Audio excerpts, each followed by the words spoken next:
Okay, I have finished eating.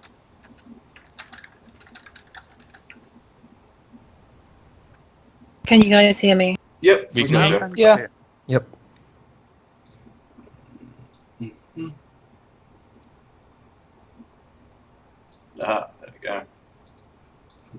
No, bastard thing.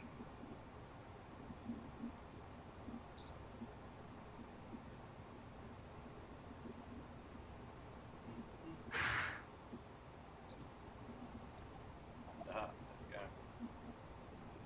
No, bastard thing.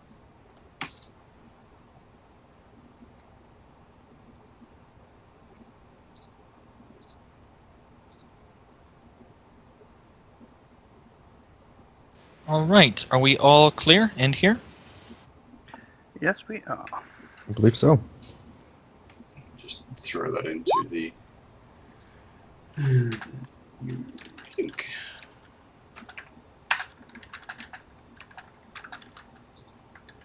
All right. Are we all? All right. So, welcome to Sevastopol's. Welcome to my little parlor.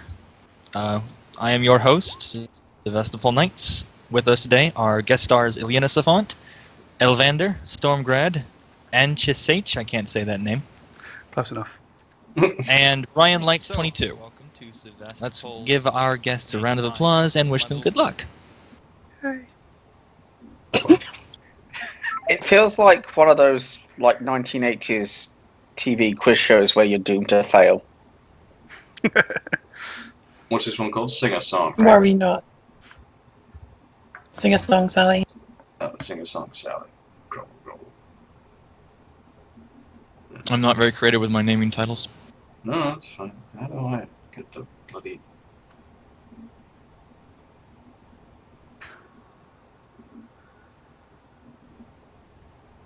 Anyway, either way, but the link is there posted, so people can work it out, I'm sure. All right. So, Okay. it is about 10 a.m. on a Saturday in the fine, fine world of Seattle in the Sixth World. It's overcast, because it always is. And you have all received a message from your fixer telling you that you have been selected by a rather apparently strict and discerning Johnson. Oh, we've just lost Brian off the table. That'll do it. He accidentally unplugged his computer while trying to plug in his printer. Oh dear. Oh dear. I mean, we've all done that, right? Right. Right? No, but I'm perfect in every way, so, you know. I mean, you'll know if my internet goes out. I'm hosting the call. Fortunately, it doesn't do that, so.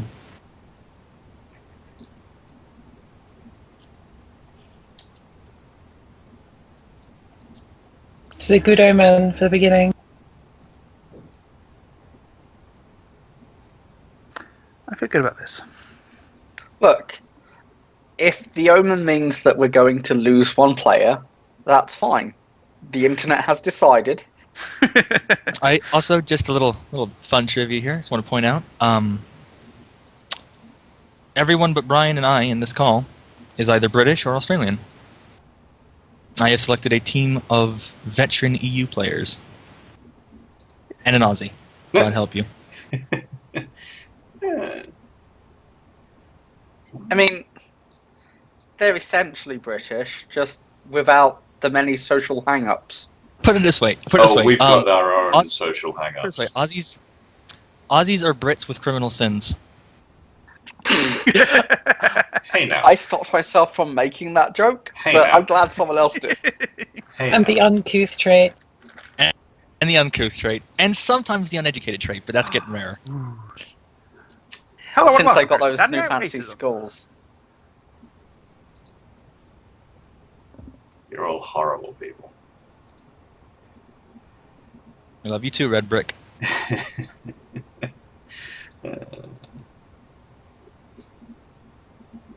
I will be literally 2 seconds. 1, 2. Hey. Hey. Yeah. literally. Yeah, that's.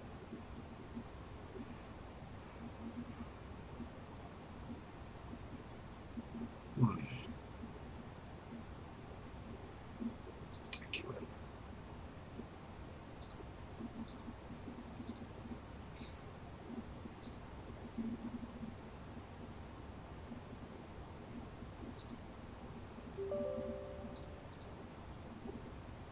Right, so apologies if I'm a bit silent for the first like 10-15 minutes, as I have food. I would prefer silence to chewing into the microphone, so I thank you in advance.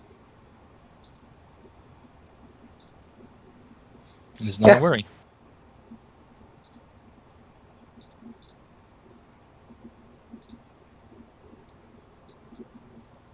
There's a special place in hell for people who chew into microphones.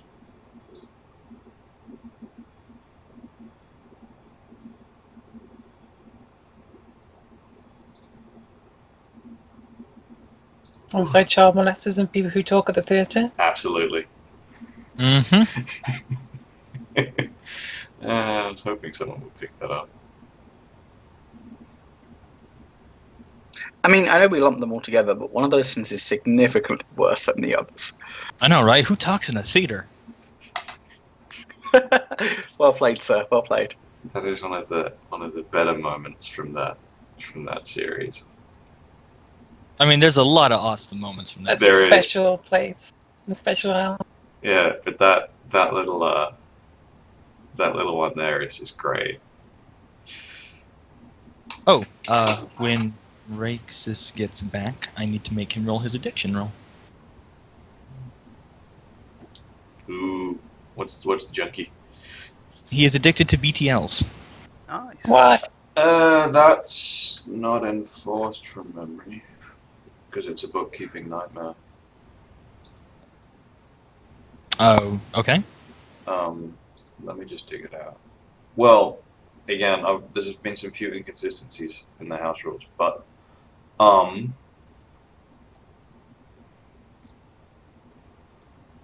moment.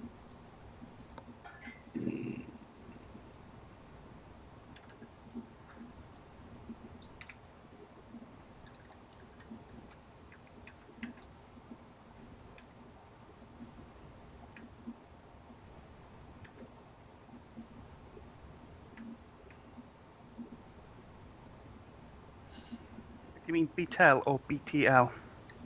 Beatles. Beatles, BTLs, better than lifes. Right. I say no. Beetle gum definitely isn't, but Maybe.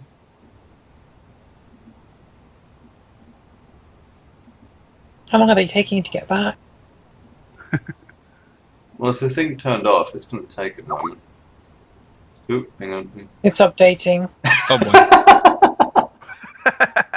Dun dun dun.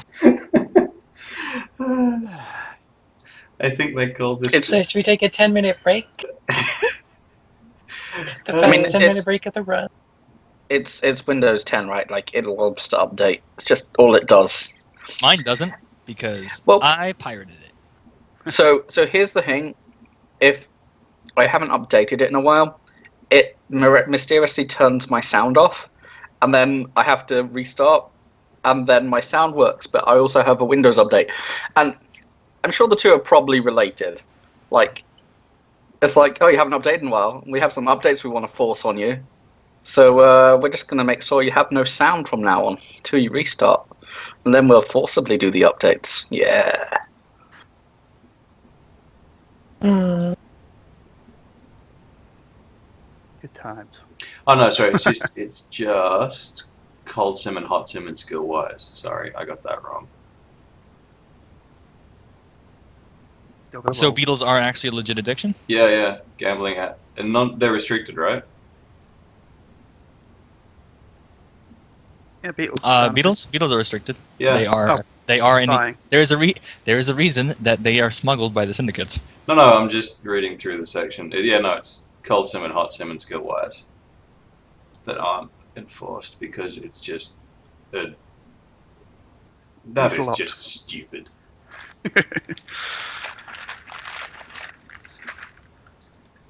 Foci shouldn't be either. That's stupid too. I don't think that one is either, actually. Could be wrong, though. It's not explicitly listed out, so one is forced to assume that it is.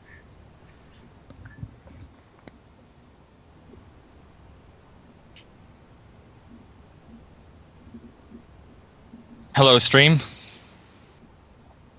Oh, people talking to me?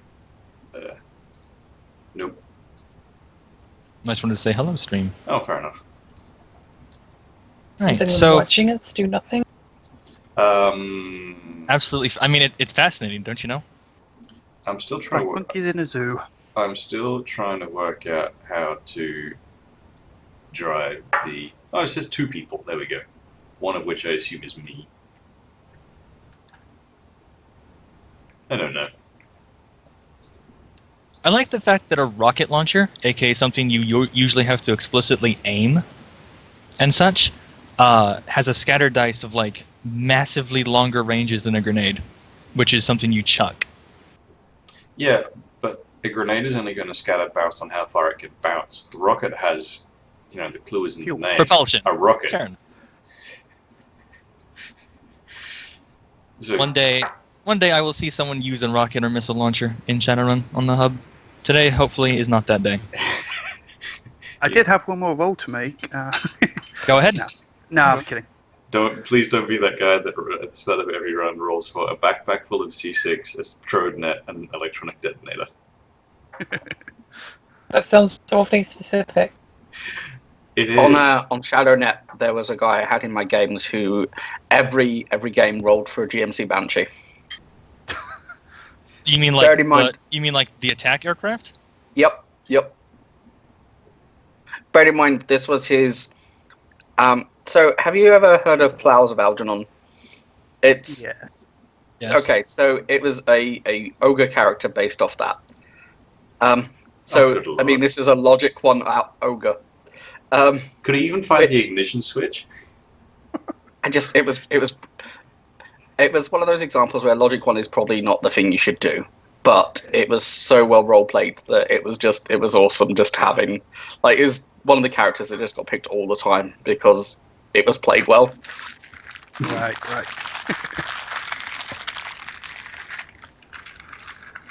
Sorry. What are you going to do You know with what, the GMC battery? Yo, You are correct. Fill belt drum is on the reloading weapon table and nowhere else in the game. no, it's not. It's not fill belt and/or drum that drives me crazy. That's not the bit that drives me mental. The bit that drives me mental is in that table there is insert spare belt, insert spare drum, Yes. and nowhere is there a listed cost, information, or anything else about spare belts or drums. CGL. Fun and games. And it's just one of those because realistically, how else are you supposed to reload a belt-fed weapon? Jam in agility rounds per complex action into the belt and hope.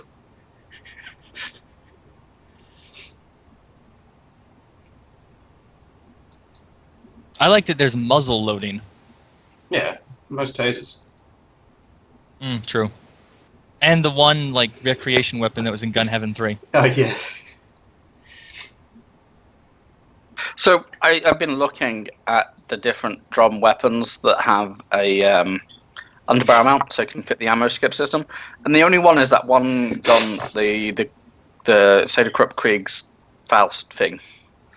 That's the only gun I can see that can take the Take an underbarrel. take an ammo skip. Any gun can take an ammo skip as long as it's a smart gun. No, it's got to have a cylinder, drum or a cylinder. does it? Cylinder or drum, and it has to have an underbarrel attachment point.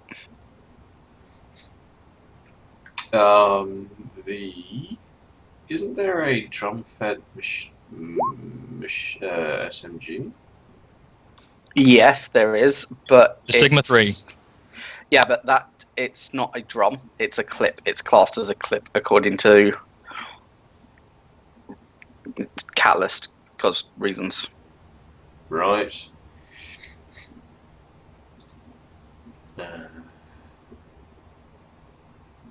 Drum. Yeah, Krieg Faust. The Warfist?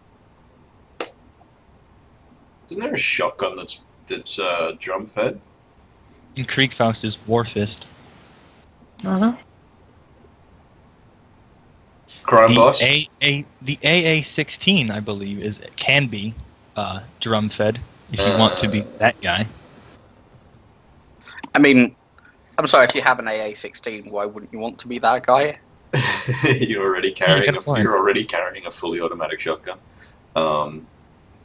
Yeah, I mean, like, Speaking of if- which, if- what if- is- okay, all right. if you're doing that, you might as well commit to it, right? Like, Yep, the AA-16 can have a 10-round clip or a 32-round drum. Yep, the Crime Boss has a drum, but doesn't have a barrel mount. No, it has an under barrel mount. okay, so there are a few options. I like the idea of the Kriegfaust with the expanded ammo clip and the ammo skip system, because then you have 50 rounds and you can just load 25 APDS, 25 stick and shock. Take your pick. Yeah, but for a freebie, for a practical freebie to reload, then change ammo types. Does it have a smart link? Wait, hold on. So if a shotgun is not loading flechette, Yeah, is it assumed to just be firing slugs? absolutely. Yep. Okay. Yeah, if you're not loading flechettes, one assumes you are using giant lumps of metal. Which, I mean, you load flechette and you pick the best possible spread to give them as many penalties as possible, and then laugh as they take 24p. That can be the thing with flechette rounds.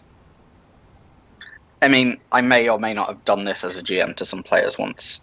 I need to Fine. look up the enhanced suppression rules. This may actually come into play today. Oh, thank you so much. I'm Enhanced so suppression happy. is, yeah. Thank you, Renge soon.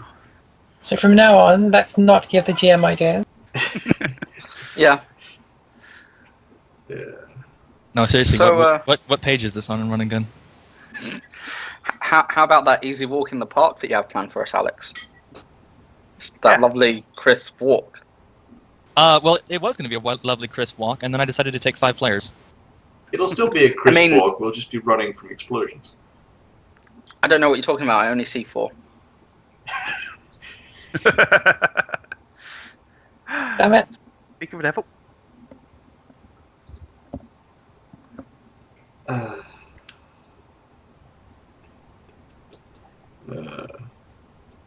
Or do we? Well, you can if you want, but I'm not sure if with the something. Flechette suppressive fire. Here we go. I feel like I should read this now too.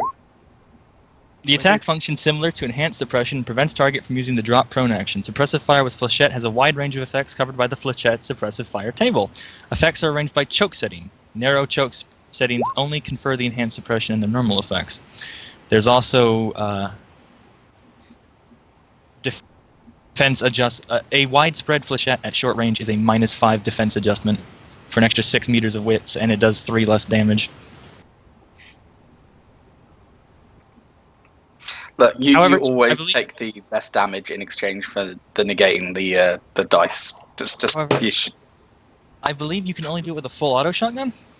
Correct. yeah, you can only suppress with a full auto shotgun. Well, okay, never mind. And only one that has 20 rounds. Yeah, no, I don't think I'm going to be that mean. So you can only really. So the only option is to do it with the AA-16, and you can only do it once before you have to, like, stop. Ooh, Yeah, but so that, it's only in play ooh, for but one that round. round, that round. Welcome Hey! back. I think I'm finally back in. Sorry about Congratulations, that. you are back in. All right, so we are a go-go. Indeed. So you have again. It is about 10:15 now. There were some noise spikes in the area. on Saturday. It is an overcast day in wonderful Seattle. You have all received a message from your fixer telling you that you have been selected for a job. There is an address attached. It is in Auburn. Look at my map. In the double A zone right on the Auburn border. Between Tacoma, Renton, and Auburn. That's all the way down south, isn't it? Auburn. How are you, Auburn? A little bit northeast of Algona. Algona.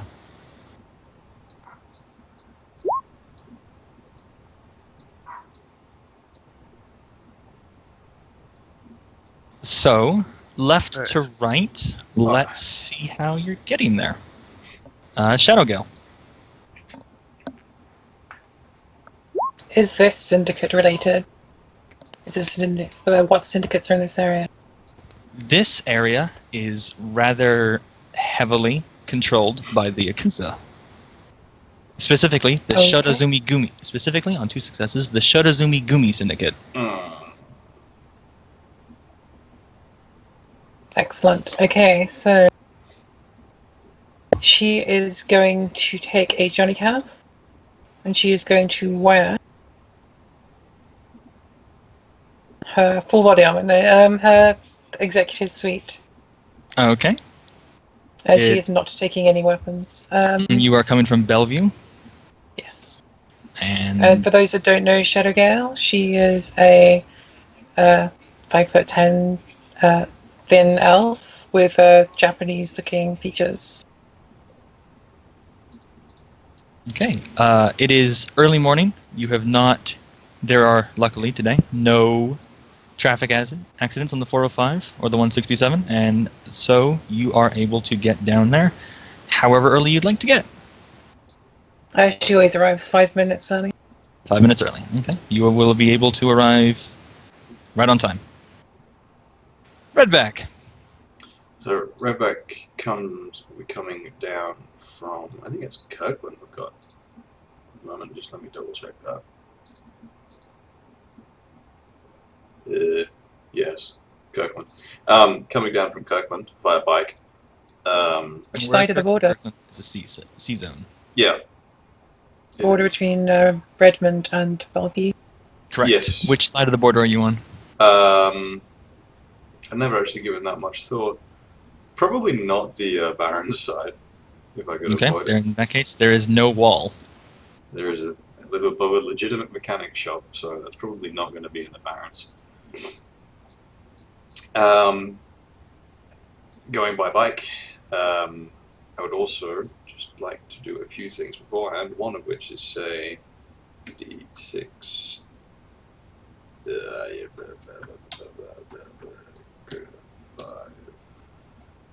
Area. Very eloquent. It's a double A zone in Auburn. It's very classy. Okay. Well, in that case, I will leave the heavy body armor at home and just take the barrack and a lined jacket. And You're getting there via bike? Via bike. How early are you aiming to get there? Good half hour or so. Indulge my paranoia and stare at the door for half an hour. You are coming much the same route as Shadowgale is, and so there is no traffic. You can get there 30 minutes early. Excellent. Stormgrad, Hungan. Yeah, so I, being scum, live down in an E-zone. Where? Which E-zone, specifically?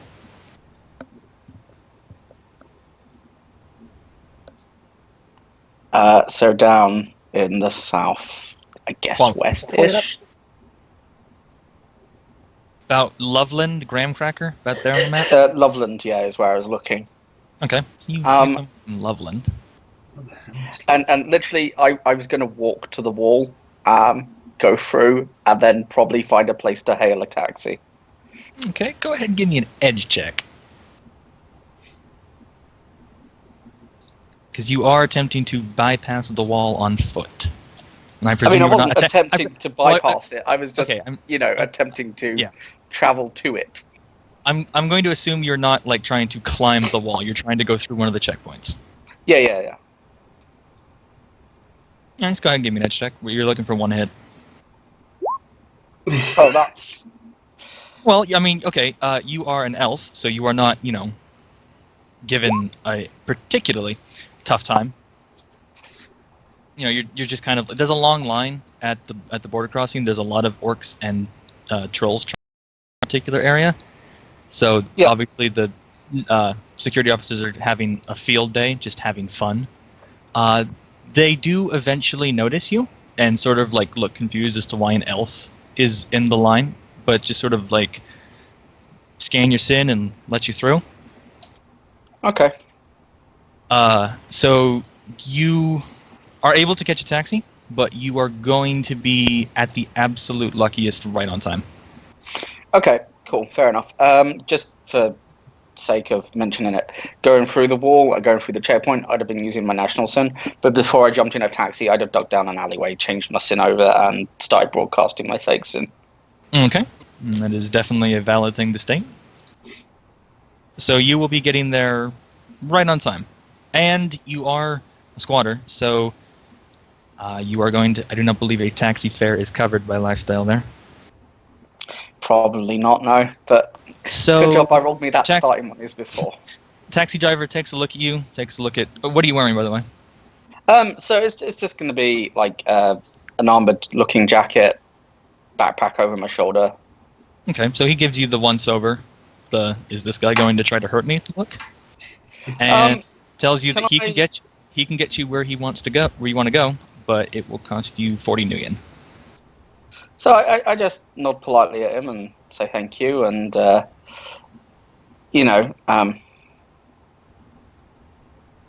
in the car and go, and I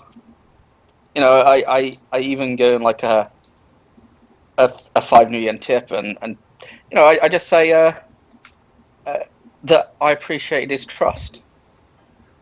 He smiles at you, sort of like warms up to you over the 20-minute trip, because you are an elf. You don't look particularly violent or threatening. Yet. Charisma 8 elf, go me. So yeah, you will be able to get there right on time. Cool. Rixus. All right. I will be heading there on my Suzuki Mirage.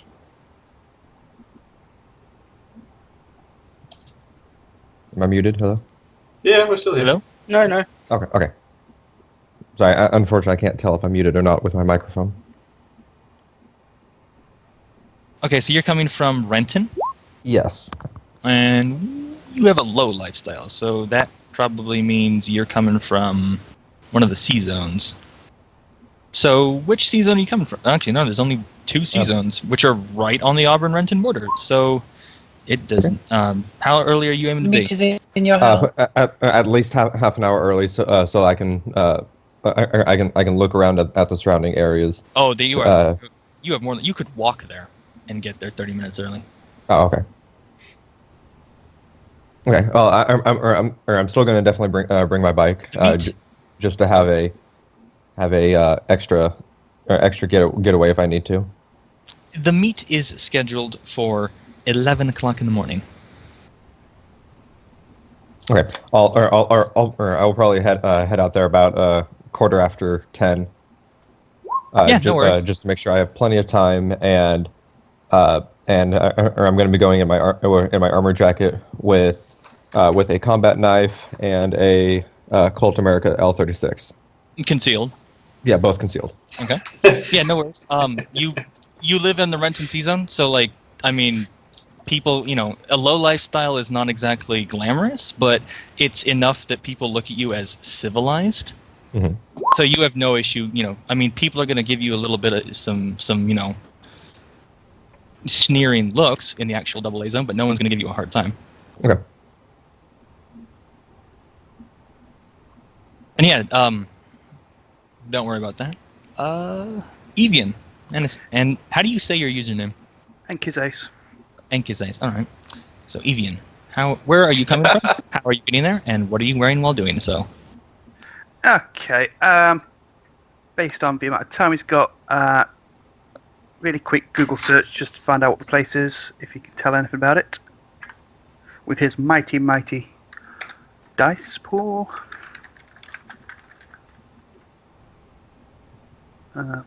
Someone remembers to actually look up the address? Yeah, 6. So I couldn't remember how many dice he's got. 6.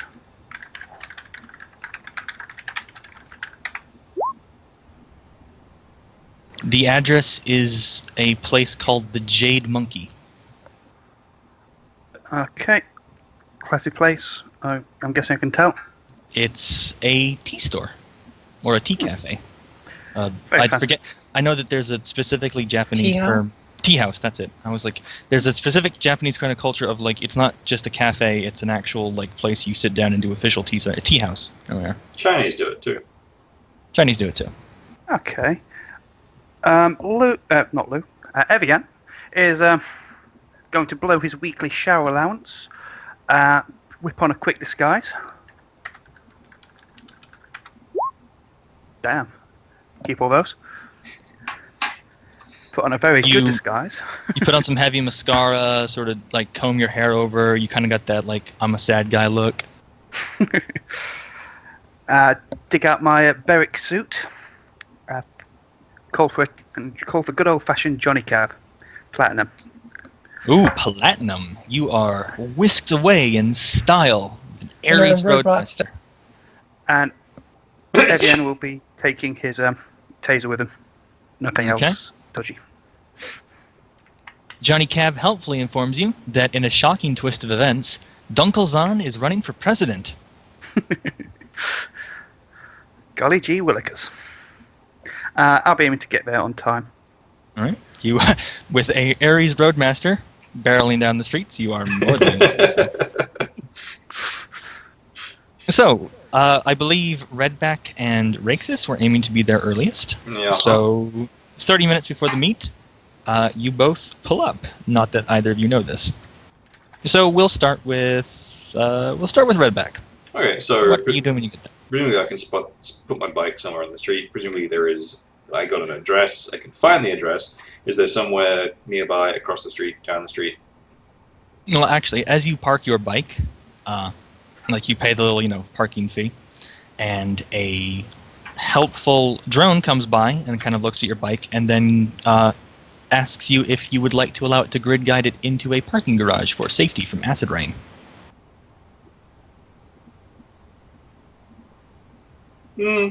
Sure, why not? How will I retrieve it? Simply press the button on the little meter, and it will ask you for an identification code, which it helpfully provides to you, and a drone will helpfully guide your car back out. Huh. This is a AA zone. Luxury is the standard name of the game. Sure. The bike beeps once and starts softly rolling away towards one of the nearby parking garages. Wonderful. I assume you were taking a look around? Yeah, I would like to have a gander. Gander away. 5.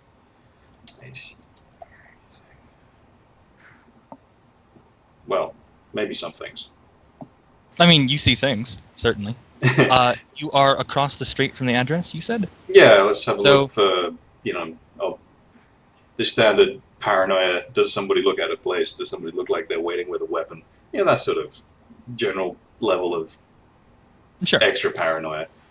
So the building itself, the address listed, is a rather imposing 3-story, very almost Sengoku style Japanese tea house. There is a little torii shrine sort of gate at the front door leading up the stairs to the doorway. There's little tiny Zen gardens on either side of the stairway. Mm-hmm.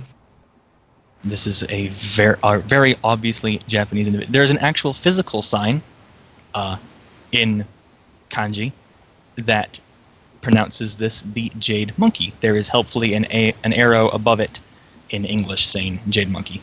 Right. So I will Presumably, this is not the only business on the street, right? No, there are the usual The usual high-end the usual- high-end cafes. There's an entrance to a shopping mall about a block down. You can see, there's actually a small park Mhm. about half a block up the street. Looks like it's a little, relaxation spot, benches, some actual trees, all that. Looks very well cared for. So, in a fit of I should have done this earlier, I will have a quick look at what is Jade Monkey by the good old Matrix.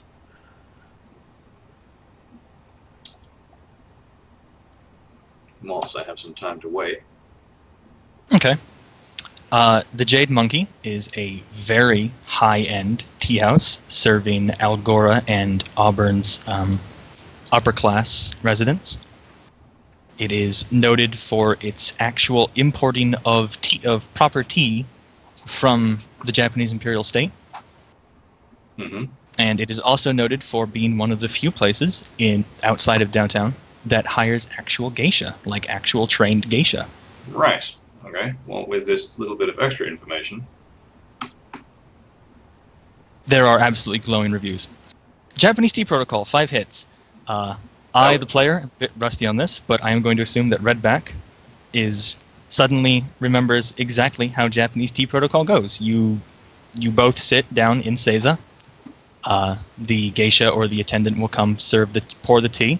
You will mix it somewhat yourself, drink, and discuss philosophy and other artistic pursuits. excellent. Just don't want to make an ass out of myself. Wonderful. Okay. Is that a knowledge skill you actually have, or is that something you're just Googling? That's just me Googling.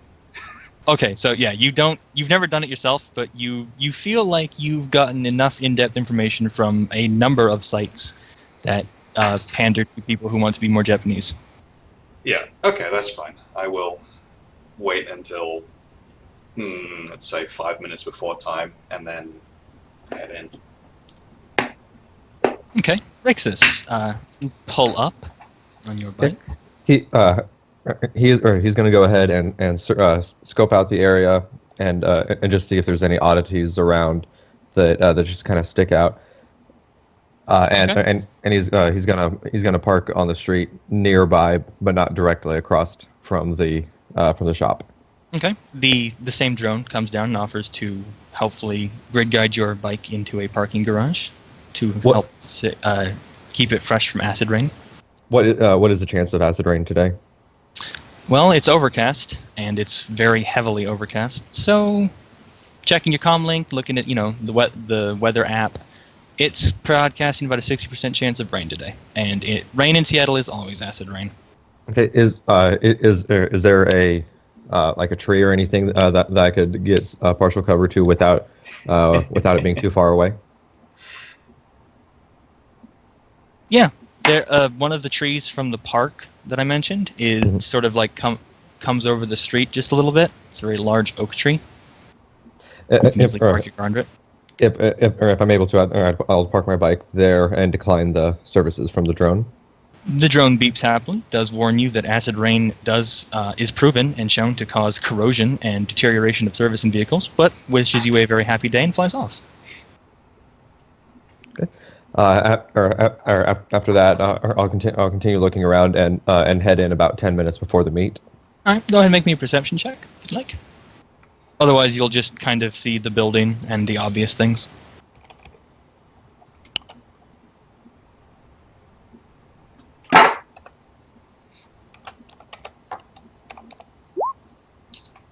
Ooh, well done. So you notice everything that I've described to Redback before, and you also happen to notice an elf leaning against one of the parking garage walls, sort of looking around.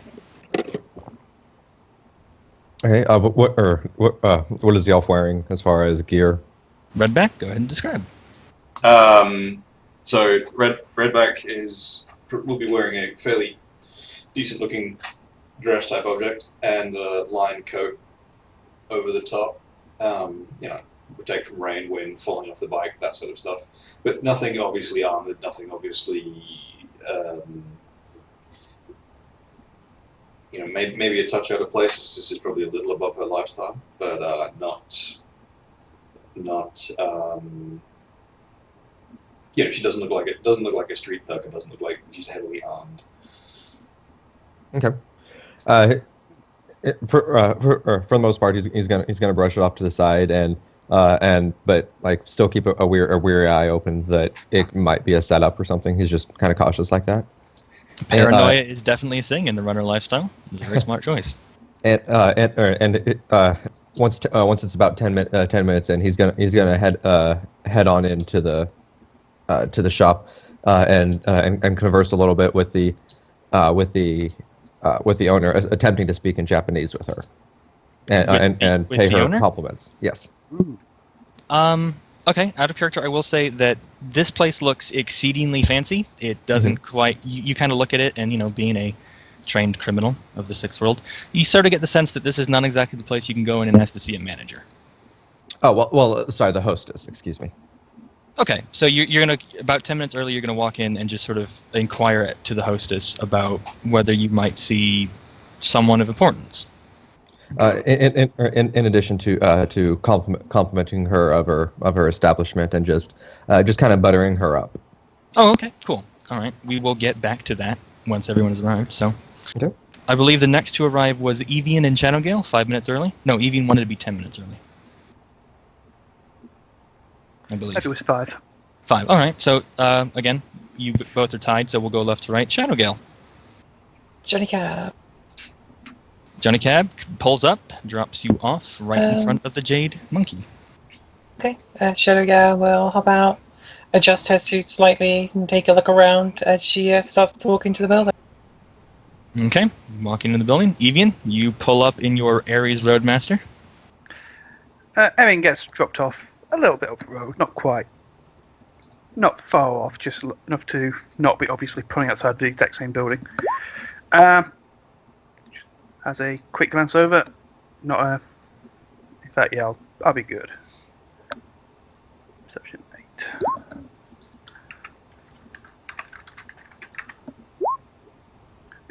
Just Okay. look for ambushes or suspicious persons. No suspicious persons. There is a very well-dressed elf walking up towards the building. Evan's going to dust off some imaginary lint, draw himself up, get his game face on, and He probably recognizes her, to be honest.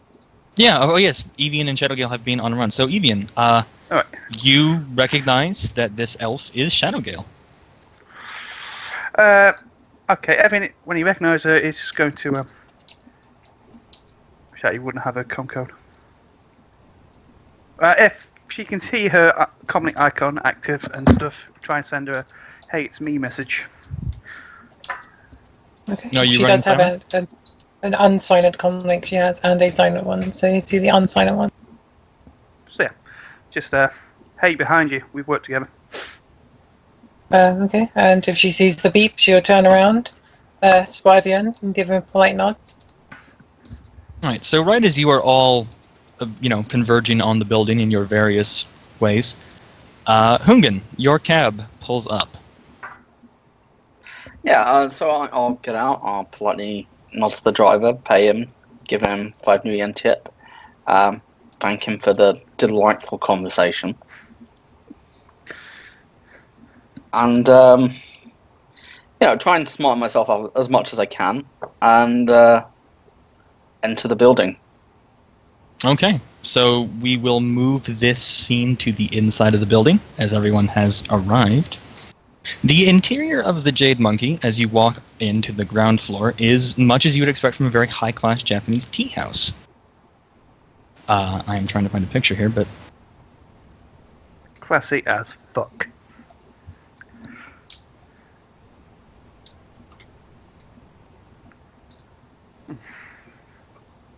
So as you walk into the main courtyard,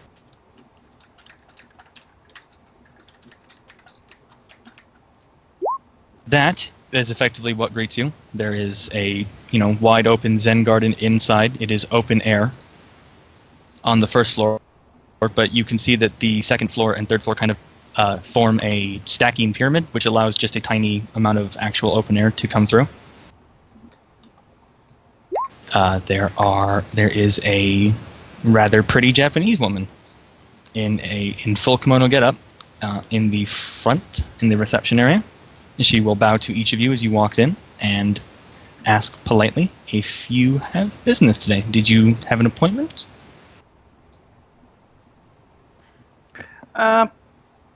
What did we get any information from the fixer about how we were supposed to announce ourselves? You were to ask for the Johnson room. Okay. In that case, Evan give a little foreigner bow because he's not Japanese enough to try and pull off a real thing. I'm here to visit the Johnson room, please. Right this way. She kind of quirks an eyebrow at the rest of the party. These ladies and gentlemen with you? So, having heard that, I'll raise an eyebrow and look at her and look around. I'm probably just going to assume that since we're all here at the same time, that we're all here for the same reason, and just say, "Oui, mademoiselle." She does give you a slightly longer look, kind of quirking an eyebrow ever so slightly, but doesn't I give say her anything. the most roguish, charming smile that a pirate could ever muster. She begins walking out and motions for you all to follow.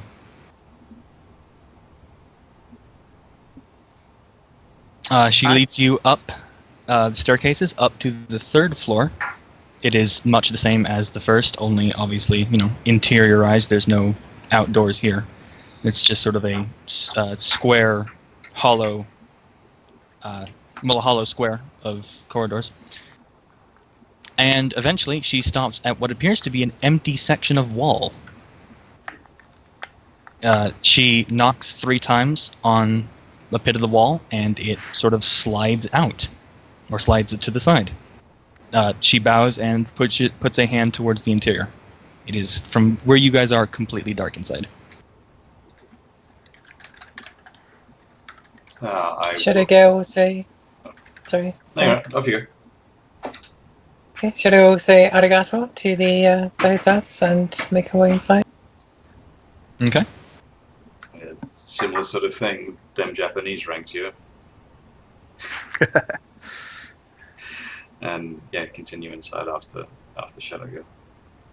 Alright, so as you guys walk in, it takes just a moment for you to adjust as the lights do suddenly turn on. It is a very, very classy and refined tea room setting, which is a bit odd given that this was a hidden room. But sitting Seiza on one side of a rather larger table than normal is a very severe-looking Japanese lady wearing a business suit. She is wearing a barrack suit.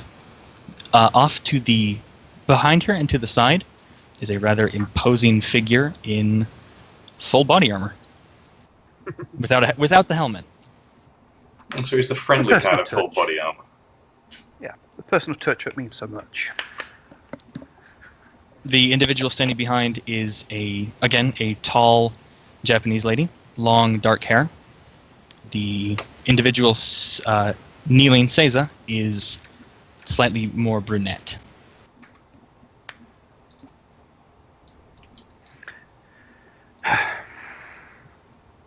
Shadowgale.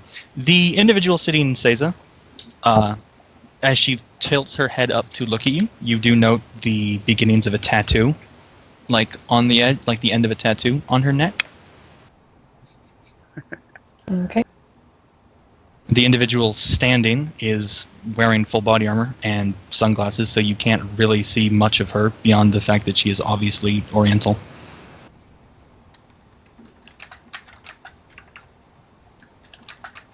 There are 5 cushions on the other side of the table. Yeah. You kneel down.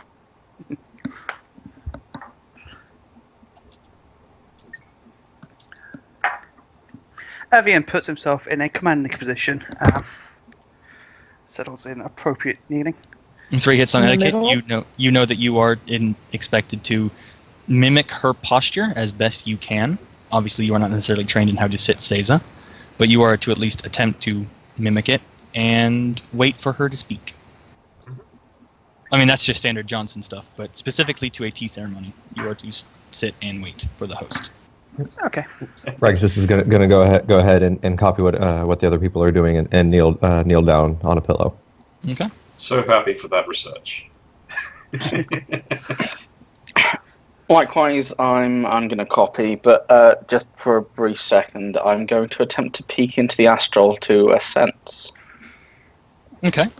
You can. I'm assuming you're going to do that while sitting, so you don't start slumping down. Yeah.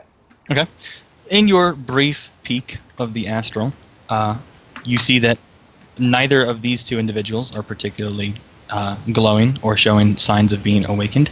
The walls of the room are actually glowing quite fiercely.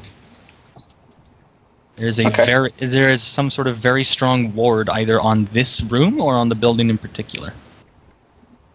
Probably go into the structure of the walls. But, yep.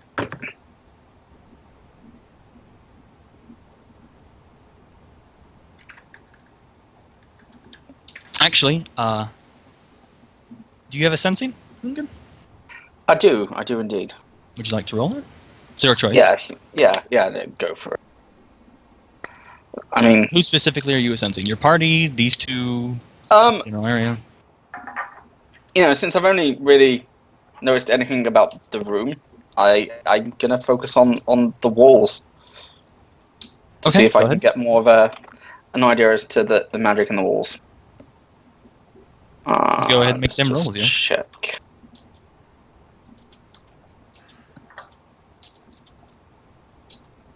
Three hits.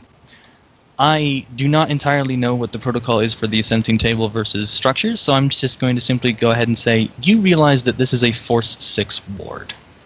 This is a pretty strong ward. Yeah. You can vaguely see, taking a closer look, you can vaguely see what looks like ghostly images of Shinto charms kind of flitter across the wall every so often. Like inside the glowing, there's like occasional, patterns of what look like Shinto charms that sort of swim through it. Okay, so I kind of mentally acknowledge that and appreciate the craftsmanship in the ward. Obviously, it took some skill to create. And, I'm kind of doing this almost as I'm sitting down, so it's not noticeable. And then I'm just going to sit in the same position.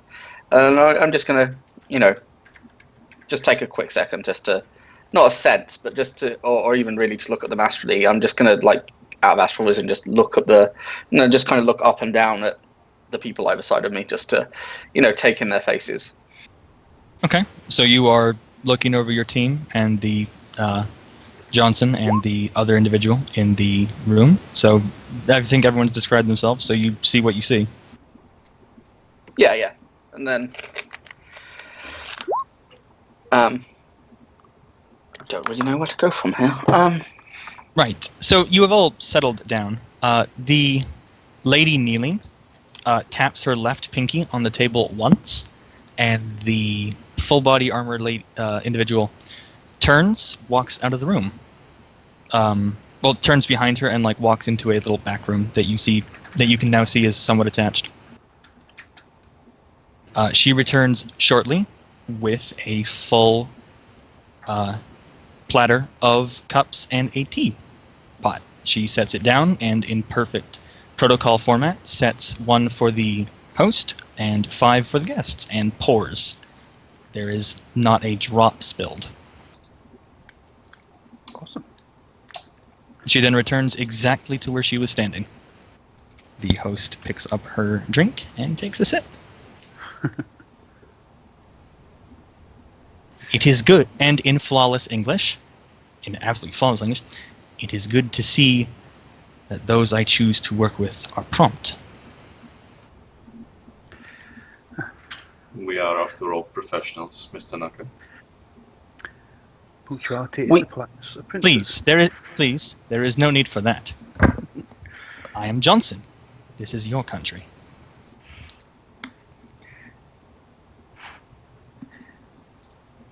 We, mademoiselle, it'll be rude of us to disappoint a potential employer. And she raises an eyebrow. Indeed. So, we have a choice. We may enjoy the surroundings and good tea, or we may go straight to business. I will offer you this choice. Over D&I, I think we should take the tea. I Seems would. the polite thing to do. It does, doesn't it? Evian glances around, make sure everybody's happy. Well, ma'am, if it won't intrude on your hospitality too much, we'd be honoured to accept the tea. Insuitable etiquette shit, you know. I know shit all about this stuff. She graces you with a small smile. It seems to completely change how her facial structure appears. She's gone from, like, I will cut your pinky off in a heartbeat to, please enjoy the tea. And then I will cut your pinky off in a heartbeat. Let's not be remiss here. Yeah, I mean, likewise, I'm going to join in and drink the tea and, be polite and do the done thing. Okay, so you guys take about 5 minutes to, sip your tea. Has anyone here drunk tea, specifically Japanese tea, before? Yeah. Probably fluffed through backstory, but not for a long time. Look, 3 of us are English. We know all about tea. This is the absolute finest tea you have ever had past your lips. Like this, you feel for a moment as if you are in the imperial court itself, drinking tea. That is how good this tea is. God. Run.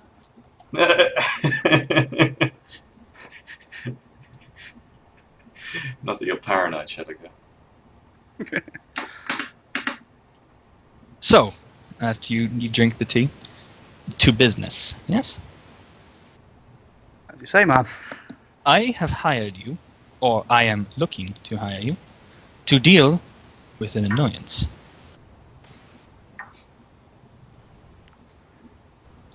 Very well. The annoyance, once dealt with, will lead to an opportunity, which I am also asking you to fix. Or rather, I should say, to take advantage of. I see.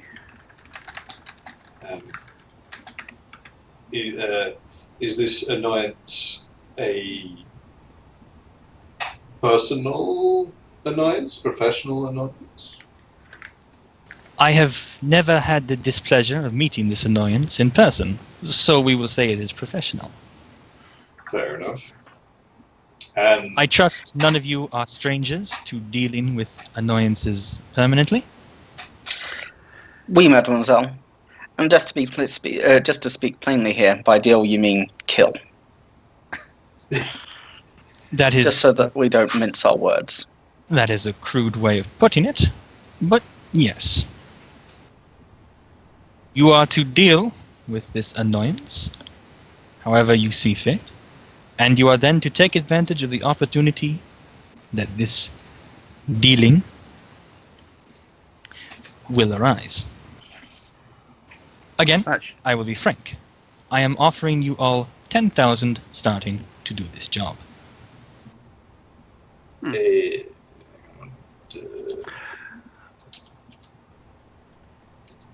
Okay, what kind of deadline are we talking here, ma'am?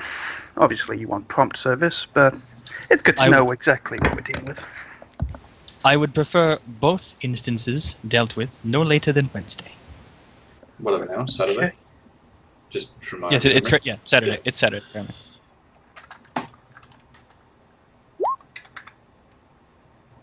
I understand, of course, that number That will is be split. And that's that is split each. Sorry. that is each. She does say, I understand, of course, that this is not exactly your usual asking prices for professionals of such quality. I will add that should you perform this duty or this task, that there will be many more opportunities of work, as well as, shall we say, professional relations. Well, it does sound good, ma'am. About the opportunity, I know you obviously won't want to elaborate until we accept the contract, but a little insight into what opportunity may be could be helpful in forming a decision. Of course.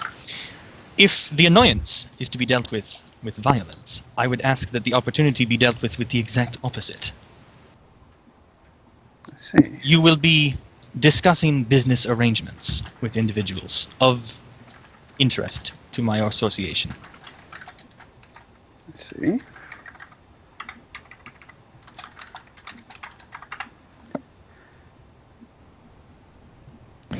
So Rexus is kind of astounded that it's this much and feels like this is a lot for a contract, and he's going to ask for a contract of this amount.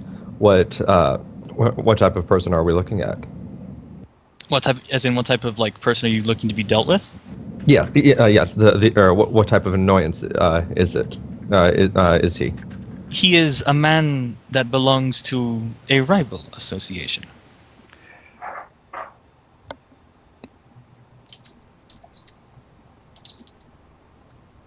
And does that association have a name? She won't tell you. Probably friend. will once we accept. She just raises an eyebrow. It does? Well, mademoiselle, I personally feel that, as you said, that there are potential follow-up opportunities for work. Even so, considering the nature of the contract you wish us to conduct, 10,000 yen seems a little on the light side. Of course, I mean no disrespect, but what would you say to maybe 15,000 yen each? It's not significantly that much more. I would say that it is not outside the realm of possibility, but that I should like to hear your reasoning as to why I should pay extra. She takes another sip of the tea. Do you The want to jump nature in here a of the bit, Evie? Are you contract. good? Sorry, Karen. By the way, quickly, Shadowgale, are you judging intentions on the Johnson or the full body armor? Full body armor. Okay.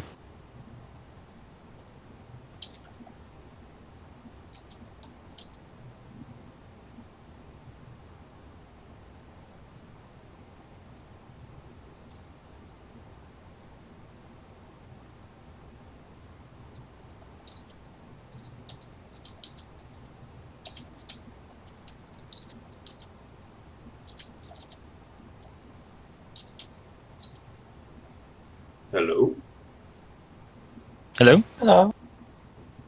Sorry, That's did someone ask, here. did someone Oh, ask me a question? Evie wandered off. I thought I didn't realize Evie had wandered off.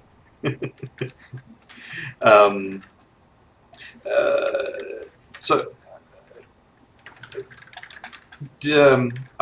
I assume from the message we got from our various contacts, this is something that you would like dealt with as quietly and as discreetly as possible.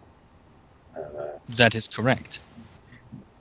Doing so, especially doing work of this nature, quietly and discreetly, is complicated and has expenses, like any business dealing.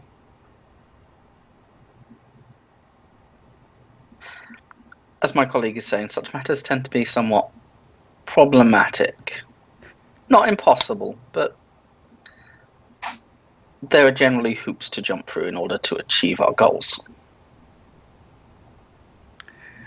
And there's a lot of unknown factors that we're going to have to accept if we accept this contract. That will also require to be taken into account. Okay. In that case, I'm going to have whoever is doing the primary negotiations make me that negotiation roll. Feel free to assist. I've been away for most of that, so I'll just have to assist on this one. What is my roll? I don't know who here is else good at facing, but I have 12 dice to negotiate, so... You beat me, and like I said, I wasn't really in that conversation except at the end, so I will assist. Active. Okay, take a whole 3 extra dice. Oh, actually, I've got 13, but... Okay, so Evian and Redback are assisting Hungan. Whoever was doing Okay. the talking, I was not doing much of the talking. So whoever is doing it, take the dice. Take my Okay, dice. I will take the dice. I will take the dice. I would have, but I wasn't there, so...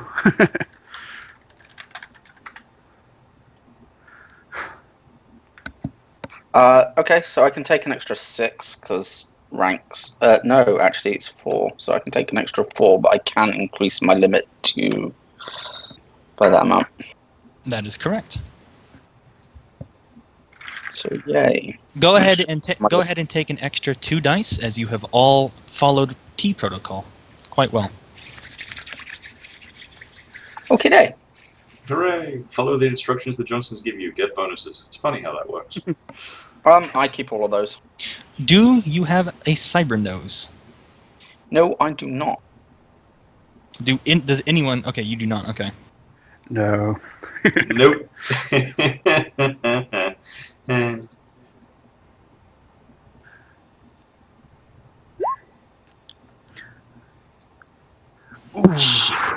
She Hate cocks her. She cocks her head, drums her fingers of her right hand on the table as she sips tea with her left. So, I don't know how you guys do it here. Could I potentially edge that? Probably a little late. Is it? I was just gonna ask if the group was worth it, but yeah. This is a high threat run. I will say that edging probably should be done before the GM rolls. That was a bit of my fault, however. I did not ask you if you wanted to edge. So in this particular instance, I will allow you to edge, as I, as the GM, forgot to ask if you wanted to edge. I mean, I was gonna throw it out to everyone else if they felt just to leave it be, or again, this is sort of like okay, GM messed up, player did a little bit mess up, so we're gonna let you do it, and then for the rest of the run, just remember that if you want to edge, please do tell me. No worries. I totally get that. So to the rest of the players in the group, do you guys think it's worthwhile doing that? Like, It can't hurt, but I. As you pricklet. okay, I'm gonna do it. Yay! That was totally worth. Okay, so yeah, she cocks her head, sips her tea for a bit, drums her hand on the table. Actually, she's going to look at each of you one by one, and her eyes are going to linger on Shadowgale for a good 15 seconds.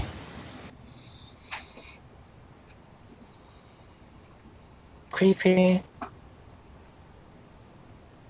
Your words are wise, and you make a good point. 16,000 each, 2,000 up front.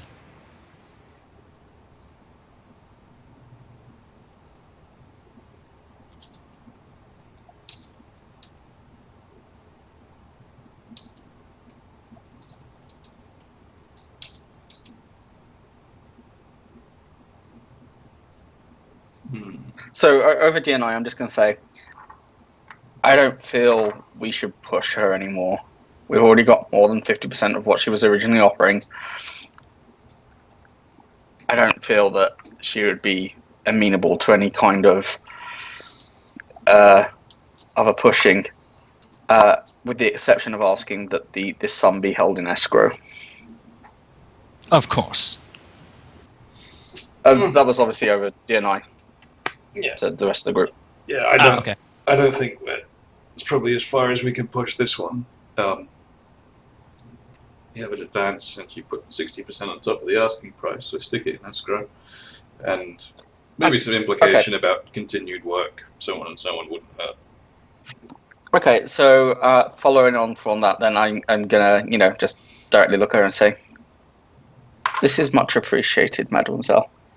However, I would ask that the remainder of the sum be placed in escrow for us upon completion of our job." Of course, that is the standard practice. So nice to work with a professional.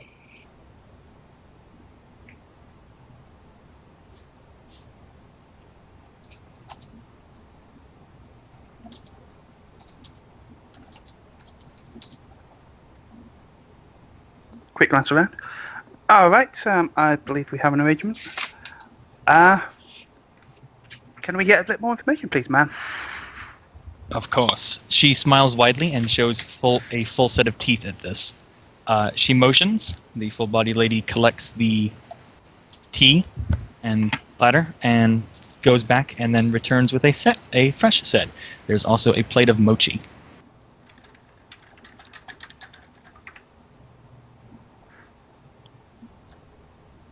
What's that? Mochi is Japanese, like, chewy ice cream. I see.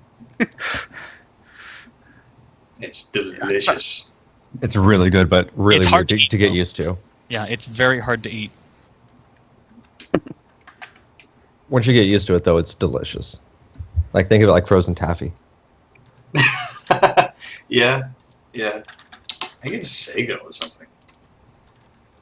Oh no, Taro, rather. So, to business. The annoyance I wish dead is located at a warehouse in the docks of Tucum.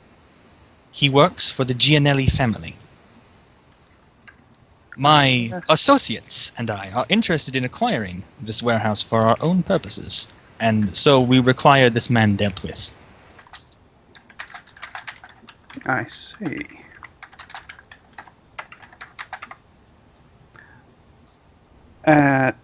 She's already said she doesn't really care how.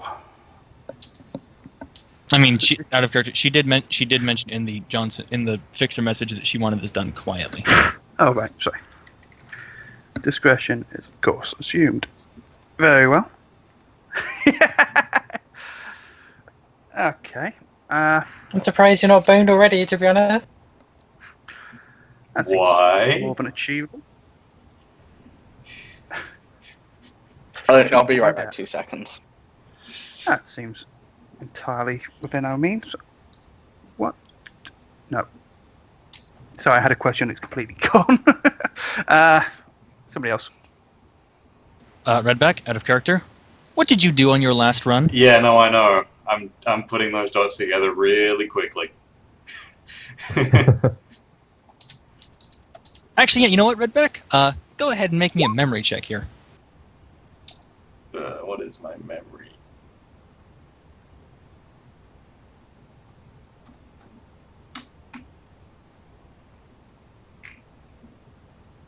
No, you can't quite put your finger on it. Did you want to edge that?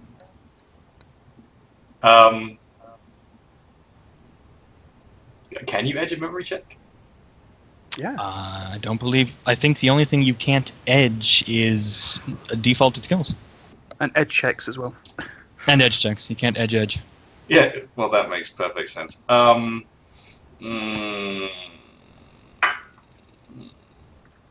I will keep it for the moment, but I'd probably be slightly uncomfortable as I'm thinking, this sounds awfully familiar.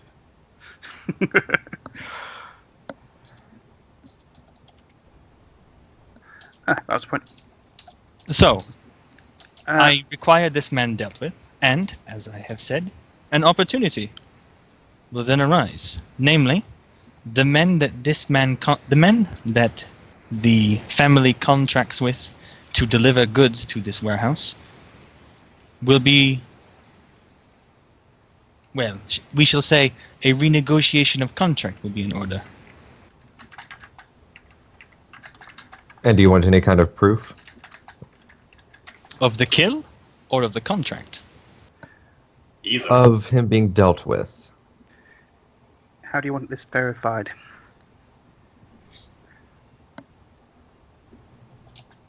Well, The traditional manner is to bring the head or the finger back, but I do not believe that we will require such methods. A picture shall suffice. That's fine. Negotiation. Okay. Do you know the identity of the delivery man? Of the smugglers? No. Yeah, Only that they are contracted. that's fine. I'll be able to find that out. Let's see, what else have we not covered? Do you have any information on this person that you can give us to save us a little time on our adventures?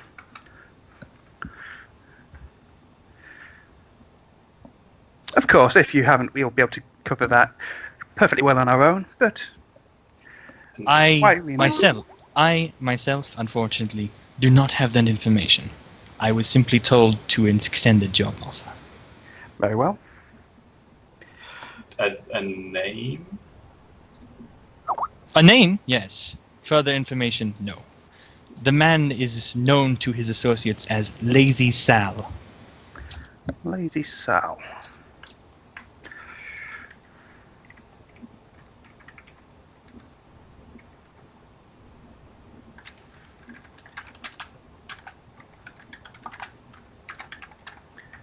Okay.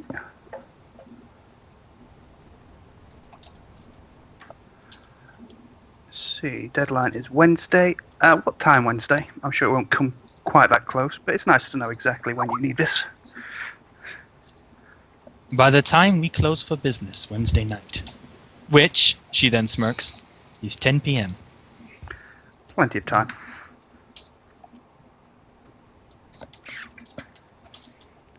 You could do it yourself in that time, can't you, Evian? I'm sorry? You could do it yourself in that time, couldn't you? Of course, of course. But we are a team. We all work as a team. Questions. Do you... That's a silly question. Is contact details included in the data you're handing us? Data? I I thought have you given you mentioned I have given you an address and a name. Surely you Oh. are not so incompetent as to be unable to source your own information? No, I was merely requesting contact details for yourself. To deal with any matters that relate you. Ah. If- She turns to her associate. Hagane Hana here will be the one to contact you, or the one that you will be contacting. Simply let her know when the man is dead and the contract is sealed. Not a problem. The full body armor lady just kind of wordlessly pings you a comm code. Shadowgale, 4 hits on a memory check. Okay, I will get back. Pretty sure you know what I'm memory checking. Yes, I will get back to you on that in PM. Okay. Of DNI, I am not able to think of anything else at the moment. Which means we've probably covered everything important. Anybody else got anything they want to ask? We got a name, we got an address. She couldn't give us the name of the shipping company? Or the shipping contractor? Or Yeah, but that's we can fine. find that guy. Yeah, no, it's okay. Yeah, no, there's nothing that she can give us now that we can't easily get on our own. So to ask at this point would just be rude. I'm just sort of running through my list of general questions and making sure that they sort of got. Yeah, no, I guess I'm good for now.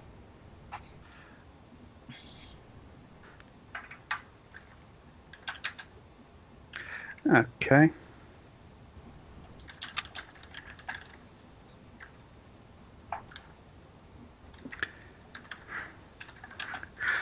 So, we have an accord? Yes? I believe we have an arrangement. We mademoiselle. Right, let Be me happy just to deal with finish this up. for you. Let me finish up some typing sound- and some researching. And I You will- sound very sealed to your fate there, Red Brick.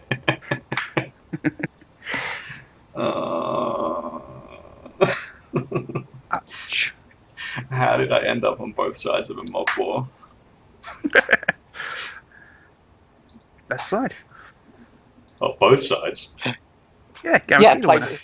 Well, so long as you don't get caught in the crossfire, you can play both sides against the middle. Then hey, now, Redback, you weren't hitting. Not that you know this in character, but you totally weren't hitting these guys. You were hitting some other guys. It's okay. It's fine. Yeah, but I'm sure I could put together the pieces. And Shadowgirl sent me a message about something else unrelated. That's just, oh god, I am so bored. If this goes sideways, I am so bored. Which, from what I've heard, it always goes sideways. Evian, you do notice that Shadowgale seems a little bit more wide-eyed than you remember her usually being.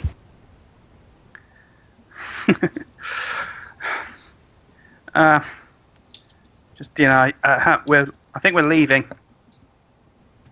yeah, She does. She begins to rise, and she does motion to the T. Please do feel free to make use of this room for as long as you wish. It is quite secure. If you'll excuse me, my associate and I have pressing business elsewhere. Very kind. Thank you, ma'am. as she stands, I'm going to stand and I'm going to roll etiquette to see if I can remember how to bow correctly to, what is the most politest fashion to kind of wish her well on her journey. Okay, go ahead and make that etiquette check. Damn. Damn. And then I'm going to do that. She has not bowed to you, which you take to infer that she considers herself in a position of authority over you, and so you are expected to bow as deeply as you can without being in obviously comically rude. Yeah. So, I mean, as she stands up to leave, I will stand up and bow as deeply as physically possible without looking like a complete idiot.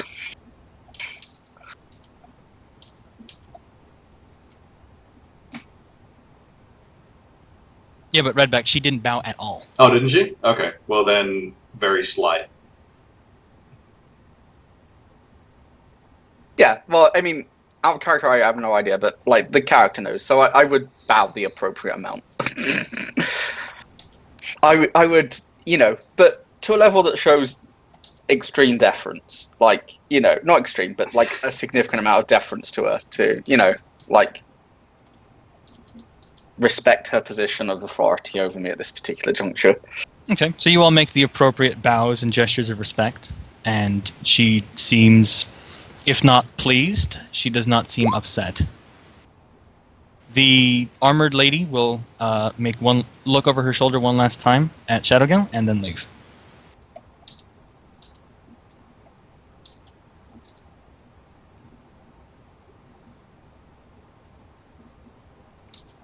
So you are now you now have the use of the room for mechanical purposes. I'm going to assume that the tech support and the magic support are going to case the room. It is currently under the effect of noise 6 noise paint. I forget the technical term, but I know it's the thing that the jamming paint. Yeah. In addition to the wards, this room is effectively as secure as you can possibly make a room. It's nice to see someone else as paranoid as I am. With nothing else, I think I should finish my tea. Yeah, likewise. I'm going to finish what tea I've got left and eat the delicious ice cream. And then in the meantime, I'm guessing we're going to be DNIing privately to try and figure out another location while making polite chit-chat and small talk so that whoever's listening, because someone's probably going to be listening, isn't thinking we're just did I get being to see rude. Yakuza safe house? Oh, I will say this. We have currently been going for an hour and a half. Let's take a quick 5-minute break. The GM needs to go get a bottle of water. Feel free to plan as you wish. But we will be back at 25 past, shall we say. Okay, cool. Well, that should be enough for me to go do some quick drying up. I will be right back. Also off comms. I'll be right back. Okay.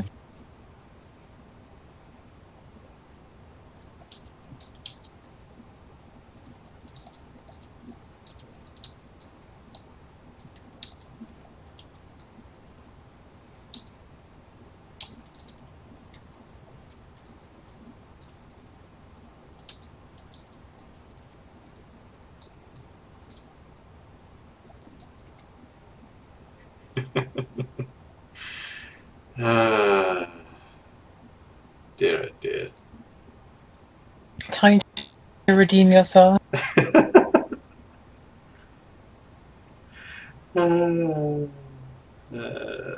I am back. Rexus.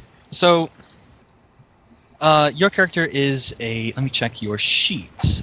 So usually, this is the section of the job known as legwork, which is usually the investigative sort of, let's not just run in there guns blazing type. So you speak Japanese, you know about law enforcement tactics, megacorp business strategies, BTL dealers, and architecture.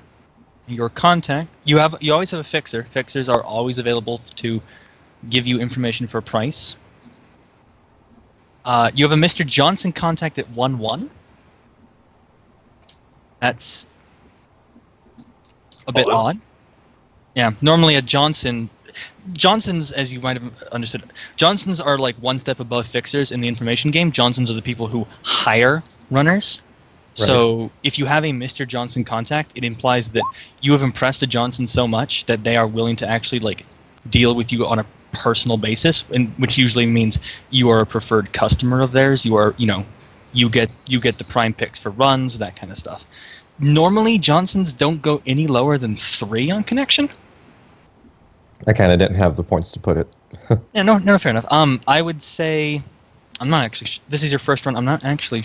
Well, we'll get to this at the end of the run, but I would advise, like, if you do a resubmit, like, change that to maybe like a street snitch or something, because a 1-1 connection means it's some dude on the street who you know because he's some dude on the street. Like, it's you've made friends with the baggage checker at Safeway. Which can be a really useful person to know sometimes. Oh yeah, definitely. I mean, that'll save your skin in moments you never thought possible, but it doesn't fit the Mr. Johnson archetype. Okay.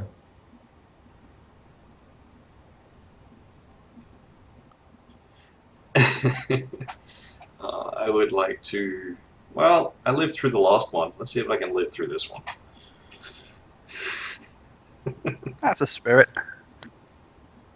But yeah, like your beat cop contact, 1-2, that's pretty good for a beat cop. I mean, you've probably got a rookie cop friend, but, he knows you enough that you've done business before. Oh, and I've completely forgot, but let's retroactively do this. Rexus, can you roll me your addiction check? Which, I believe Evian knows the addiction rules off his head better than I do. What is it? Addiction test on the hub. It's psychological. It's logic plus willpower plus the modifier from the addiction rating.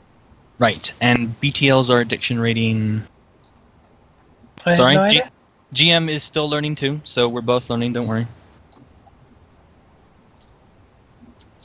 Okay, so it's logic plus willpower plus, what was the other one? So it'll be logic plus willpower plus the rating, value based on the rating of the modifier. For instance, psyche, which has a threshold of 2, you get plus... What kind of BTLs does he use? They're all the... It just states... Oh, no, some it of them just have different thresholds. The only thing on the sheet is just BTL, so I'm going to ask that you specify which type. Yeah, it's supposed to be like a brothel type thing, is what I was imagining it to be.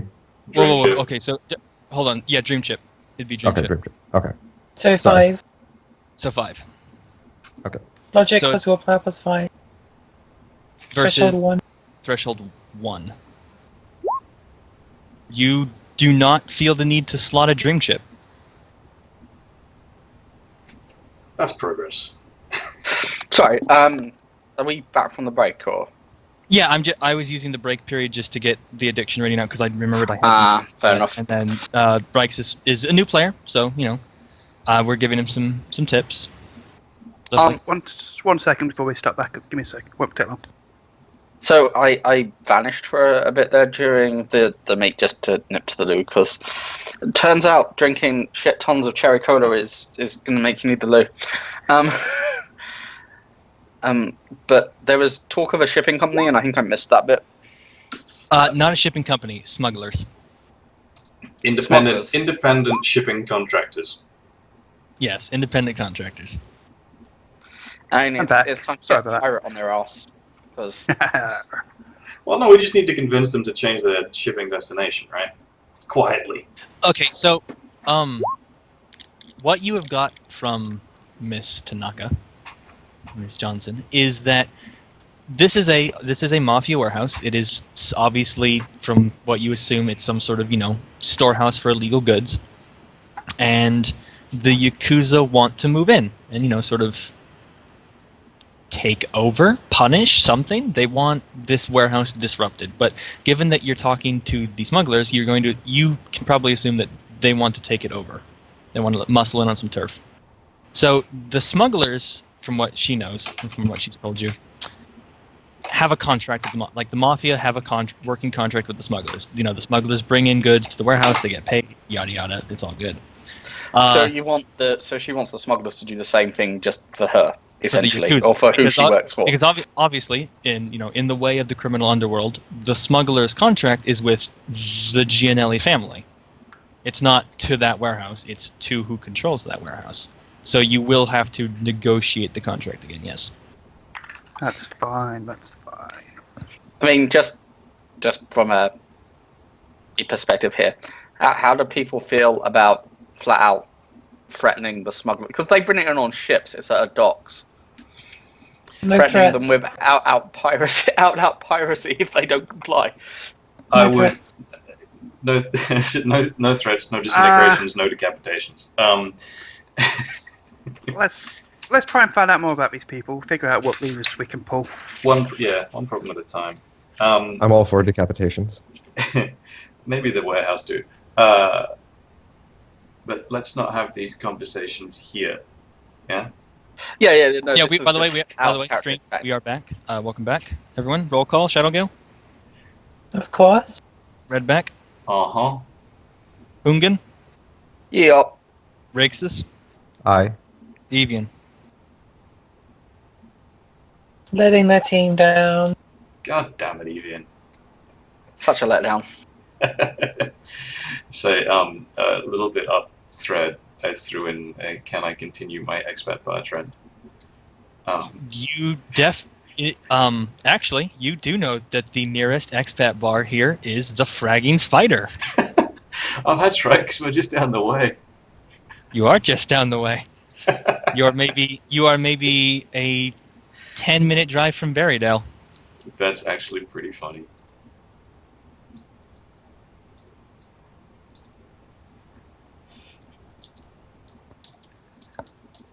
I don't know if someone else wanted to make some. I'd heard talk of Yakuza Safe House roll.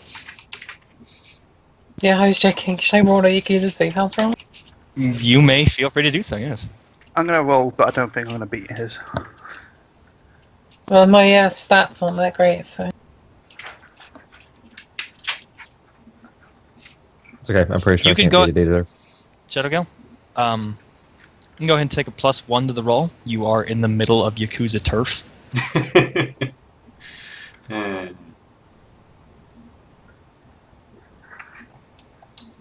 I probably should have just lowered the threshold, but I'm going to give you +1 die. You know what? Yeah. It's definitely not the nicest one. Like it's effectively just the back room in a storehouse. But you know of a Let's place. figure that then.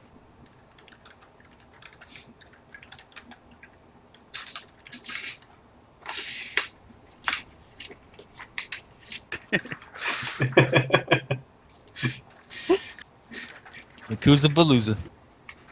Yeah, it's just so funny to say. Like, I'm saying it over and over again in my head now. It's just making me laugh so much.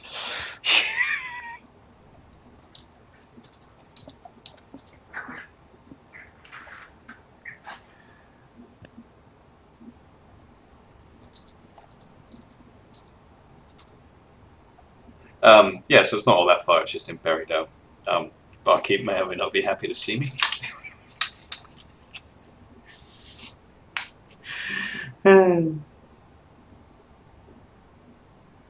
That is correct. Shadowgale is indeed a creature of comfort medium. Middle. Yeah. Redneck, I will say that the fragging. You do know that the fragging spider is not the shittiest expat bar, but unfortunately, their rather nice couch has been. Hey, it got bought.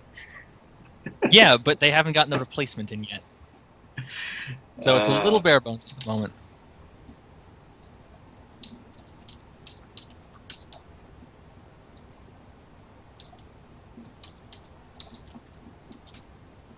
So, let's just make a quick phone call here. Let me just ring a bloke. Yeah, let's. You guys are all free to make rolls that may be relevant to finding a safe house or a place to meet. I will actually allow rolls that are not completely relevant at minuses, as long as you can be creative about it. So, small unit tactics. Small unit tactics at Do a I ever minus. remember barging into a place that was quite upscale? Small unit tactics at a -6 will let you know the best way to form up to intimidate someone into letting you use their office. Hey, so here's the best thing: is I would like to roll Underworld with a specialty in piracy for places that serve good rum. Okay, go ahead. What the hell is this? Redback, give me a moment. I need to read your description of trapdoor. He doesn't have a description in my sheet. The theory Okay, was he was how do you a remember? like an old, the Spec Ops types tend to have the old boys network. So he's an old contact from. Is he an Aussie? I hadn't really worked it out, but probably yeah. All right, y'all get to be subject to my Australian accent. Oh, Crikey! I'm gonna So take my headphones off. he picks up the call. G'day, cover. How can I help you today? My God. Oh, It's surprisingly not the worst I've heard. You should I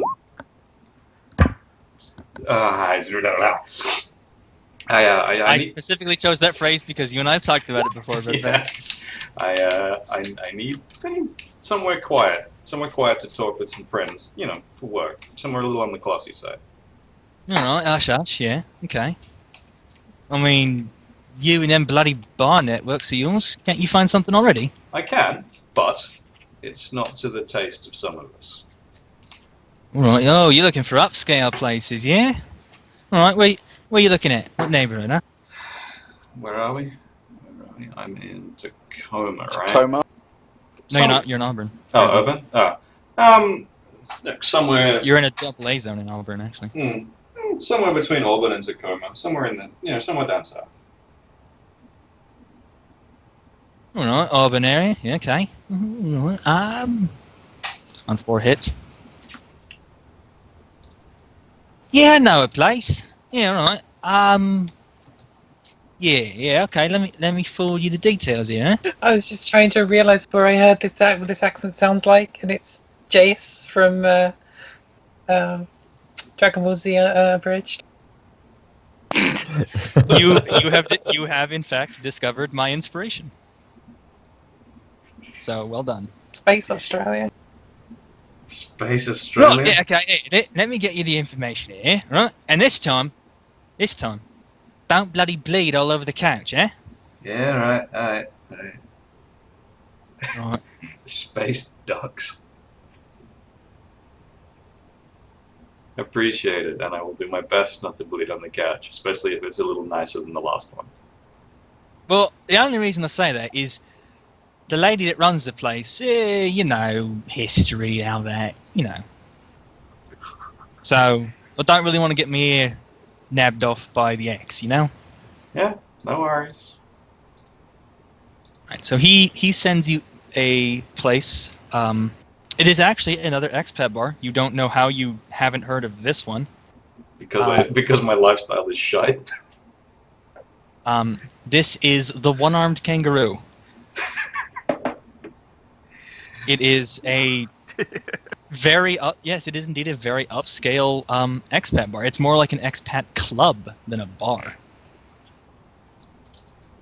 It is about 3 blocks down. The proprietress is a lady by the name of Sydney. All right. Well, if that's acceptable to our creature of comfort, let's head there. It is effectively equivalent to a high lifestyle. Okay. It is indeed a private club. You would normally need, some sort of invitation to get in. However, Which I have just acquired. Trapdoor has helpfully called ahead and let his ex know that you are coming down. Well, let's I don't mean to. By the way, I don't mean to. Appropriate the backstory of your. No, it's fine. I'm happy to run with that. Make a note of it somewhere. I should write this down. Dear.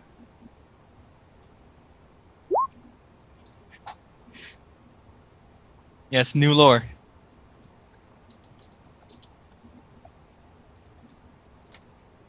And I will not subject you guys to Australian accents anymore. It was wonderful. It was something. It was better than me.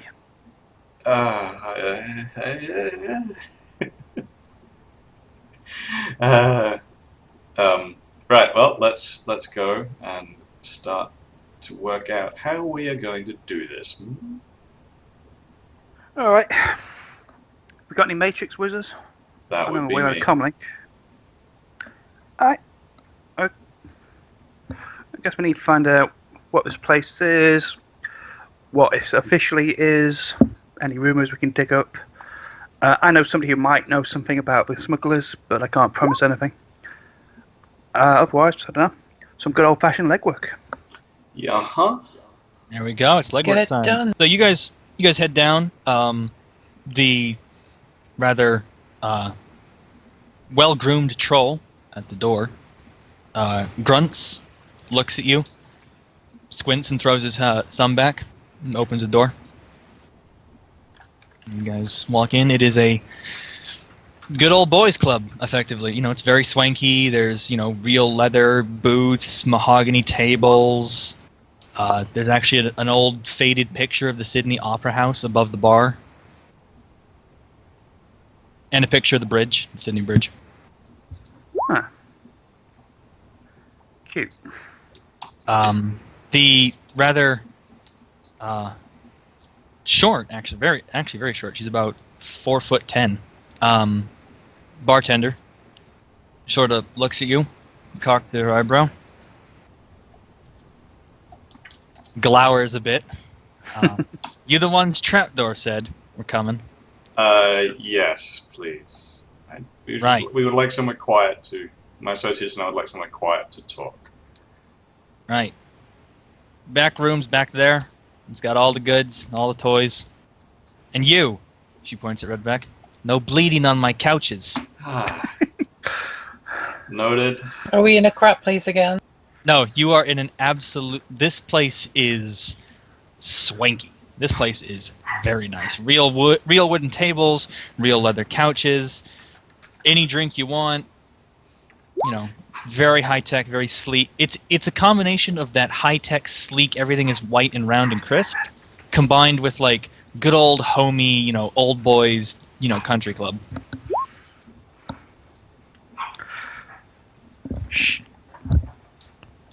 Just like home. Just like home. Right. So, we got the guy's name, right? You know the name he apparently goes by. Okay. Lazy Sal. Right. I will find a nice, comfy spot and start to pull out my toys. I mean, the back room, like, it has a white noise generator. You can tell that it has... The paint is jamming, but it's also, like, there's a little, like, control switch on the table in the back room, so you can turn it on and off. Okay. Or whatever the version of a universal network point is. Mhm. Some kind of outside world line. Search. Who is this guy?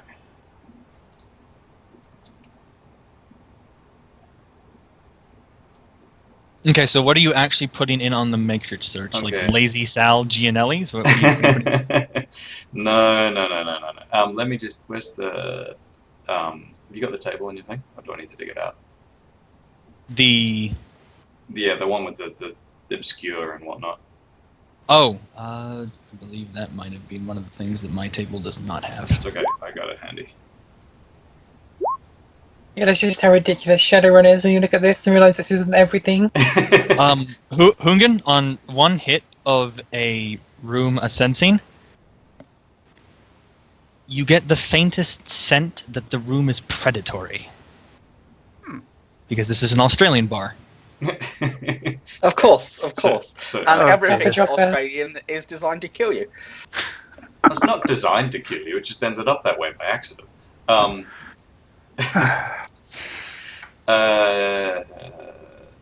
So I'm just glad we have stats for drop bears now. That's all.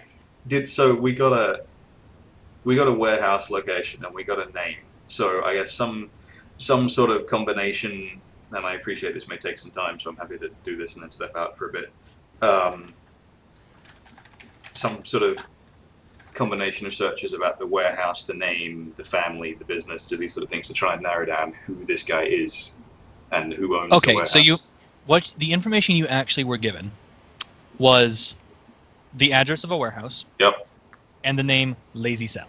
Yeah, so we need to find out who Lazy Sal is. And so you're probably more. This is probably get more info about the warehouse. Lazy Sal has not much to go on. So if the ownership is listed, what it ships. Okay. These so sorts the publicly available information. to start with, yeah. All right. So 4 hits. The warehouse is officially owned by Papa Polly's Pasta Parlor. Okay. And it is listed as goods storage. So it is the type of warehouse that it does not necessarily so much receive things as so much as it is just a place to store goods. It's literally a warehouse. Yes. Ooh, Evian. Ooh, 5 hits. Okay, let me do some digging through my notes here.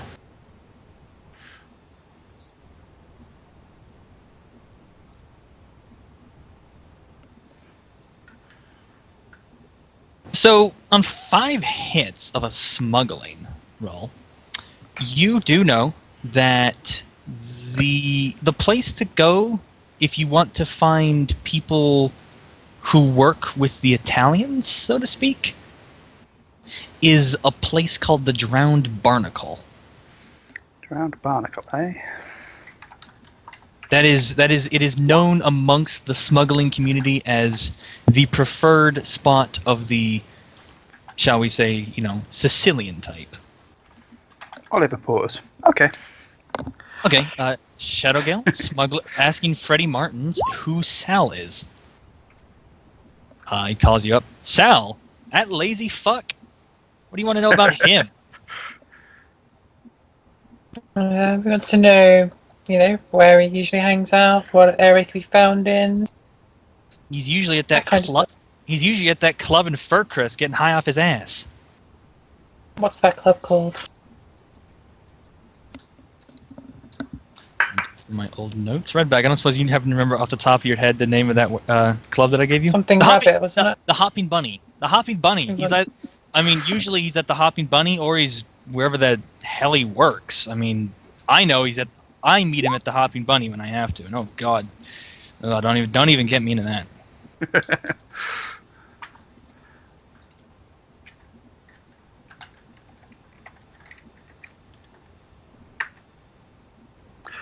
A name generator might help. No, I do try. I've used this place in a previous run, and I just need to keep better notes.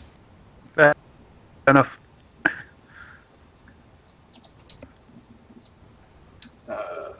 Okay, so there's that. Let me place a phone call. Oh wait, yeah, let me place a phone call.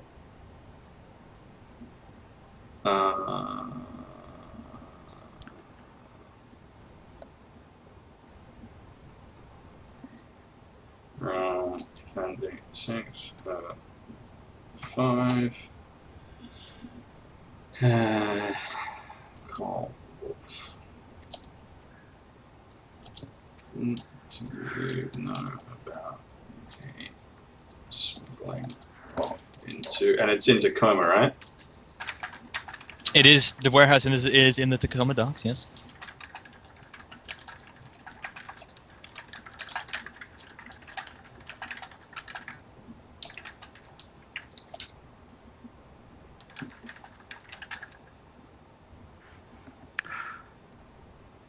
Who is Wolf? He is a gunrunner contact of mine.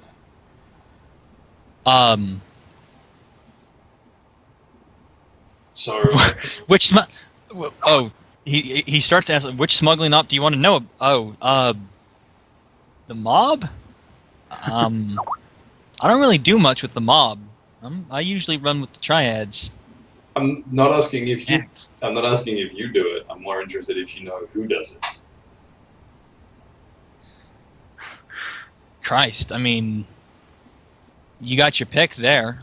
You know, there's tons of two. I mean, I will tell you, the mafia doesn't really use the established crews. They usually like to locally source their stuff. It's, you know, less. They don't have to pay as much. Mm-hmm. Do you know where I would go to find these guys if I wanted to have a quiet discussion? What's that place that's popped up recently? The something Barnacle. Oh. The drowned barnacle. Okay. I mean, all right. Well, not that he knows that, because he can't remember exactly Barnacle. Oh but shit! Sorry, I thought you were asking. No. No, this is I'm roleplaying the content. Something Barnacle. It's some dive place in Tacoma. You know the place types. Yeah. It's all local talent. Do you know what they prefer to smuggle? What The mafia in general, it's drugs, I guess. Okay. I mean, I don't know for sure. I'm just guessing, but you know, kind of makes sense. Drugs are pretty universal. Might be some other stuff. They don't take guns. Not that I know of. And he would know that, being a gun runner. Okay. All right. So it's probably a local crew then, not an established op. All right. That's okay. Thank you for the thanks for the info. I'm sure I can find the bar. If anything else comes up, you let me know. Yeah. Yeah, no problem. Okay. So, and I guess I'll relay the various bits and pieces that I found under the guys. The warehouse is owned by. Oh, that's too bad, man. Why do you want to know, huh? I am just going to quickly point out your beat cop is loyalty 2, connection 1. So was that a bad idea to do then? No. It's not a bad idea. It just means that, generally speaking, the lower the loyalty of your contacts, the more likely that you have to be very, very careful in how you word your questions, or they will start getting suspicious and potentially do bad things. Okay. Should I roll an edge here then? That is your choice, but I will probably advise that it is a good idea. Okay. You want at least one hit, otherwise your beat cop is going to get very interested in why the career criminal friend is asking about KE on the docks. Okay. What do I add to that? Just my edge. No, just if you're going to post roll, just re-roll 46. You re-roll failures, which in your case is all 4 dice.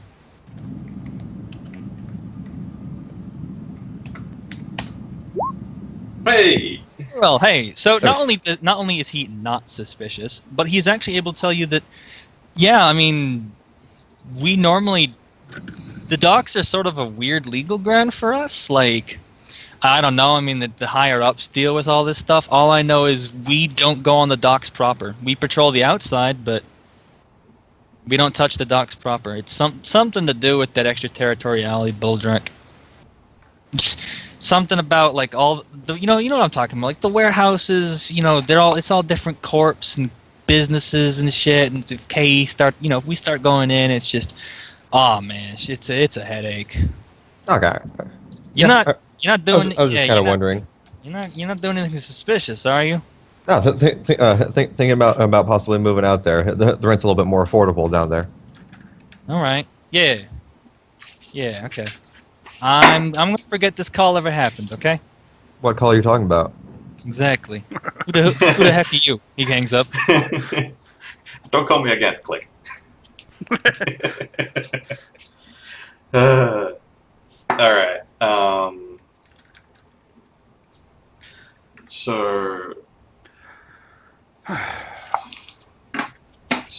But the sweet talking the smugglers can probably come later. We should probably try and find out who our mate Lazy Sal is.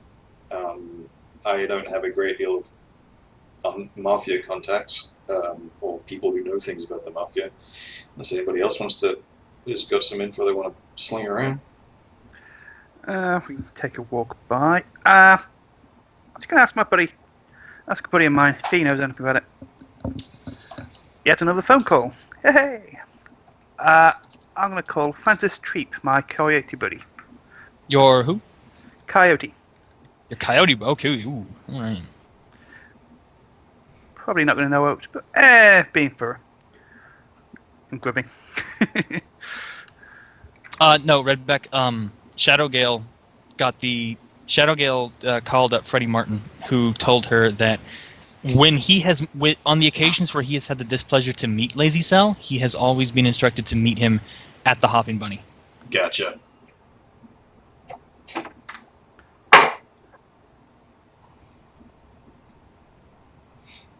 Francis picks up. Evian, what can I do for you today? Hey man, great to hear you. Listen, I'm on a job for Tarak. Just need a little information. Pick your brains. Pause a moment because I can't think what to say. Yeah. Do you know who runs a smuggling operation out the? Who runs John Barnacle? If I tell you an address, do you have any? Think you have a guess who runs the operation? Names, faces, street names. Anything you can give us. I can give it a go. Sure. Hit me up. All right. And he sent him a message. Sent him the address on DNI. You're gonna send me the address of the warehouse or of the drowned barnacle? Because you don't have the drowned barnacle's address. No. Of the warehouse that we've got. Well, nothing I've ever run to. Nothing anyone I know have ever run to, but that part of the docks, that's mafia turf. Yeah, I figured. That's great. You're looking for... Yeah, you're gonna... You can hear, like, rustling in the background as you can hear, like, him tapping on, his comlink and, like, throwing, like, stuff around, like, what the fuck?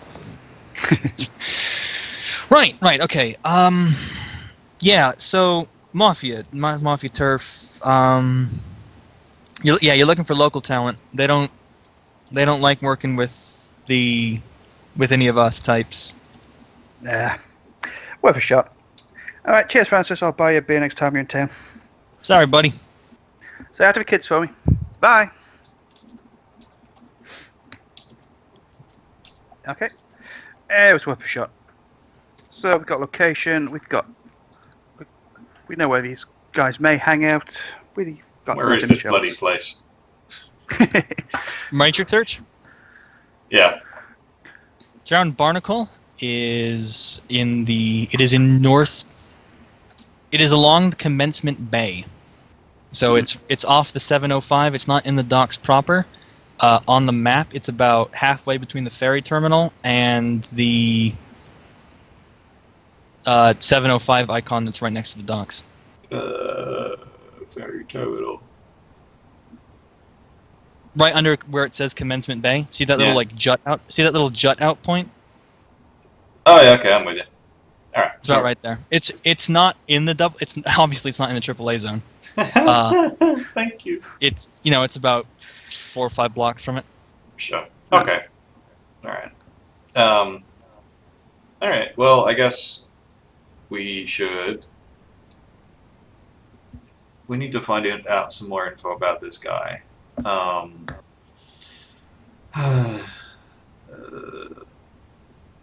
Does anybody know where he goes? I just know the name.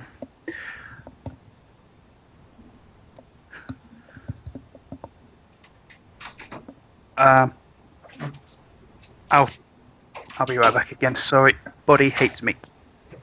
So, are you here, Soph? I'm here. Okay. Are you gonna? Did you pass that little helpful piece of information about where? Yeah, I'm I don't remember you All of it mentioning the got Hoppy passed Bunny on, thing. yes. Okay. Yeah, okay. Well, I will. If you want to go there and find him, that's fine. I may steer clear. Yeah, she's definitely not going there. Fuck that. Say again. She's definitely not going there. Fuck that. No, I'm not going there either. This one's on you, boys. I mean, I'm happy to go have a look in the astral if I know where it is. Oh no, I know exactly where it is. I'm just not going back in there on this particular job.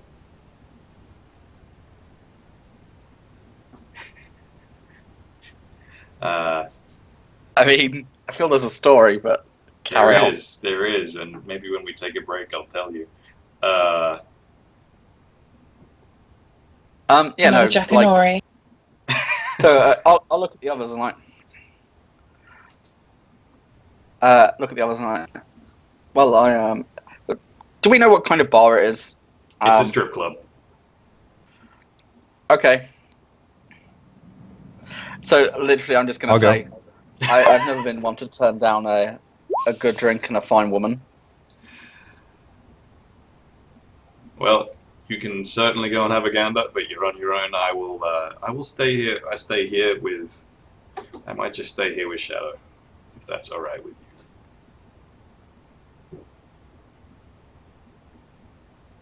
Sorry, what did I If miss? people are going, she will go in a vehicle, but she's not going inside the building.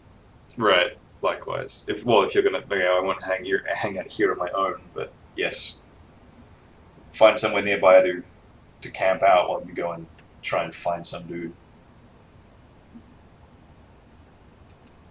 discreetly. Okay, so Hungan and Evian are going to the Hopping Bunny.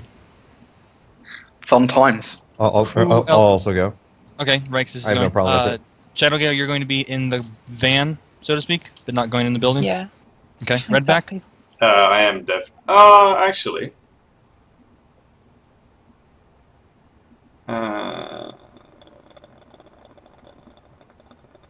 Yeah, I will stay in the van, but I will pass a little bit of information on to the team.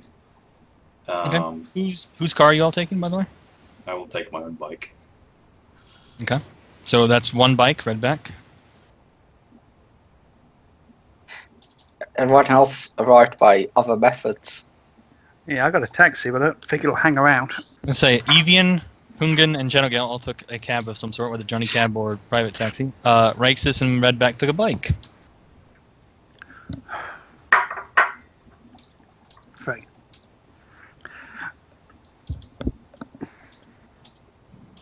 Or we could possibly rent a van. Yeah, as long as we don't get in trouble with it. I don't mind chipping in for that.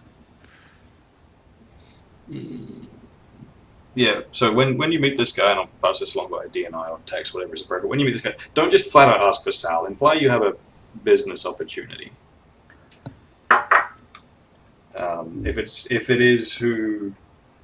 If it is possibly who I think it is, he will be interested in business.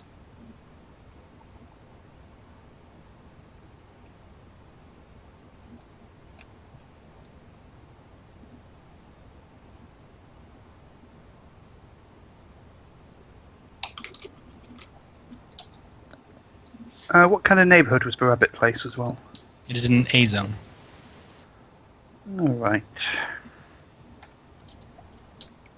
It is in Fircrest, in Tacoma.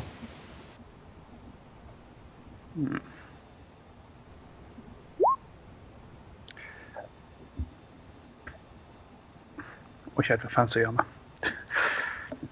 Okay. So So everyone, I'm just going to kind of say that everyone's getting there, whether by cab, bike, whatever. You are all apparently going to the Hopping Bunny. Just only 3 of you are actually going inside. Yeah, and like while we're getting there, Overdue and I'm just basically going to lay in. So this is how we're going to do it. We're going to go in separately.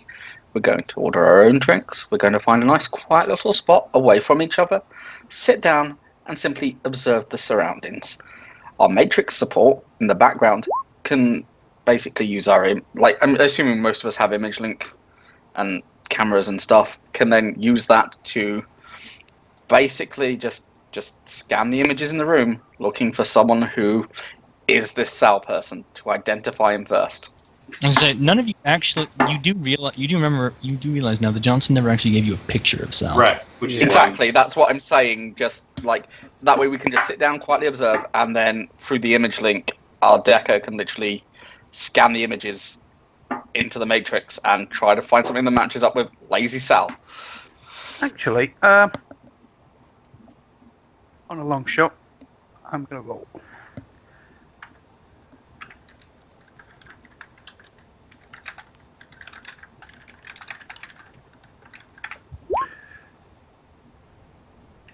There are whispers, very vague ones. There are whispers that there's been some restructuring in the mafia family. The Gianelli family it's taken a few hits. There's been some botch ups, a couple of pretty major fuck ups that happened pretty recently. Right. So there's been some restructuring, and a man known as Salviere was recently promoted / side graded to a more cushy job. That might possibly be Lazy Cell, but you do know that a man named Salviere recently got a somewhat cushier job. He's up and coming. He's definitely mafia type. He definitely fits the mold. He's a bit up and coming. Shadowgale, your car with smuggling compartment is grid guided to the address, and you have whatever you can reasonably fit into a smuggling compartment with you. FBA and Raiden, just in case. Okay, yeah, those will definitely fit in a smuggling compartment.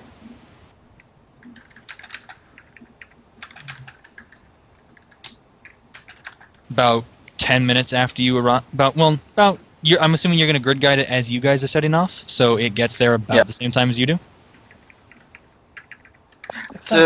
Does everyone share this new information with us? Yes. Okay, so like literally, I'm going to say, I'm going to turn to Redback. It's like, as our resident tech whiz, could you pull up an image for him? I mean, we have a name now. It should be enough for you to go on, as well as his alias, Lazy Sal. I have no idea how to spell either of those things, so let's see how that. You actually got Salvieri better than Evian did. It's 1 R though. I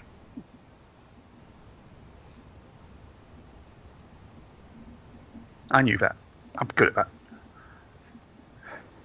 Okay, so this is an in-depth search. This is a obscure or hidden information search.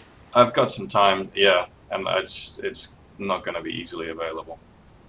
Okay. So 5 hits.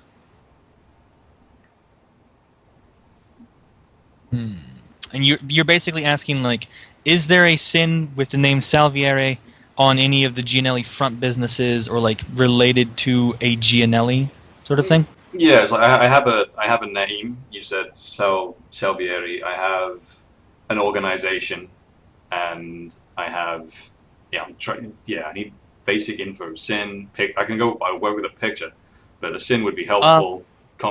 That's sort of. There are 3 Salvieres related to the Gianellis. Mm-hmm. There's Salvieri Rossi, a Salvieri Marino, and a Salvieri Gianelli. Mm-hmm. What's the age of these guys? Salvieri Gianelli is 3 years old. It's not him. Salviere Rosse is 19, and Salviere Marino is 32. Mm-hmm. Do any of them have listed occupations? Do they show up as running a business or anything? Salviere Ginelli is listed as a baby. Well, Professional. professional pants shitter. Salviere Rossi is listed as a full-time student at Seattle U, but and Salviere Marino is listed as a cook at Papa Polly's Pizza Pasta. Yeah, Papa Polly's Pasta Parlor. There we go. Can I find a picture? Yeah, you can find a picture. Hooray. So I think 2 options. It's either this guy or this guy. However, it's more likely to be this guy. Okay. So along with all that associated information. Okay, so the picture of Salviere Rossi is your typical, like, pimple-faced 19-year-old. He has very bright, he has very bright red hair. Looks a bit gangly. Salviere Marino is a gaunt-faced, sallow-skinned man with a slight beer gut. His listed picture is actually a sort of scowling semi-mugshot. Right. Okay. Like, so, I mean, assuming this is happening while we're on the way there, or like, what's the time scale here? I'm assuming I'm going to assume Redback has launched Browse, and I'm going to assume he's doing it on the ride over. So it takes him about 15 to 20 minutes on 5 hits to find this. Give or take. Yeah.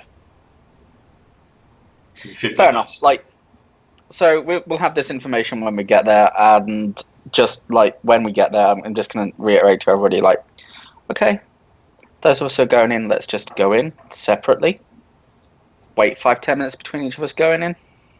Sit separately, order a drink, enjoy ourselves, not too much, and let's just keep an eye on him for a bit, but don't make it obvious that you're looking at him. Let's not be amateurs here. Yeah, this is my first rodeo. There's one problem. Is this place going to even have any people in this time of day? What time is it? It's about 1 p.m. Might be a body or 2. Yeah, might be a couple places. As you guys pull up to the Hopping Bunny, you see before you, not a overly fancy, but not an absolute dive of a strip club. There is an arrow of a pole dancing lady next to an animated sign of Hopping Bunny ladies. As you approach the building, you can faintly hear the unts, unts, unts of ever unchanging, ever static, the same strip club music that has always, and will always be playing.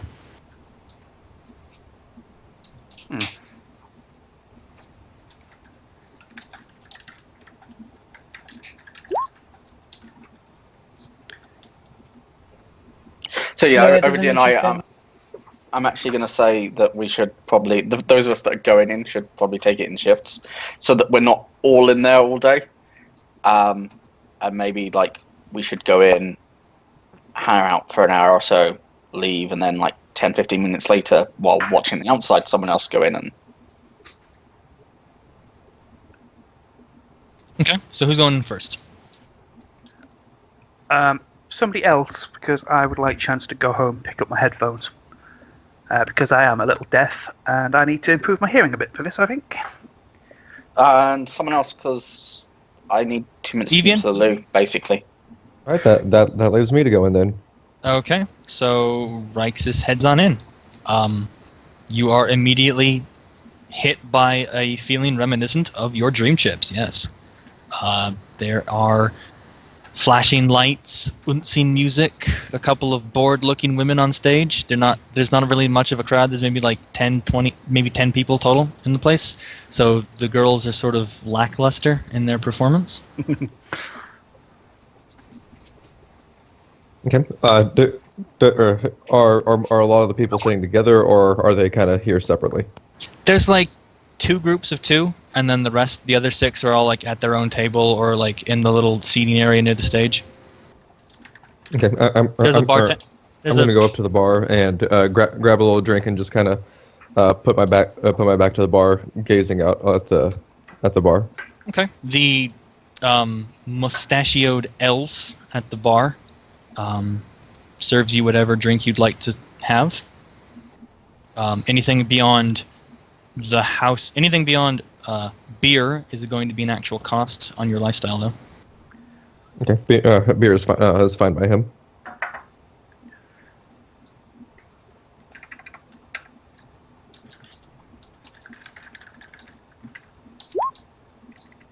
Okay, so you get a cheap beer, a cheap soy beer, and you kind of take the cheap seats to the stage at the bar.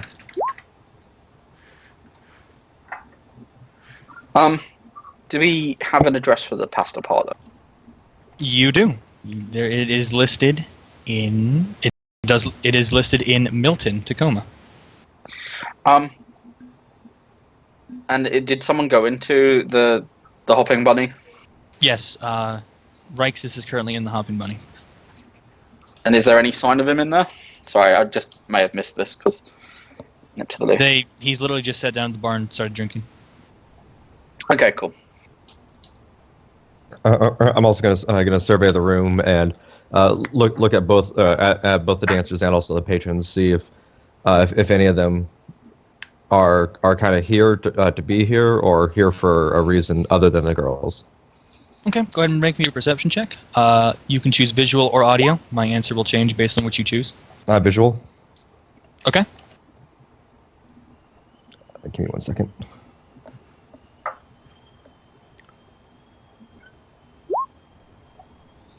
Okay.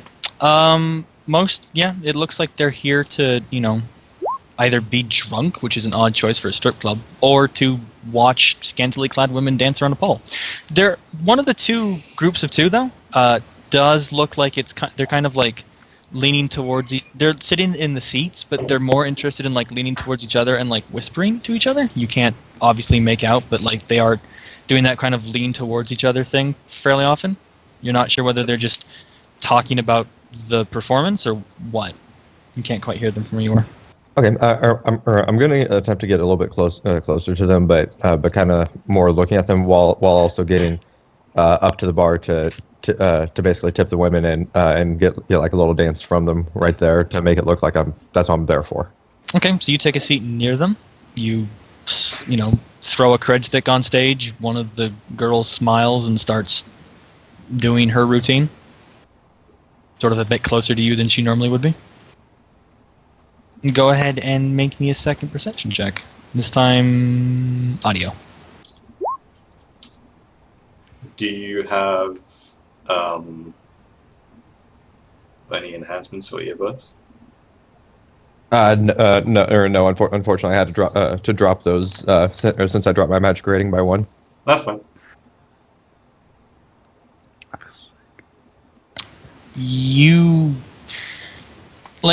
You can hear them, but it's that kind of whispering, and unfortunately the lady in front of you is actually rather pretty, so you're a bit distracted by the performance. Okay, that's fine. Presume, do you have some way to kind of I guess comlinks have a camera on it, but you probably won't directly pointing your comlink at the group. Do you have some other way of discreetly perhaps transmitting images back to us? My glasses have smart link and vision magnification, if that helps. That unfortunately, as well as low lights. Do you have a micro camera or a camera? No, I do not. Ugh. Then nope, you're shit out of luck. Okay, cool. Okay. Can you look at the guy enough to like? Because presumably you were just looking at them, but is there a way for him to look at the group just to basically? Does one of these faces match the picture I saw earlier? Where is the private room? In relation to the two of them, because if I can, I'll try and get a private dance from her by walking past them to get a good look at their faces. There's a couple of booths there are private booths. Go ahead and roll me an edge check. So that is roll however much edge you have. Roll that many d6. You don't spend one. You're just rolling. Yep. The private booths are to the right of you, and these two are sitting to the right of you. So you sort of gesture to the woman at, kind of cock your head at the booth. She catches the hint, smiles, begins walking over there. As you get up and follow, you can go ahead and make me another visual perception check. Take +2. You're right next to these guys, and they're not paying attention to you.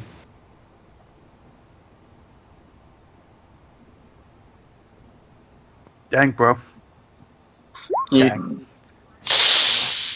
Ouch, man! Wow, the dice do not like you today. How do you? That is statistically exceedingly unlikely. It's very bad. Is what that is. Hang. What?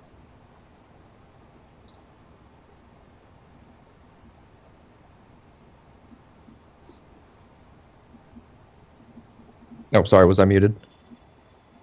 Yeah. Oh, okay. I can spend up to 3 edge in between like a week of rest or something like that, right? That's what my edge score is? No. Okay, so and I'm not entirely sure on what rules is written on this, because I have seen tables give you all your edge back on sleep and only 1 edge back per 8 hours of rest. 1 per 8, 1 per day, I think. 1 per 8.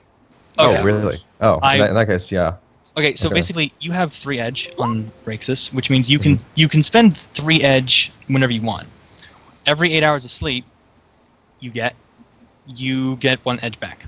Oh, then yeah, I'll this is a pretty important role, I feel.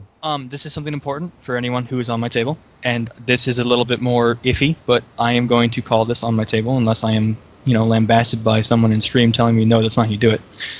But if you have a sleep regulator, it lists that you only need 3 hours of rest per night. So on my table, that does include getting edge back. Okay, cool. As long as you have a decent meal per 3 hours. I mean, he just had shitholesome coffee, tea, and ice cream. Not sure that would count, but Okay, I'll go and spend that edge then. Nice. I was literally. This is the worst part. Is I was looking for 1 hit. Okay. Because you were literally like brushing right past them. Is there such a thing as like taking a 10 in D&D? So, no. Well, okay. In Shadowrun as written, you can buy hits. Hub does not allow this. Okay. And you can only do it in a situation where you are not hurried. Okay. That's cool. correct. Well, You can also get a point of edge back for doing something awesome. Trademark. oh, nice. Sweet. Okay, so I got 2 successes then. So the guy on the left is actually a rather burly-looking orc. The guy on the right is a human. He looks to be an older-looking gentleman, maybe mid-30s, mid-40s. The lighting in the club is a little bit crappy, so you can't quite get a good look, but he has a bit of a beer gut. He at least fits the general description of Marino, but it is by no means a solid match. Would my low light vision help out with that with my glasses? Actually, yes, it would.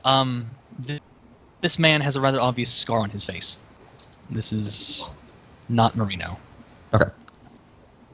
Okay. On the way back, then I'll send a DNI that there's a guy with a close match, but also has a distinct scar. That I don't think it's the same guy. So, over DNI, I'm going to send back. Oh, go ahead. Sorry, go ahead. Sorry. Shadowgale. Go ahead and roll me a perception check.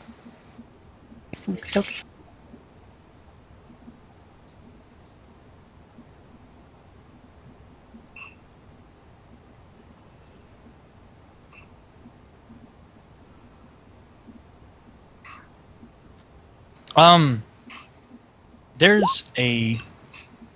Well, I mean, one hit. Okay, 5 hits. All right. Yes. A car has pulled up. Rather nice-looking, sort of sedan, and 2 holy crap, there's trolls and there's trolls. And 2 of those trolls have just gotten out, and there's a short, squinty-looking man that's just gotten out with them. And on 5 hits, you didn't quite get a good look at his front, but that kind of fat beer gut dude, unhealthy looking skin.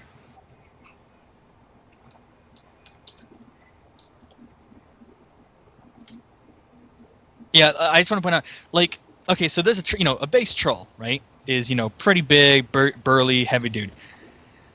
These guys make normal trolls look like dwarves. These guys are big.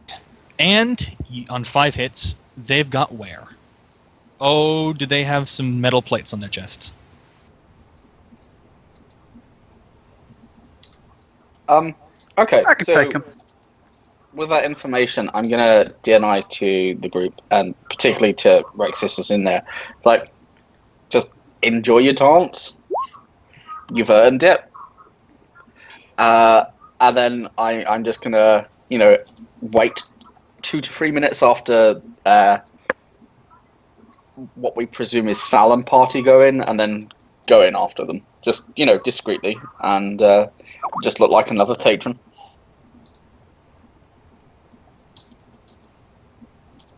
Okay, so, Rexus, your private dance has just ended by the time Shadowgale messages, so you are just kind of coming out of the booth right as these 3 walk in. And, I mean, when I say they walk in, they don't walk in so much as the guy throws the doors open like he owns the place, steps in, looks around, and you can hear him clear across the room.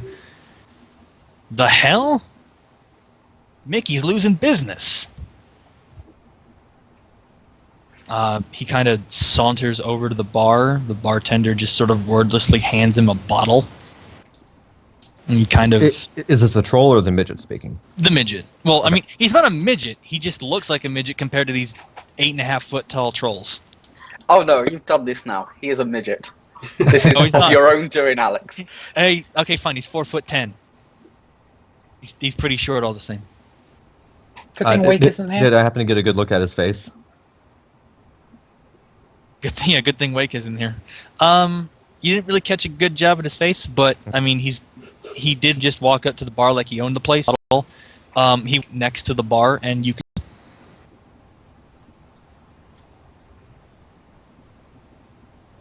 Okay, I'm going to go ahead and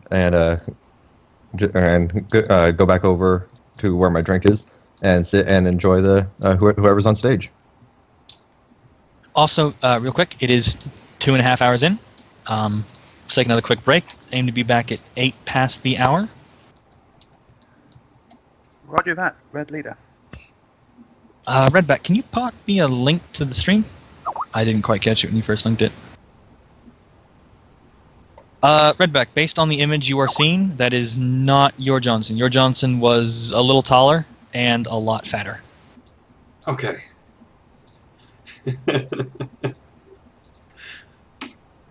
So 5-minute break to 1/2 past? Let's call it a 7-minute break. Make it to 1/2 past. Hooray. Okay. There you go. Alright, so just out of character here, just what I'm thinking. Like, maybe get him near the docks at some point, have a water spirit possess his body, politely tie large chunks of metal to his legs, and then command the spirit to walk into the ocean, to its natural habitat, and then command the spirit to release his body, and then blah blah blah. Very complicated version of concrete shoes. Yes, but, I mean, this way, still, and happily let us put the shoes on him.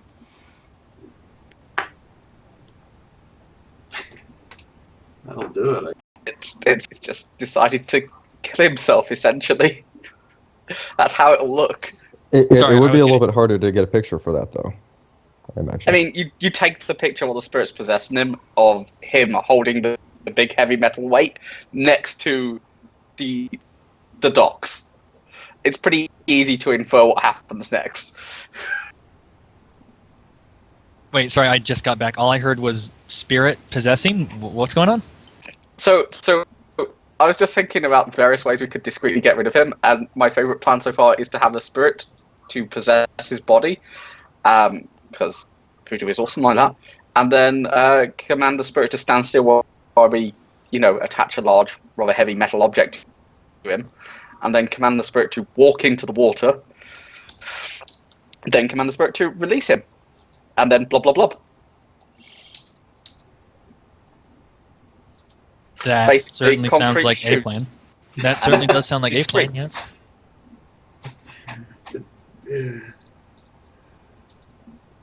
I mean, you might have to do something about the The two the giant two trolls. walking tanks that appear to be with him.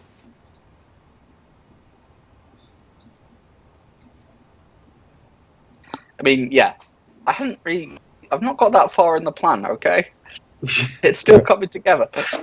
I mean, as far as them, I would imagine a good mage has a good chance against them.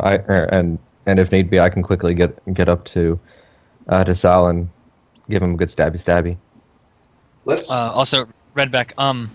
No, don't worry. This is not your last Johnson. I like that Johnson too much to just have you kill him. The next. Yeah, I just had this horrible sinking feeling, right? Just this horrible, horrible sinking feeling.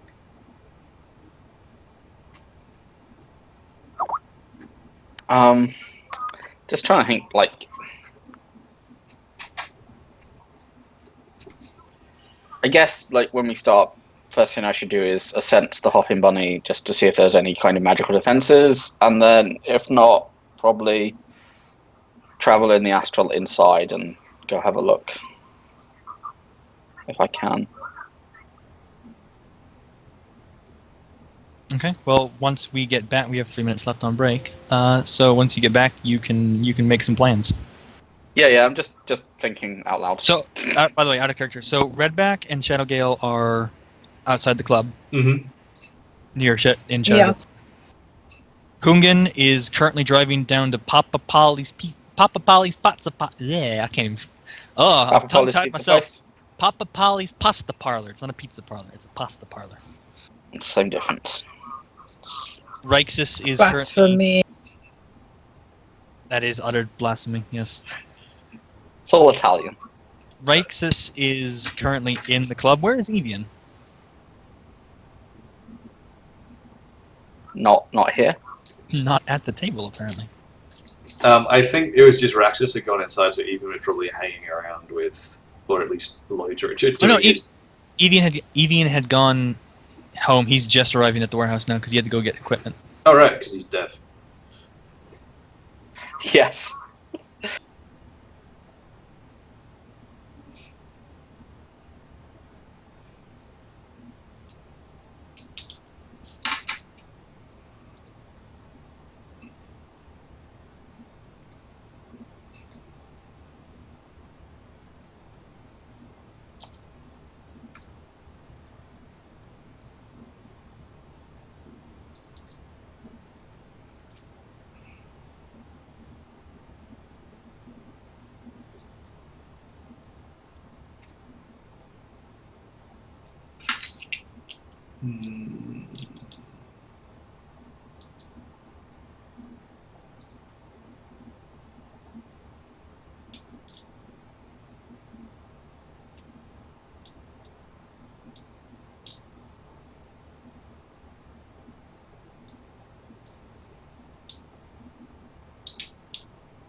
Oh, dear.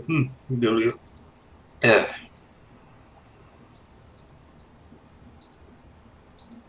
It got quiet in here. Sorry about that. Right, it is. I am reading this as half past. So let's do a little roll call. Shadowgale. Yes. Redback. Uh-huh. Hungan. Ahoy. Rixus. Here. Evian. Yay! All right, we are back. Rixus has just seen midget man walk up a staircase as two armored trolls just sort of, plop themselves on either side of the staircase and wait. Evian, you just shown up at the Hopping Bunny. Sweet. Okay. Over to you now. Do you need backup? I'm here. I can come in. I think we're probably fine. Just stay cool. I'm always cool. Alright. Gonna hang out. Guess find somewhere to go nearby. Where I won't look like a vagrant. Or a mugging victim. Or possibly both. Indeed.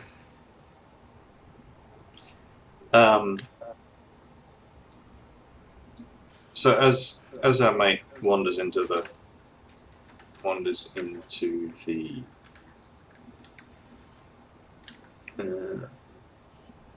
club. I'm looking for comm links and whatnot. That would be perception. The Matrix Perception, yes, indeed. Okay. Perception. Is that dude the sin dude?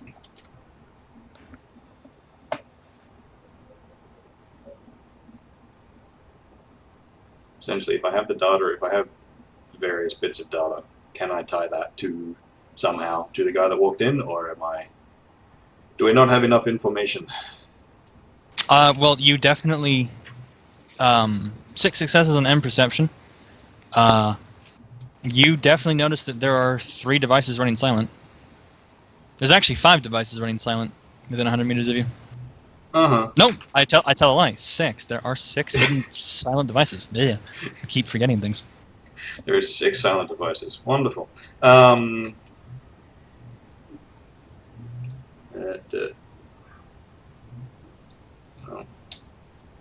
are the quiet things?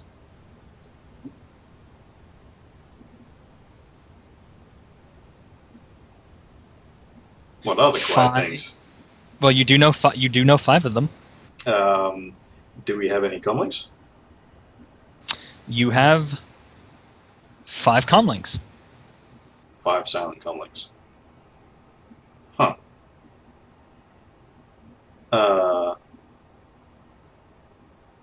Okay. All right.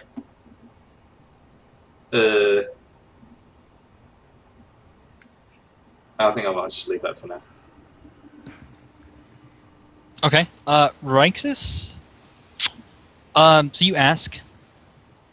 The same one that's kind of like, walking out with you from the booth. You ask who they are.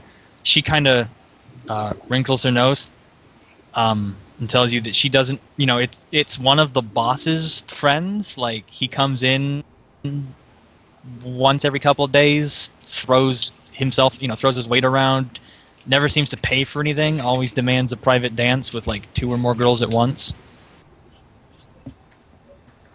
Very handsy. Does she really seem not to like him at all? She looks like the expression on her face when she is talking about him is reminiscent of that a high-class socialite might get when they're talking about a beggar. Okay. Well, would it be a good idea to try and ask her if she can get his name or I'll pay for another dance with a good tip. Go ahead and roll me negotiate. Okay. I should have got negotiate instead of con. You are asking her for a business arrangement. You are not attempting to lie to her. Right. not yet, anyway. Fun fact: there is no actual diplomacy role in Shadowrun. Negotiate is the closest thing you can. You have critically glitched. Oh no. You may, at this point, if you wish, spend a point of edge to downgrade that to a normal glitch. If I would edge to success. So basically, Okay, so would I be able to fast talk myself out of it? okay, so the way it works is a glitch means you have not succeeded, and you can actually glitch on a success, but a glitch basically means you have not succeeded. Something has gone a bit wiry. A critical glitch means you have basically started her to be like, "Me pay money dance, tell me who him." Like you kind of Right in really it. put your foot in it. Yeah. Okay. I'm actually going to try and fast talk myself out of that one. And Yes. Basically, that is what is. Who's the midget? I'll pay you. So you're not going to spend the edge to downgrade? would I be able to kind of fast talk myself out of it that or they're saying like the dance still has my heart beating a little bit fast, so You can definitely try to fast talk your way out. Crit glitch or glitch, but you are going to have to tell me whether you're going to spend the point of edge to crit glitch or not, to downgrade or not. what do you guys think I should do? Uh, Because it's my last point of edge until I rest. I mean, which we are probably going to do before we go on. So, I mean, I have to say, this critical glitch is probably something you do not want to happen. Okay. yeah. Yeah, I'll go ahead and turn it down to a normal glitch then. Okay, so her face wrinkles, but this time it's aimed at you.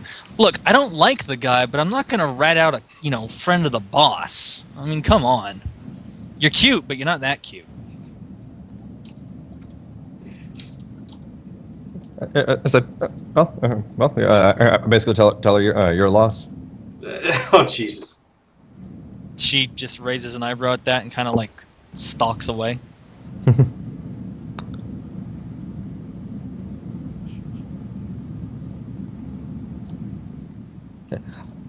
And I'm gonna go back and sit down on my drink and enjoy another lady. Oh, As, okay. but as she's up on the stage rather than right up next to me. Okay.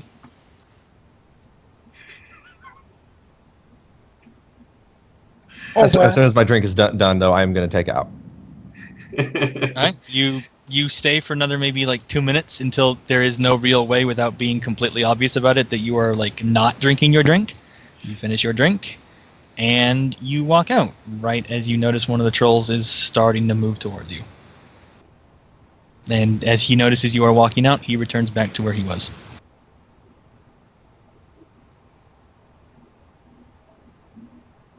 So, is anyone else still in the club? I don't think Is anybody Evian else walking in? had made it in yet. Okay. I'm around in the area, but holding off for now. Okay, so Evie and Redback and Shadowgale are loitering at various places outside, being various levels of discreet about it. Imagine Shadowgale got a car parked in some kind of car park / parking lot, whatever you want to call that. Yeah, the hopping bunny does have a attached car lot. Then she would be sitting in her car. Okay, so you are doing that. Redback, you are kind of leaning outside on your bike, I imagine, in that casual. Yeah, just sort of sitting here doodling on my comlink here. Yeah. No. Nothing to see here. Do. Evian, you are loitering in a somewhat more suspicious manner, but then again, this is a strip club, and people don't normally look twice at guys loitering outside of strip clubs. It's funny how that happens. Usually because they're doing something nefarious. That, or / it's devious. that, or it's the okay. That dude is totally like whiff waffling as to whether to actually walk into a strip club or not. We've all seen that. Waffling. He's flapping about. Okay. It happens. Nah.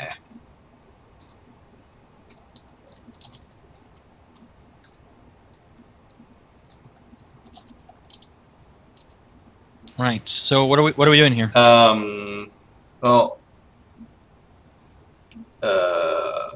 Actually, we're gonna cut away shortly. Hungan, you were going to Yeah. Papa Polly's Pizza. Papa Yes, I Polly's was. Pasta Parlor. Papa Polly's Pasta I was and going to head Pizza down Parlor. to the There. pasta It's pizza both. venue of shame. Okay. Don't know why, but there's shit now. Yeah, so when I get down there, I'm literally just gonna, quickly just scope out the outside of it. Okay, so in an actual astounding display of creativity, Papa Polly's Pasta and Pizza Parlor has an arrow of a 5-pointed star centered around the letter P, where, going clockwise, it says Papa Polly's Pasta Pizza Parlor. I kind of like this. It looks cool. Yeah, it slowly spins. The place itself looks like your traditional Italian family diner. Yeah, I'm. Like, there's actually like a crappy plastic, striped tarp over the front, overhang, awning. That's the word, awning.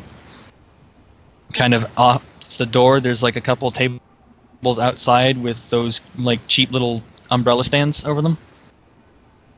Okay. So I'm gonna go in, and when I look for a place to sit down, I'm gonna look around to see different wait staff, because I mean, they have wait staff, right? I assume.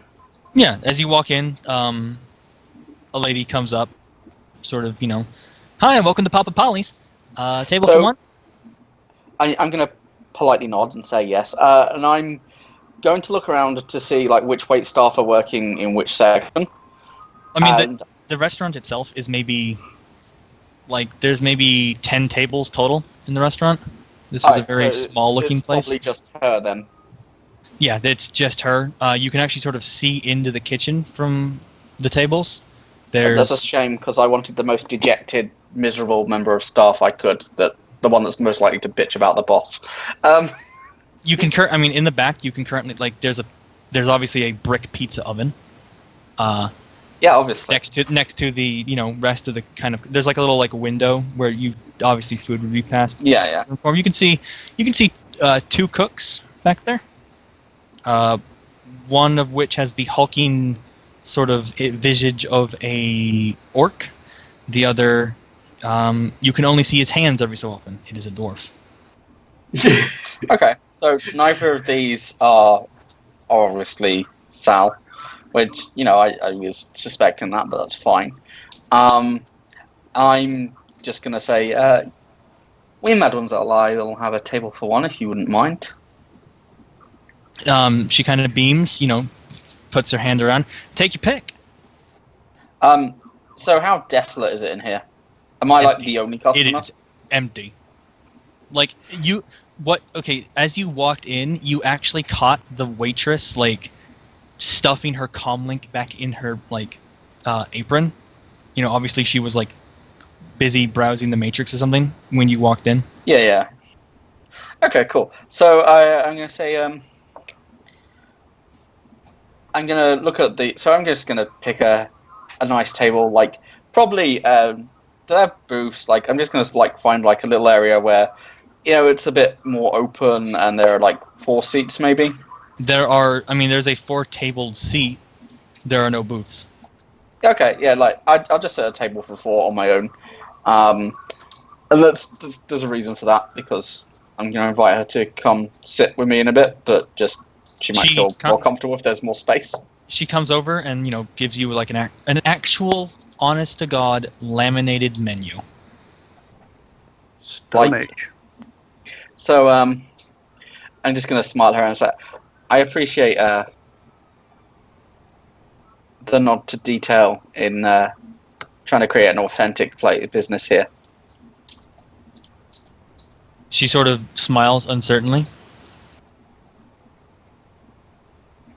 Since it's quiet, so I'm going to look at the menu, and what's the prices like? Is it terribly expensive? Is it reasonable? Or the most expensive item on the menu is the wine, a 2064 red. It's about 100 new yen a bottle. Yeah, I'm not that rich. I literally just want most of the pasta and a coffee. So most of the stuff has a soy and a real version. The soy versions of the things range from 10 to 30 credit new yen, rather. The real versions run from 50 to 80. Okay, so I'm gonna smile at her and just say, I'm gonna pick a nice kind of pasta maybe like a chicken pasta salad type dish. Okay, so you pick and a coffee, chick- and I'm just gonna say, have you had your lunch break yet? Yes, yeah, I did. She kind of makes a note that you've ordered the chicken rotatelli. That's a shame. I mean, doesn't serve it anywhere else, and I'm on my own, and just maybe fancied a little bit of company, if you wouldn't mind. Just if you've got time to chat. Go ahead and make me a con seduction roll. Okay. That is the one specialization I don't think I've ever seen. See, I'm not Yeah, trying to seduce her, though. I'm just trying to ask for company. I know, but the thing is, this is how she's taking it. So make me your con roll, and if you have a specialization, that will apply. You're attempting to smooth talk the waitress into sitting with you. She sort of like glances around, looks back at the kitchen where the orc and the dwarf are now having an argument. There's a half-finished pizza in between them. They look like they're about to come to blows. Sort of like winces a bit, and then sort of just slides into a seat.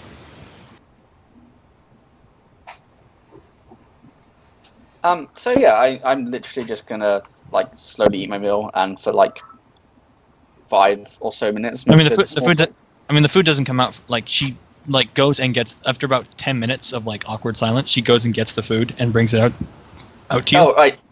Yeah, well, it wouldn't be awkward because I'd be like making Okay, small so talk, asking her like how her day is, and just nothing particularly too invasive, just chatting, and like probably explaining that I'm not that familiar with Seattle. I'm fairly new in town, and because the character has I obviously don't really, and I'm not going to do one because it's just going to end up being horribly racist. But the character has quite a thick like Haitian accent. Oh boy, Yeah, now so I'm new to Seattle, huh? Sorry, I had to do it. I'm sorry. It's okay. Like it's better than what I would do. Okay, so you do make your small talk. She goes and gets your food. You're talking about how you're new, and she's sympathetic to it. She's like, she tells you she's only recently arrived from Italy, maybe 2 years ago. Yeah, and as the conversation progresses, it'll be like, do you like working here? And what's the boss like? Does he treat you well? She kind of like she sort of when you ask about her boss, she sort of winces again and just sort of makes that non-committal not bad. And, yeah, I just say, and then I kind of follow it with like, my last boss was a real pain. And then I kind of just like vaguely explain the situation that I used to work on a ship, and he took a dislike to me and left me here. Sort of explain the situation that I've come to be in Seattle without like explaining the details of the fact that I'm a pirate and now doing jobs in the shadows. And just kind of slip in, hey, if I was looking for work, not that I expect I'd get employed, who is it that I'd ask here? Maybe just to kind of, is there anyone I'd hand a resume to? I mean, I've worked in galleys on ships before. Yeah, you'd want to talk to Mr. Marino. I'm like, have you? Sorry to impose. Have you got maybe like a com code for him so I can contact him? She does give you the com code of the building of the business. She does not have his personal com code. Okay.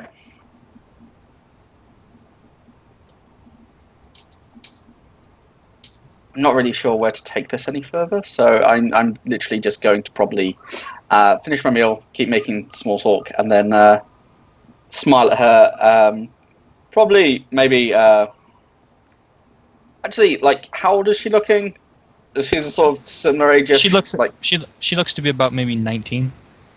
Okay, Yeah, so 19, she's 20. not that much younger than hang on. So I'm just going to say, since we're both new in town, this isn't going to be. I'm not trying to seduce her. Us, because I'm really not. Like, it should be like maybe us tourists should stick together. Maybe since neither of us really know anyone else. Well, I mean, I certainly don't. Go out for a drink, catch a movie, maybe share any new and interesting things we discover while we're living in Seattle, like handy hints type of deal. Cool places to visit. Go ahead and make me another con roll. Not seduction this time, just straight up con. She kind of smiles, nods, you know, gives you her comm code, tells you, you know, hey, you know, add me on me feed. We can hang out when I'm off work and stuff. Yeah, I totally do that. Take a note of the comm code. You now go ahead and put on your sheet that you have a 1-1 flavor contact, Bethany Rossi. She is an Italian waitress. Cool.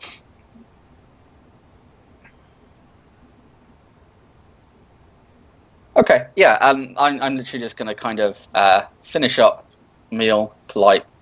Tell her I'll call her, and we'll get a drink sometime. Maybe she could suggest a good bar, and politely leave. Okay, and then that contact is not a permanent one. It will last until the end of this run, and then I will potentially talk to, in my AAR, I will put it in that I have given it to you, and that, you know, I will get back to you as to whether you're allowed to keep it or not.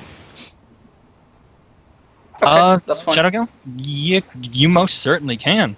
You can go ahead and call up Honda-san. Okay, so connection times 2 plus loyalty, or connection plus loyalty times 2? So I'm gonna make this connection plus loyalty times 2, since you are asking him to basically tell you stuff that the Yakuza probably know, but that you obviously were not told by the Yakuza. So it's sort of like a, hey, I know you guys have, you know, you hired us for this, but can you tell me anything, you know, off the books? And with Evian assuring me, I will feel free in granting you the 1-1 contact. Bethany Rossi, Italian waitress. Cool. 2 hits. Honda-san picks up. You can hear the rattling of his Buddhist bone bead necklace as he picks up. Shadowgale-san. How may I assist you today? And she will mention I've given the pleasantries that they are looking for on the what's his name? Sal something. Lazy Sal. Oh, Salviere Marino. Marino. Okay, we know where Sal Marino is right now, but we would like to know if the Yakuza know anything about his schedules, his plans, where he's typically moves to, where he lives. Yes, I have heard. I have heard that this job was being sourced out. It is good to know one of ours is on the job. Yes, I believe I can share some information with a friend. What is it you wish to know? I just said. Sorry, GM just completely blanked out. You wanted to know what specifically? His schedule, where he tends to hang out, Okay. that kind of thing. Yes, we have had eyes on him for a time. We know that when he is not at home, he is either at his warehouse, or, on the odd occasion, he spends his time in a den of degeneracy that the Mafia run, known as the Hopping Bunny. Though this Yes, I'm outside of it right now. Yes.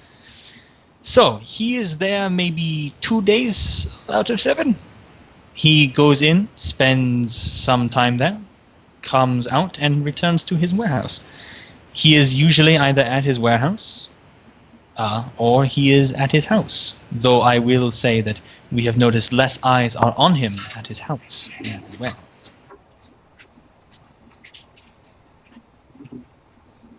And where She do you gives happen you- to know where his house is?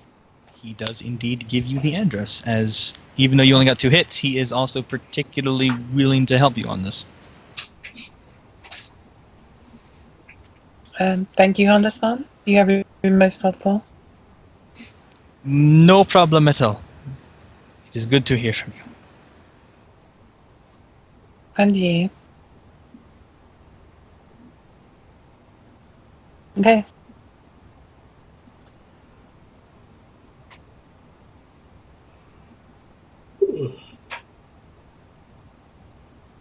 Right.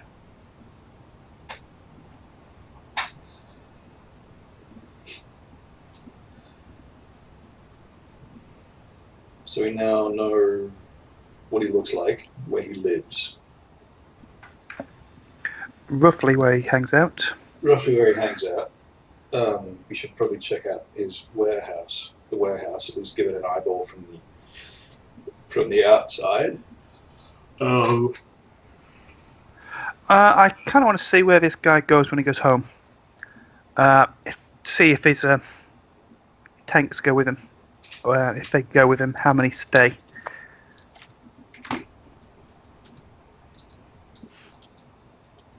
Okay, so you have an address on his house, and you have had the address on the warehouse since the Johnson. Yeah. For about 2 seconds. Alright, so... Oh, sorry, excuse me. Oh, dear, oh, dear. Alright, so we should probably check out the warehouse, at least see what it looks like. And maybe also lay some sort of discrete groundwork with the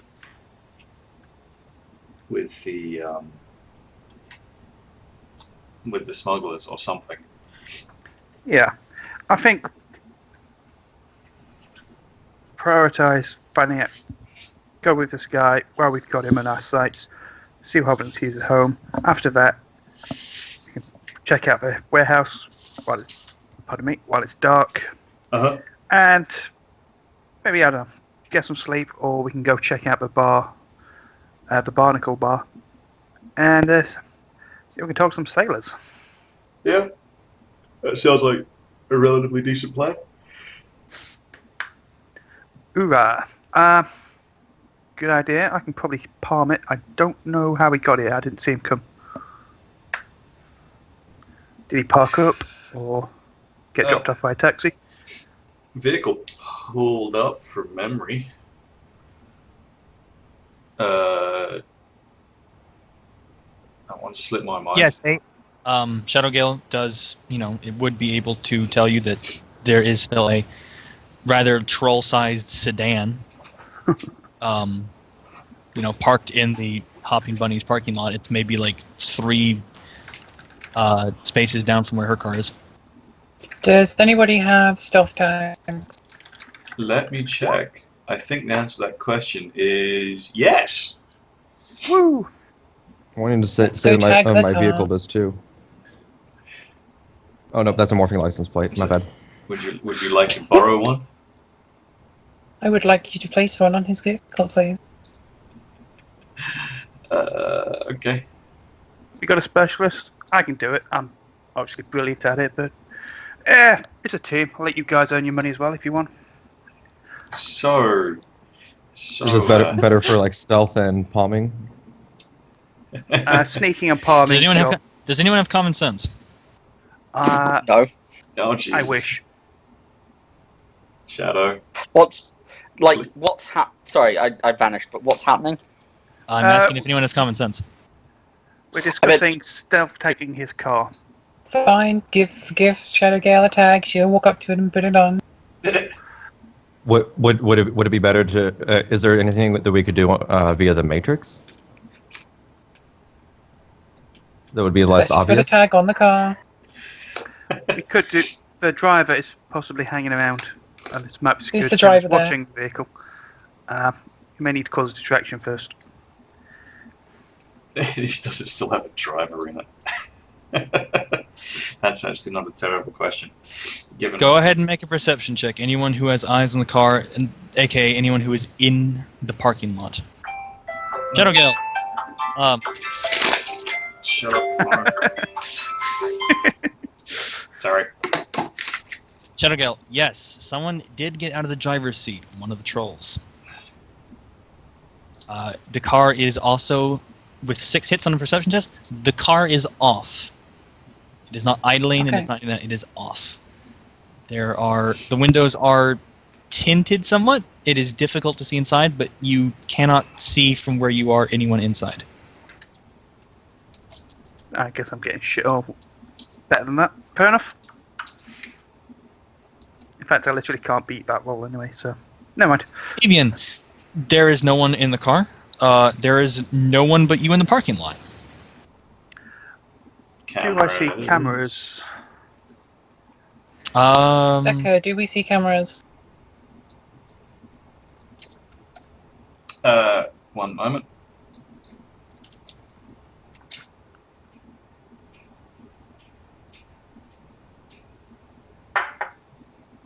You do not see any cameras. And the only silent things were the comlinks from before.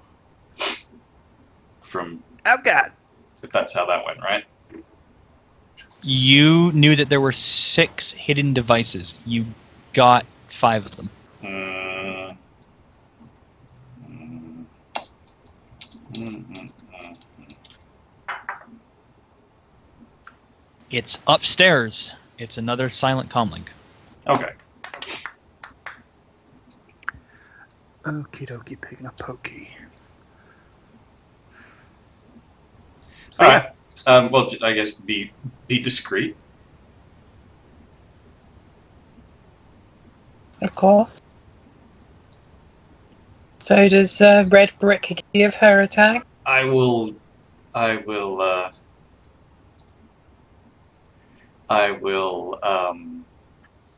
Yes, I will fish one out of my backpack.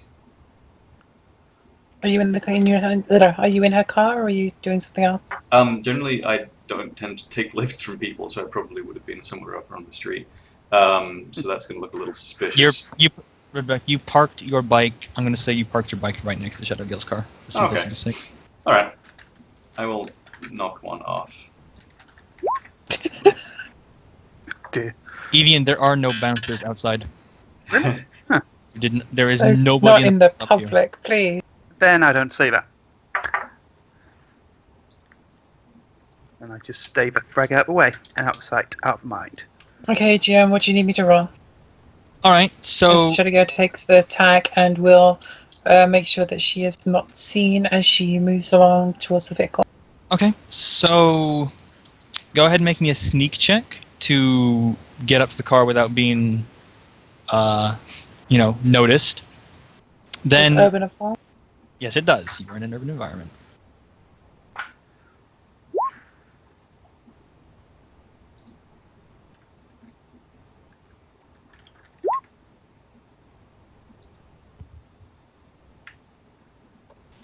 Like the ghost ninja you are, you sidle on up to the car. Now, make me either a palming check or a sneaking check at -3 to place the tag in such a way that it is not immediately obvious that there is now a device in the car, even though it is a stealth tag. Okay, well I don't have palming, I don't think. Okay, so go ahead and take that -3 on the sneaking check. Urban is not going to apply here. You are not. Okay, I do. You're not sneaking. You are not sneaking through something. You are attempting to sneakily place something. So.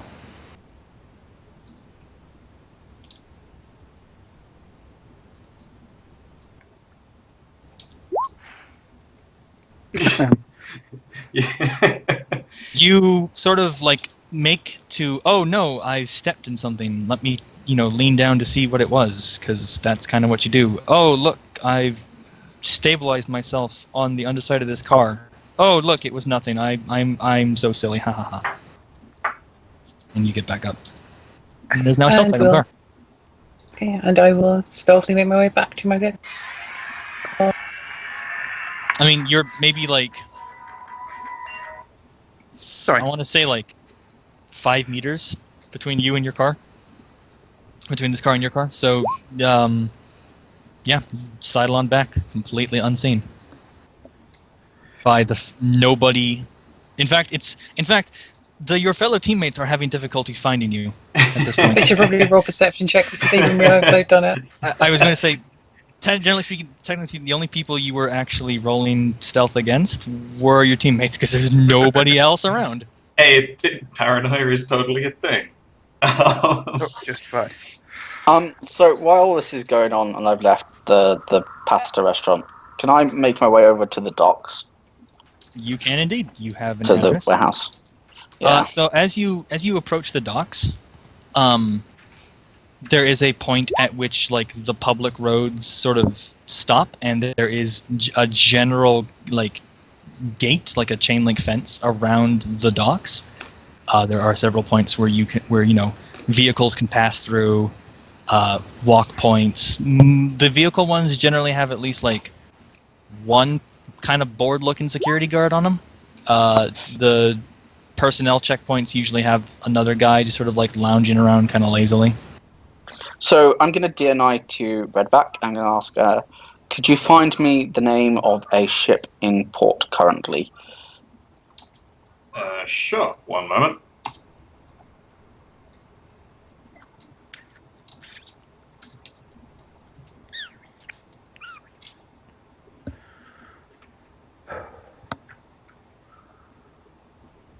Yes, you do know the name of a boat in port.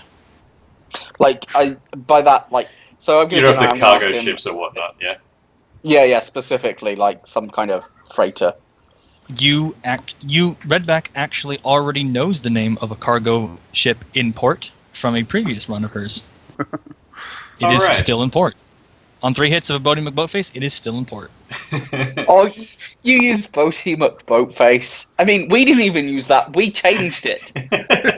We realised it was stupid, and we thought, no, we're going to name it after Richard Attenborough. That's fine. No, this boat is named Shippy Miss Shipface.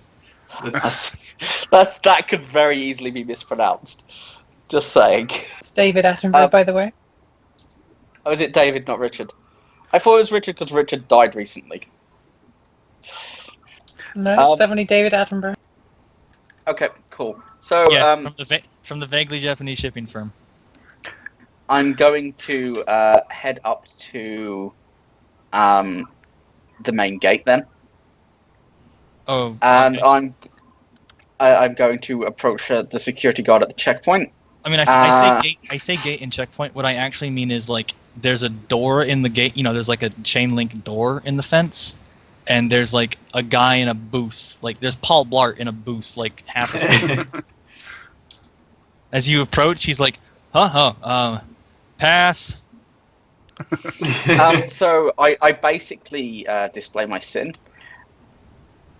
I And don't I say, think hello, I'm here to see about a job. I'm here to meet the owners of the current captain of Shippy Miss Shipface about a potential security contract. And one of the licenses I have in my sin is as a maritime security specialist. Nice. Okay. You display this. He barely even looks over it. Checks his. Yep. Okay. Go on through. Thank you very No much. loitering. I'll be in and out as soon as I'm done. Okay.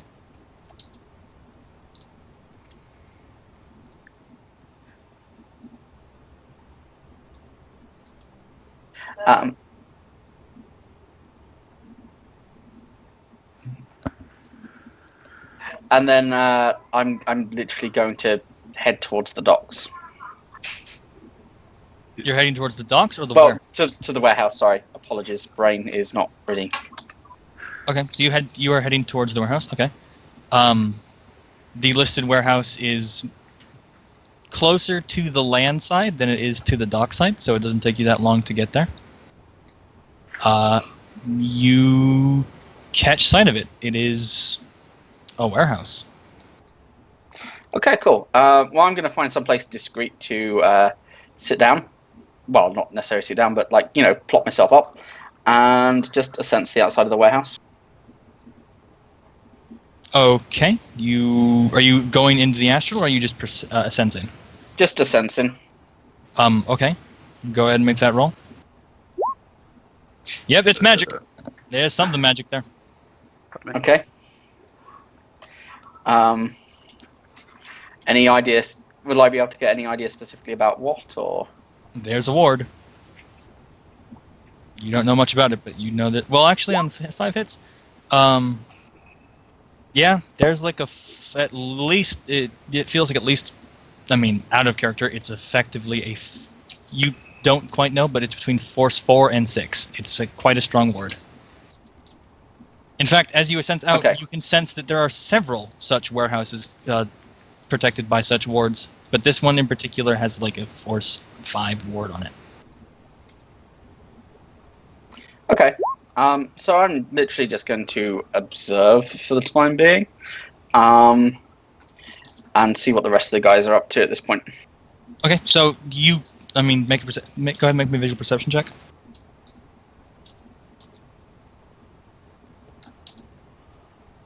Just double check what I'm rolling for that.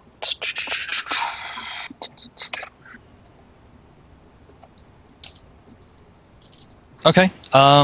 You can see like a couple of guys near the like main doorway to the warehouse, the main vehicle entry point. Yeah, They're looking, literally, I'm just they're looking looking to see. They're looking thuggish casual.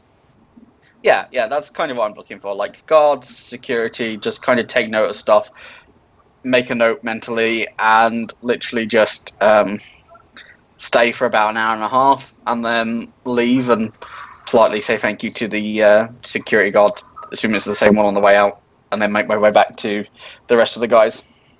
Okay. You do so. We're going to switch back. We're going to actually move at the speed of plot here.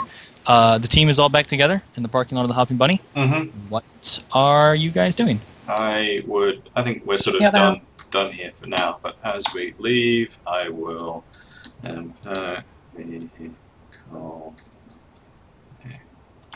ID FedEx for future finding.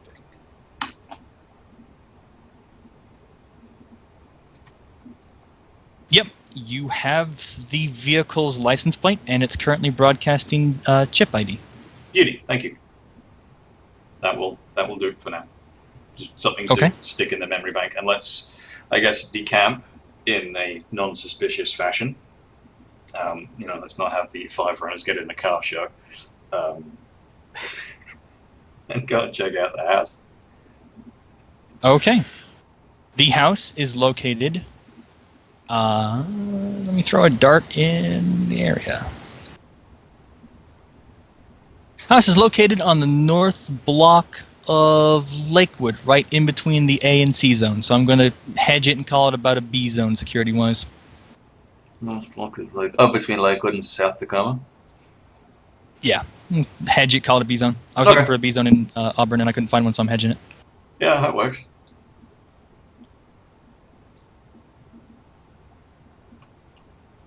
Okay. Oh, sorry. That was a bit. I mean, it's fair. It's like, what, 5 a.m. for you? 6:15, but I did get up at 2:30. Because I'm crazy. Okay. Alright, so you guys are all, during your various methods, heading down towards the house. Okay. For ease of tracking, I'm going to hire a car. Like a Johnny Cab, or? No, an actual rental car for 2 days. What is your lifestyle? Low. But I can pay for it. Okay. What kind of car you want for 2 days? Generic car. Okay. I'm going to say, for convenience sake, you can most certainly find a rental place in the area that does rental cars. You're going to be paying 500 Nuyen a day for this generic car, and they're gonna need a $1,500 deposit. Roger. 1,500 Nuyen deposit.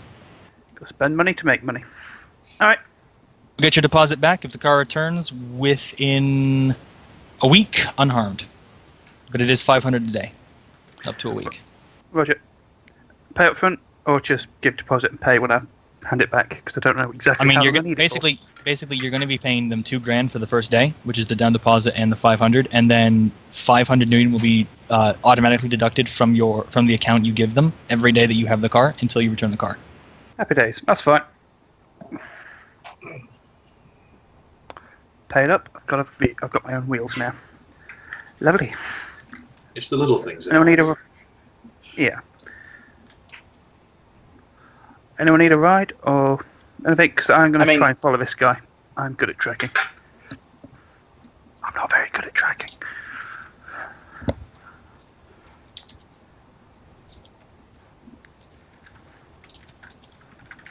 No, we're done. We're done at the bar. Oh, did we leave Rexus inside? No. I've been outside for a while. I went outside before anybody else went in. Oh, right, that's right. Before you got thrown out. Yeah, basically.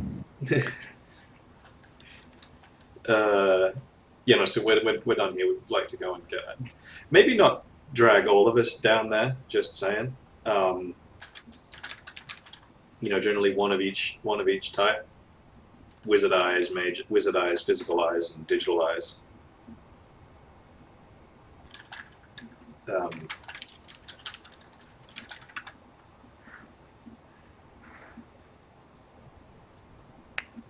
So let's at least start that process. Yeah, I mean, like, my plan was to be going to the house with whoever was going, because...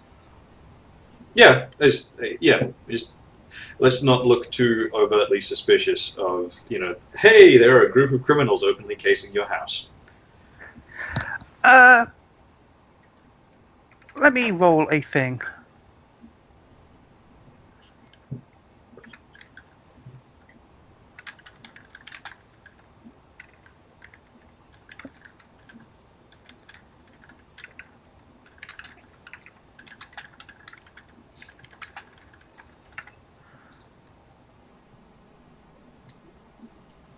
His neighborhood is that quiet, homely, suburban sort of feel where people aren't super paranoid and shitty to each other, but at the same time, people do sort of keep discreet eyes on what goes on around places. His particular house is an actual house. It is not a condo or anything like that. It's an actual house. It is, what is the term? The term when it's like he lives in it's its own freestanding house. Detached. It's semi-detached. Yeah, it's a detached house. Yeah. It's a detached house. It's at one end of a cul-de-sac, and there's maybe 2 other houses in that cul-de-sac. So these are pretty nice houses. This is it's a high lifestyle. It's a B zone. It's not the fanciest, but it's like he specifically seems to be going for that like old-timey suburban nostalgia. Right. Yeah, sort of like Grove Street. It just feels like something off The Sopranos. This is the Mafia.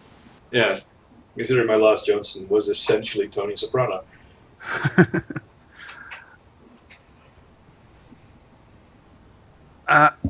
Sorry, I've got to go back. I'll be right back again.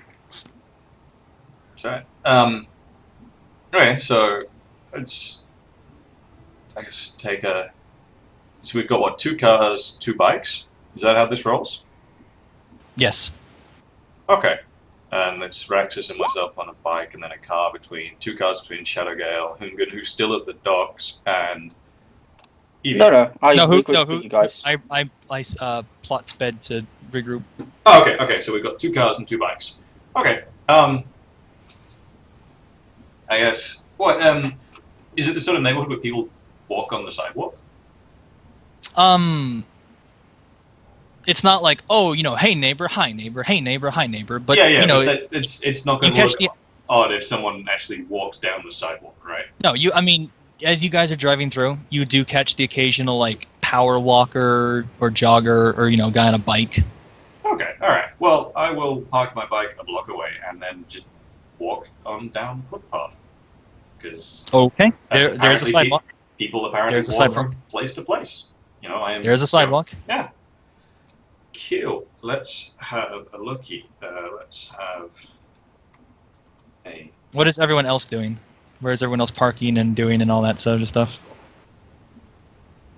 Shadowgirl is parking decently far enough away that she's not necessarily associated with them, but close enough that she can get in on it if she needs to. Okay. Pretty much the same way, but like probably gonna be down like a quickie stop. I don't remember what they're called. Stuff Shack. Stuff Shack, yeah, probably at a Stuff Shack. But nearby enough that I can get there within a few minutes. Okay. Likewise, I'm going to get a taxi to a nearby landmark or place that people would frequent, restaurant, hotel, shop, whatever, and walk from there. But like, I would time it so that I'm not there at the same time. Everyone else is just casually walking past, so as to for it to not look like the traffic suddenly increased. You know.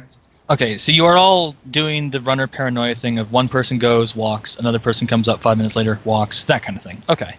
Yeah. Just walking.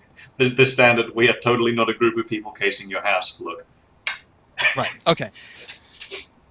I am going to say it is empty enough that etiquette checks to not stand out. Actually, Hungan, I'm going to do an etiquette check. You are dressed in the best toilet chic.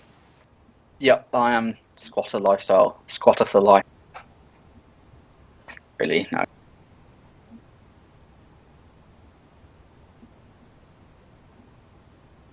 Yeah, I mean, you pretend to be a gardener, and no one looks twice at you. Look, I am this street's resident hobo. That's fine.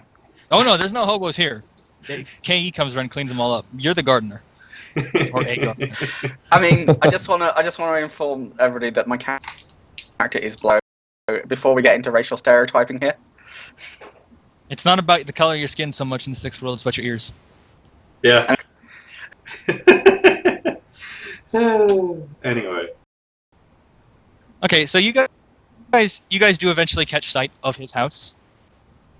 His house is Grove Street from The Sopranos. It's basically really nice, classy suburban place. There's currently no car in the garage. There is an actual detached garage, which is currently shut at the moment. It's a 2-story house. Windows, and mailbox outside. It's literally just missing the white picket fence, and it's American suburbia. Right. Let me just check another thing. One moment.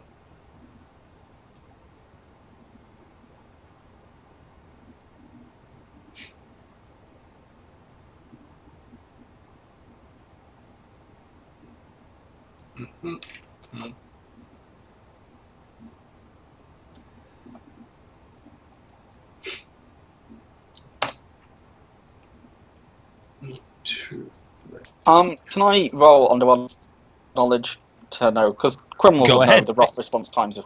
Go ahead. Based on the number of hits, I will give you a closer and closer estimate to the actual listing in the book.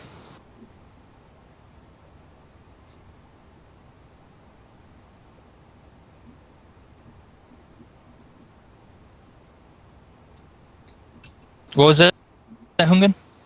Was that free? Well, that was for the response time of KE round here. Okay, 3 hits.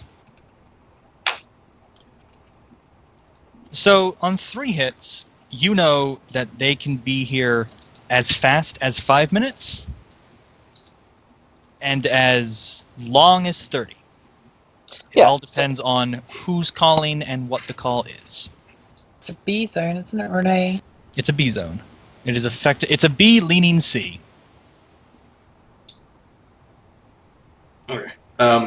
So as I take a stroll past, let's have a look at the Mark 1 eyeball versus the Mark 1. God damn it. Mark 2. Mark 2. Mark 1 eyeball and then a Mark 2 eyeball. Okay, so matrix perception is what you're looking for. Yeah. Is what you're doing. Okay, so I mean, in addition to the tons of wireless on wage slave suburbia things, Yeah, more specifically. the bits of interest to you are that you're roboting. It's probably my internet having a. Hang on. Do you know? It's being Australian again.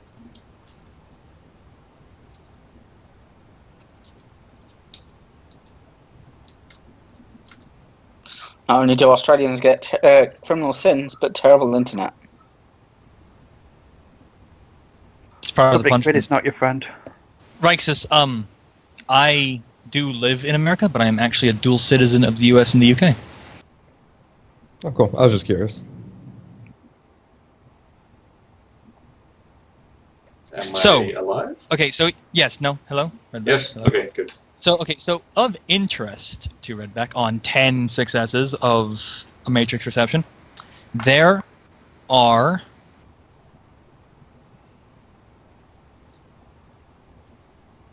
three silent devices somewhere in the house property area.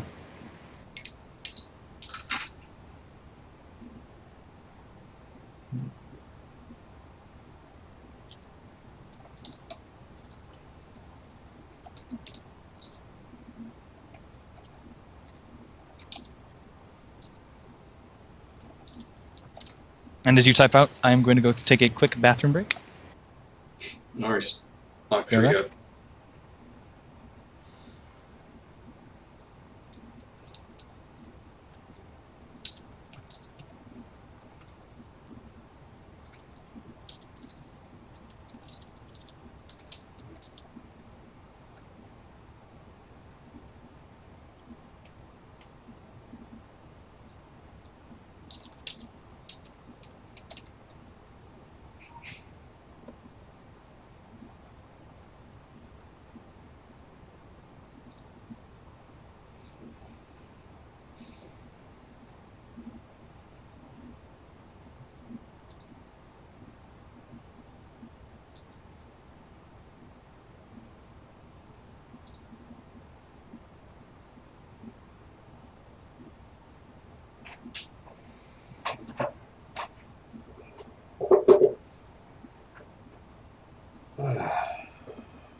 I really need games that don't start at 3 o'clock in the morning. Got no one but yourself to blame. All right, I'm back. So you are looking for the three silent devices. You have two comlinks and what appears to be an electronic safe. Huh. Okay. Two comlinks and an electronic safe. What about stuff in the way of security gear and whatnot? Security gear? Like, Yeah. you need like cameras and stuff? Yeah, cameras, alarm systems, all the kind of shit that could make my day end really, really badly. There is actually a alarm system running silent. No Mhm. cameras though. And the alarm system, would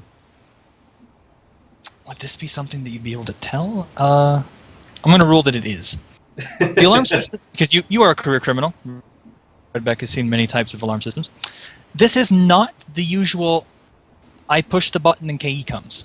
This is more like an internal security system. Right, so it's not a panic button type thing. No, it's more like it sets off an alarm that alerts someone. Okay, alright. Yeah, probably, because you could do things like, if it was panic button, it would be slave to a panic button host, and so on and so on. So you could probably step through that if you want them to... Shadowgale, 3 hits on security design. This sort of alarm usually is utilized in bodyguard situations where if the alarm goes off, whether that be someone entering the property or someone hitting the alarm manually via a panic button on their person, it privately alerts one or more individuals to the fact that that alarm has gone off. Oh, and we've lost Evian. Nope, there he is. Yeah, sorry, I accidentally closed the tab. Yeah, so yeah, this is like a bodyguard type deal where instead of alerting a general business or a general area, it alerts specific individuals. Shut up, Flynn.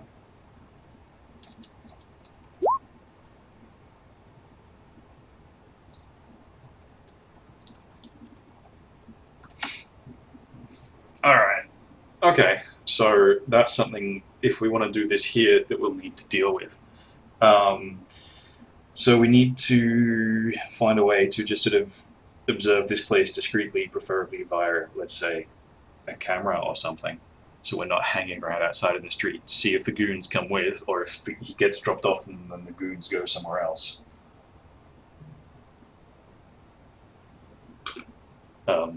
Unless anybody has a different suggestion or theory. So, like, I'll agree with that. That we need to leave a device to monitor it, because, like, just hanging around is stupid, especially since he's already seen some of us. Uh-huh. Okay. Or at least his goons have Hunget. definitely Hungen. noticed. Hungen. Do you have masking? No. Ooh, I have okay. physical mask.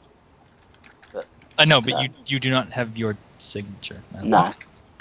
Okay. Visual perception check. Everyone who's at the house. Well, I don't think Yeah. we're all there in some fashion, but I imagine we were bound. I know that's what I meant. Like, who's at the house? Well, okay. Is Hungen at the house? Because this may not be. I mean, this may not I come was going to make a pass at some point and check with Astral Sense. Okay. So, yeah. All right. Well. Okay. So you are. Okay. Never mind. The thing I did was not available yet. I will redo the thing when you get to the house. I mean, I just assumed we were dealing with Redback first, and then to just go around, because we all made a point of saying we were going to go in at That's right. kind of separate. So when Hungen walks up to the house and starts doing his magey stuff, the rest of you notice that there is a brief bit of motion from the second story window. Like he goes up, What does was that, Hungen doing? he's doing that mage stare. He's doing the astral stuff. Which I will get back to you, Hungen, on what you see in your astral perception. Should I roll for that first? Go ahead, so I can know what to tell you. So it's come to my attention. So are you sensing or are you astrally perceiving with these checks? So the idea is I'm just trying to like assess the building to see if there are any wards and stuff. Okay, because I'm not sure whether you can just blanket like a sense an area and then I tell you things, or whether you have to actually pop into the astral proper to see things. I'm not entirely sure on I that. think you can go dual natured and perceive the astral, but you have to sense specific things to get more detailed information about it. That sounds like what I remember, yes. So you will need to make an astral perception first, and then if you spot things, you can sense them. Okay, that's fair. The stuff in the stuff that's happened already, I'll let Stuff in slide. the past happened, yeah. That's fair enough. Okay, so I just need to remember what I'm rolling for that. Is it on this insane collection of tables that you have here? What are you trying to do? The sensing table is astral perception is just the same as matrix or visual perception. You Yeah. do it, and I tell you what you see. Yeah, I'm just trying to remember if it's, because obviously it's what it's just, is it just perception plus what? I can't remember. My brain is. Astral perception.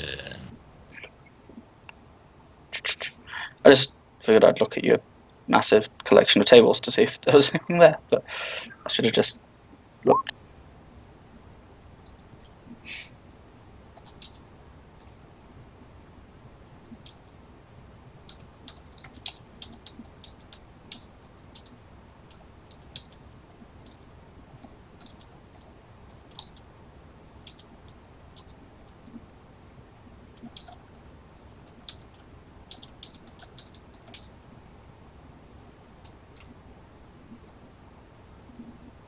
Astral perception, the skill.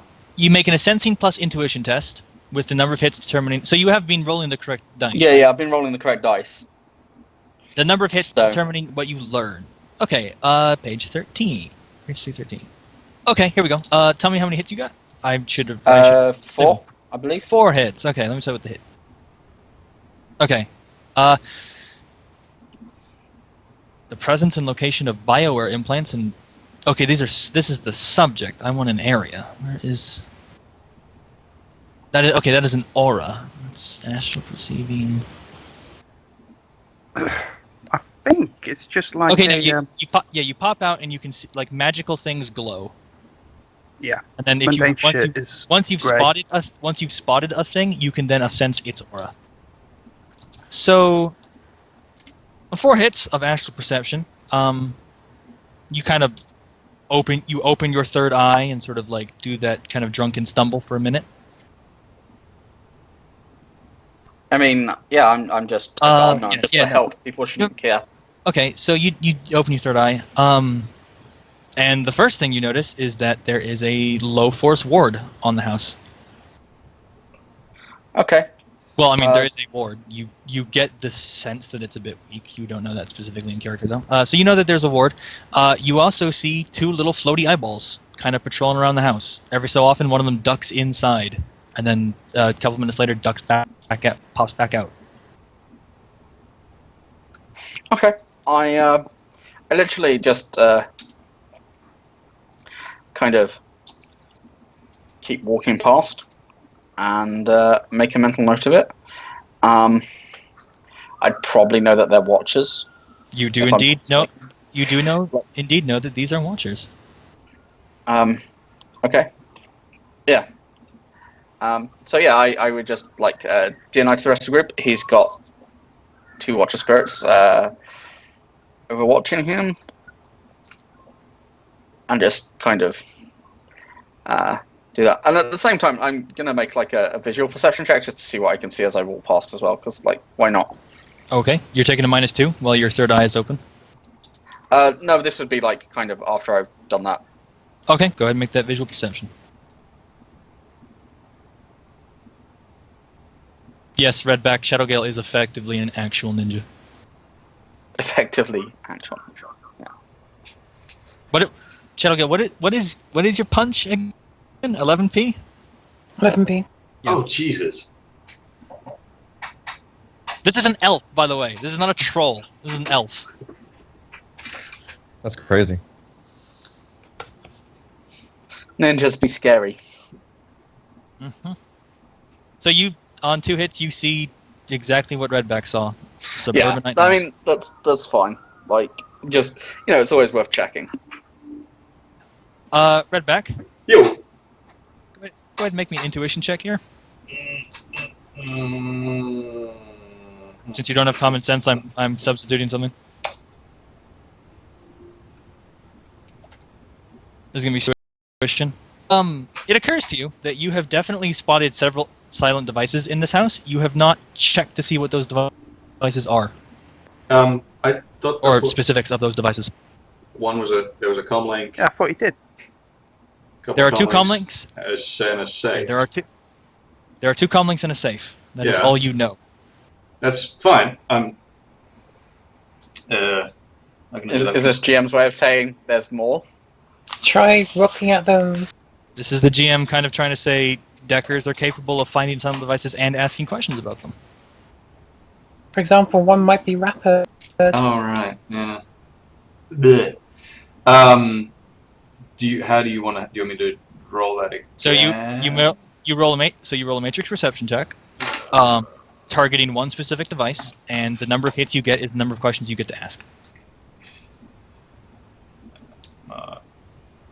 For electronic eyeball.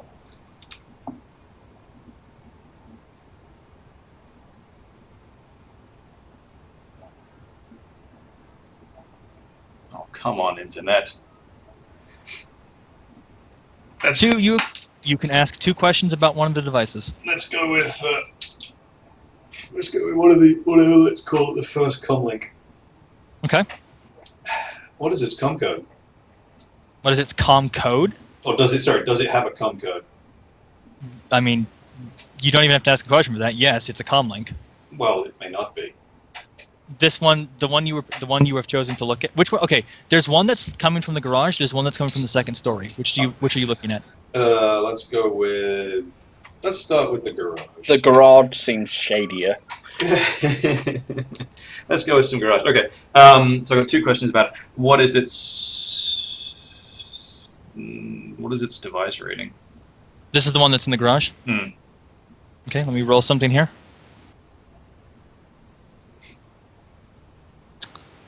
Okay, dice don't like me. Okay, you want to know its rating? Mhm. It is the device rating. It is device rating 7. Well, that's unhelpful. Things to what is its device rating? What are its attributes? What was the last matrix action it performed? You only have 2 questions. No, I know. You've asked one. I'm just running through them in my head, trying to remember what they all are. What's its device rating? What are its attributes? What is the last action it performed? I mean, When? remember, if it's a comlink, it doesn't have attributes. It has a data processing and a firewall, and that's it. Both usually equal to the device rating. Correct. Not always, but yes, usually. Not always. At DR7, if it's a comlink, absolutely. There are no DR7 comlinks with wonky stats. Is it a comlink?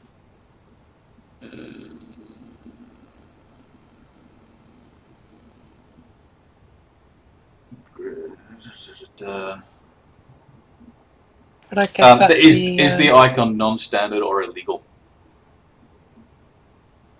It is a comlink. Yes. As in, I'm not entirely sure what you're asking. So, the favorite Decker trick of I'm not a Decker really.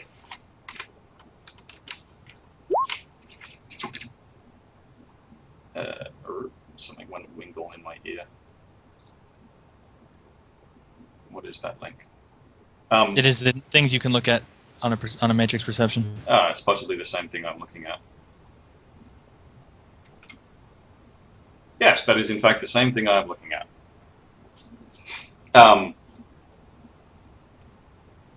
Yeah, what is it? Well, the other things too is it's running silent, and I've spotted it, so I can come back and look at that later. But so it's using a standard. If it has not moved or Yeah, that's otherwise, rebooted or something. That's fine.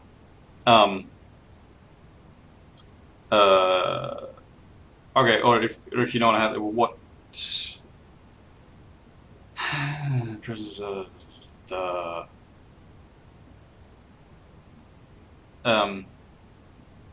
Targets device, programs, presence, conditions, recent edit, target icon.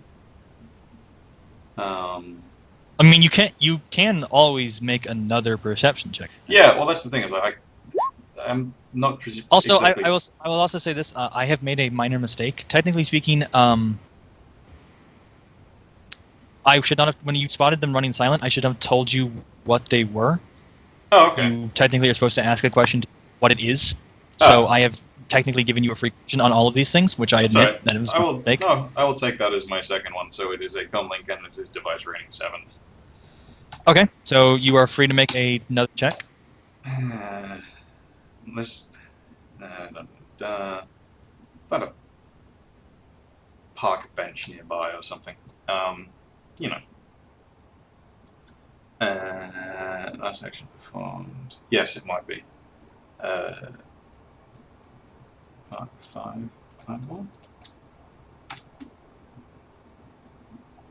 Okay. Mark, fine. Okay.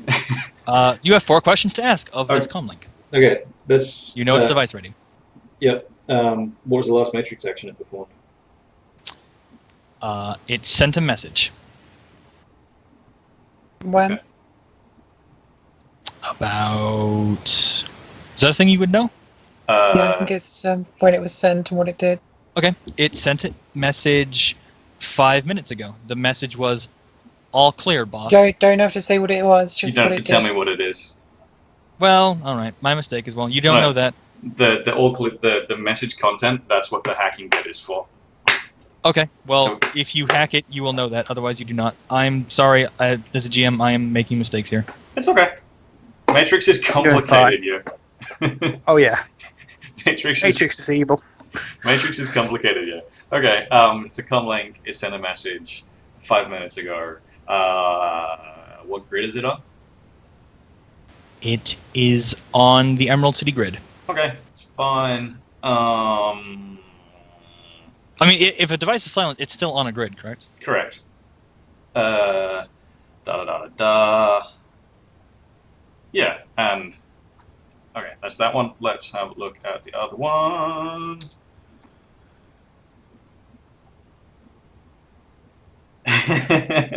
Yeah, it can be a little bit like that. So you're looking at the second. You're looking at the second device of which you will sacrifice one question.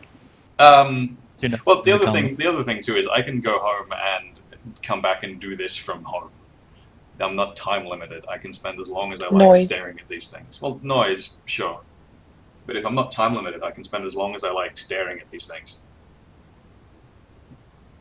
More or less invisibly. Hell, I can do it with my comlink.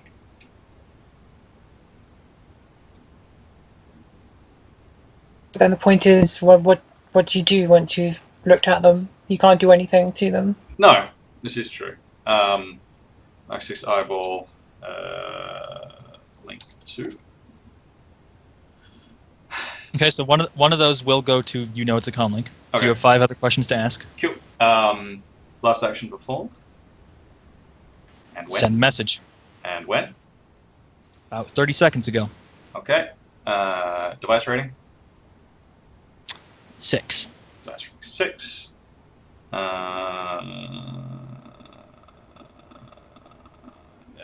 Let's say it's Emerald City. What grid is it on? Emerald City? Emerald City.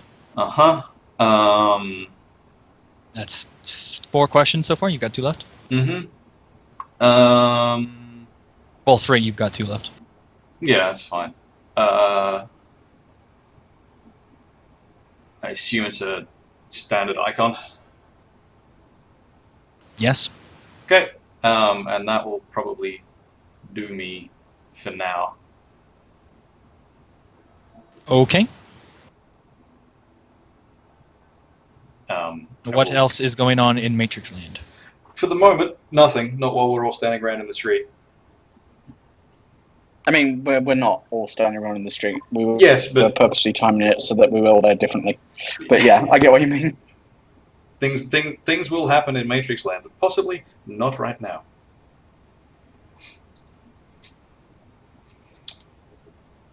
And let's just, for amusement's sake, make sure that this thing really is a safe. Sorry, there is one more thing to happen. I apologize. It's a safe. It really is a safe?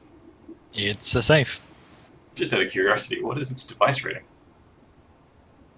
Its device rating is 6. Okay, thank you. That'll do for now. Yeah, I'm not as quick as I should be sometimes.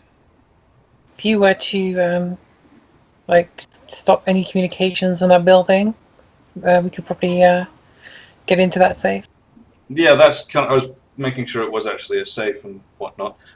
What's the device rating of the alarm system? Could I make a suggestion here? Yes, Ms. Decker, by all means. could you see what that message was that was sent, please? I can, but perhaps not while I'm standing here. Not the half an hour one ago, the one that was sent, 5 minutes ago? There was one- Even there less, was- 30 seconds ago. 30 was seconds. There was one sent 5 minutes ago. There was one sent 30 seconds ago. Okay, Sure. I can assume the 30 seconds one was the Major's comlink, and I would like to know what the Mage said. Yes, that's fine. Yeah, okay, that's fine. But How do you know there's a mage? I'm not going to do it on the street. You don't know there's a mage there. How do you know that? Didn't someone see the eyes moving? We saw Someone- Watcher Spirits. That doesn't mean there's a mage on site. And we did. You said we saw something moving in the upstairs window. You saw like one of the blinds like brush aside, like someone had been looking out real quick. Okay, Shadowrun is going to assume it's a mage. I mean, that's fine. Potentially fair point. Yes.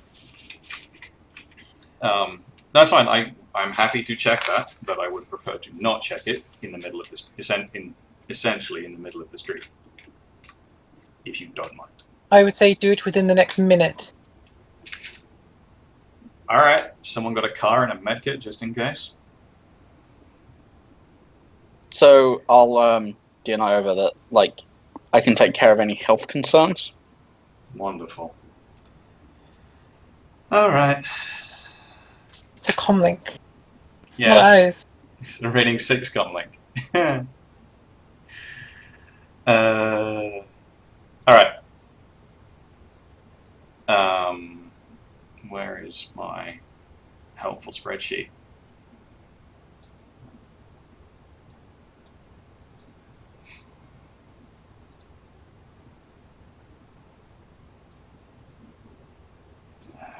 Recluse. Let's go with. Is it stealth? Exploit.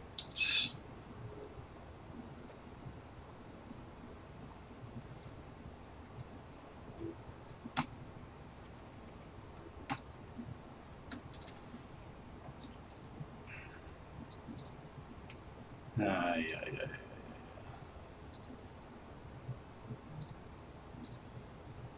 Seize, firewall, virtual machine, stealth, which does that. Exploit, which does that. Out of character.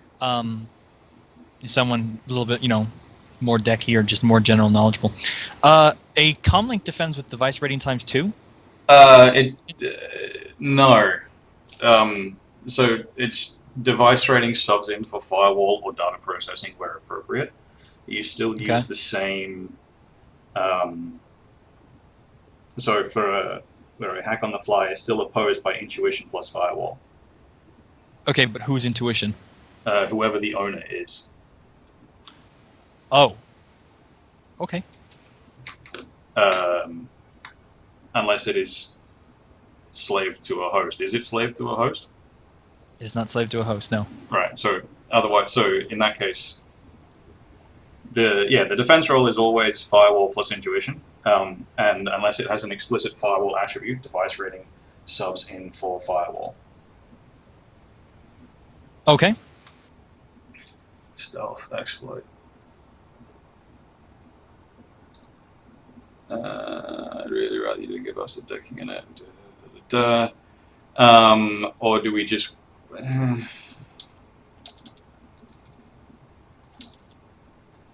It's a fair point.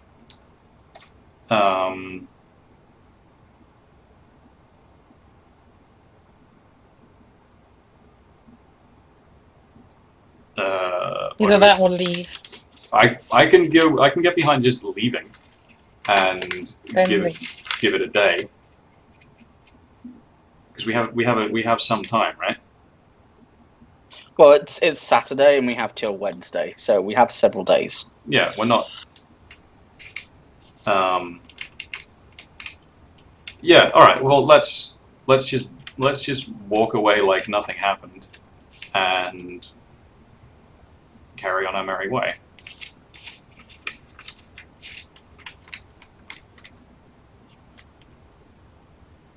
I'm a fan of the just leave part.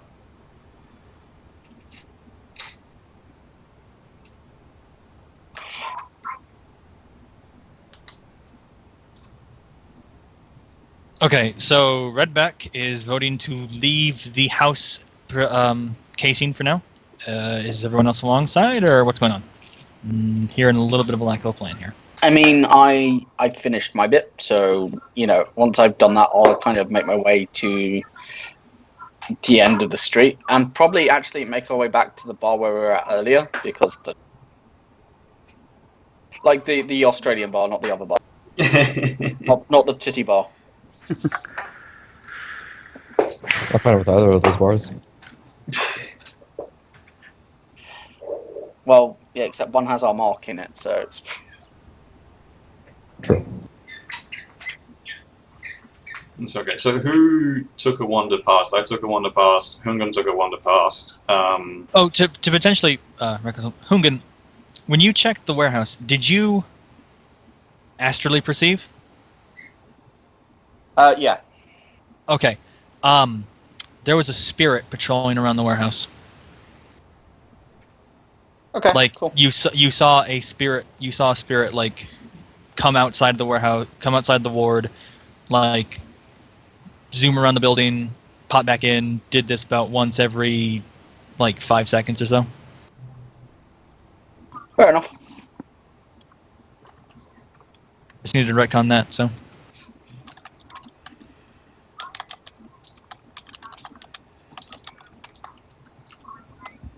Makes sense.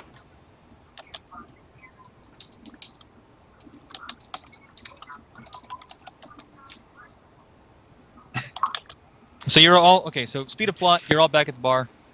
All right. So, I guess if we all share notes, we know where he lives. There is presumably a watcher spirit, and Well, I will tell you that there's 2 Watcher spirits, potentially a mage, at his house. I will also tell you about the fairly strong ward, and the spirit patrolling around the warehouse. I can't remember. Did I actually perceive the restaurant, the pasta place? I don't believe so. you did. You did I not. don't think I did either. No. And then I'll mention that I have a potential in at the pasta joint. Mm-hmm. Can I make a perception roll before we leave the house? Sure, go ahead. Is this an observe in detail? I'm sure I'm looking for something in specific in the local area. Okay, then that is indeed an observe in detail. You will get +3 dice. Just make sure to label what you are specifically looking for in the roll.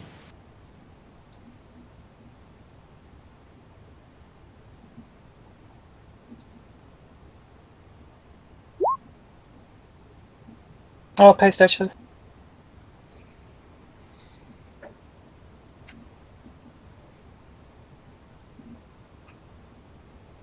Six successes. Okay, perception for the local area looking for potential vantage points. Limited for mental, so 4 successes. Okay, 4 hits. Let me think.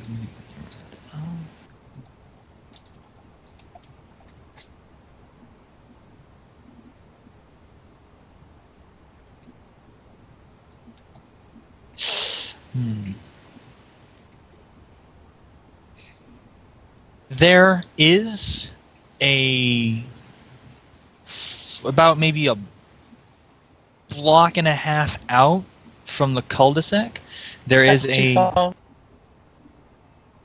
I mean, it has a clear view of the house, what I'm about to describe, but Should be about within like 500 meters. oh, within 500 meters. Okay. Yeah, there's a 2-story building. The little, like a little there's a stuffer shack in the area. Maybe like at one as you start leaving the cul-de-sac, there's like a stuffer shack on the corner. It's 2 stories high, which is about the same height as his his house. And his house is the tallest house in the cul-de-sac. Is that Stuffer Shack the one that I'm at? Yes, it is.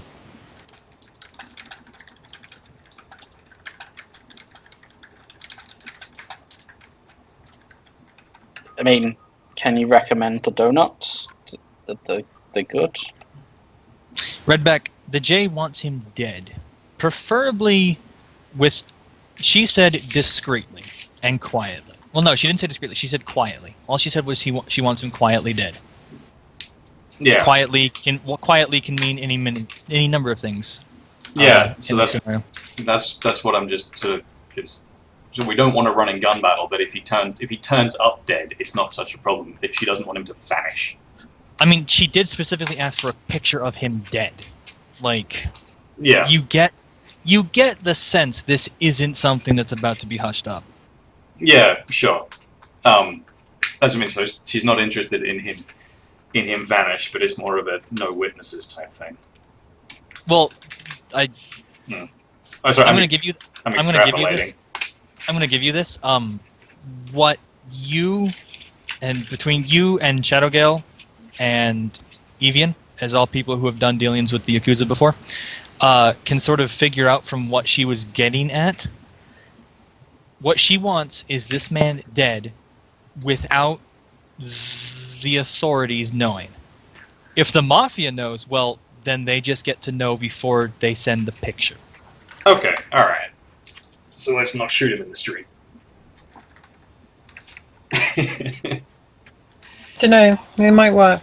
Also, based on what you guys are getting from the job, it is not so much the killing that is the point of killing him, it's just getting him out of the way. Yeah, sure. Least official heat. Yeah, okay. Alright, so the digital security doesn't seem too hot. There's an alarm system. You wanted to know the alarm system device rating? So I'm going to say that it's device rating 6. Good lord.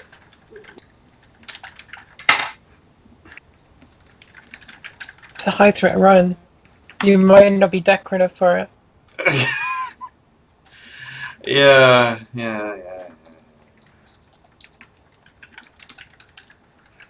It's okay. I mean, you can admit when you beat. It's fine. Thanks for the vote of confidence. I mean, Anytime. I have all the confidence in the GM to be evil and roll really well. If it makes you feel better, I'm sure you're a better decker than I am. Evian will cheerfully admit you were a better decker than him. But, if he wanted to, and if he'd had the, all the background, he could have... The inclination. Yeah.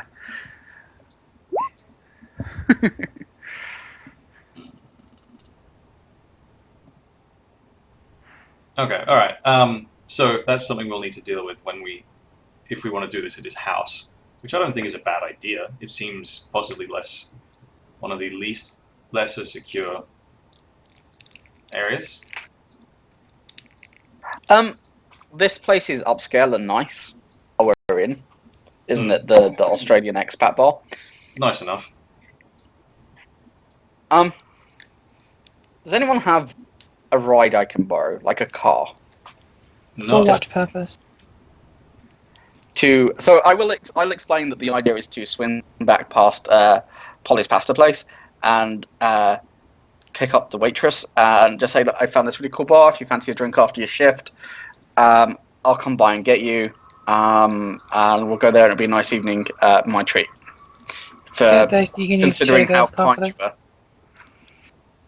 While I'm there, I can astrally perceive the restaurant, and maybe when she is a bit more relaxed outside of work, she'll be a bit more loose-tongued about the boss.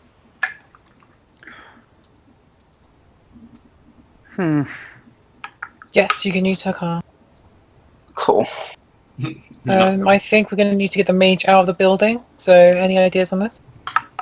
Well, I'll kind of mention that maybe if the security is weaker at the restaurant, like, that might be the place to do it, and maybe we'll have more information in a few hours. In regards to getting the mage out of the building, maybe some kind of astral disturbance in the area, but not too close. A spirit being distracting, maybe? I don't know. Do spirits... I'm looking at mages here. Do spirits have, a track or a trace or link or anything like that other mages can see? As in, like, I mean, if you look at the spirit that is at the warehouse, like, you would be able to tell who summoned it or where that person is, or what do you? Yeah, that kind of stuff. I do know that if you attack or kill the spirit, the summoner knows. Yeah. Well, that's not what I was after. I was just thinking, whatever the magic woo mojo equivalent of getting a kid to throw some rocks at the window is. So, Redback, did you ever actually check his me feed? No, I didn't. That was on my list of things to do, and then I got distracted.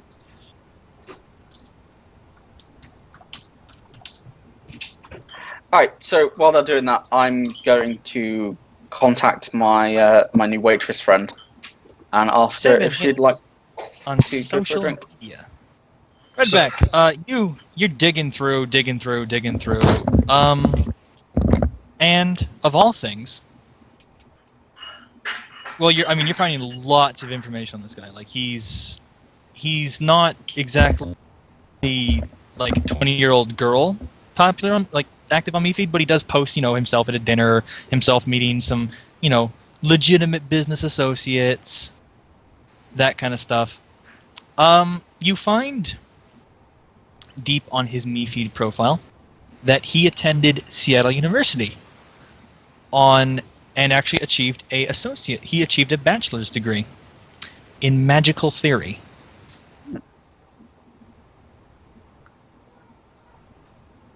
That's unencouraging. Wait, an associate's degree on magical theory. Does that mean you need to be a mage to do that? I don't know. That is something you would have to look up. Sounds the mage. I know the answer out of character, but in character I can't say. So Out of character, I assume the actual answer is no. You can study magical theory without being a mage, but at the same time, It's at the same time, it's significantly less likely. Did anyone actually sense the guy that went into the strip club? No, because I'm the only magical eyes we have, and I didn't look at him because I was elsewhere. Okay. And the only other option now would have been to hang around outside his house, which, with people, as I was looking in, people were looking out, so that didn't seem like the wisest plan ever. Does he do things? Like, you can't just go between his house and his business and his work associates. He has to play football or something.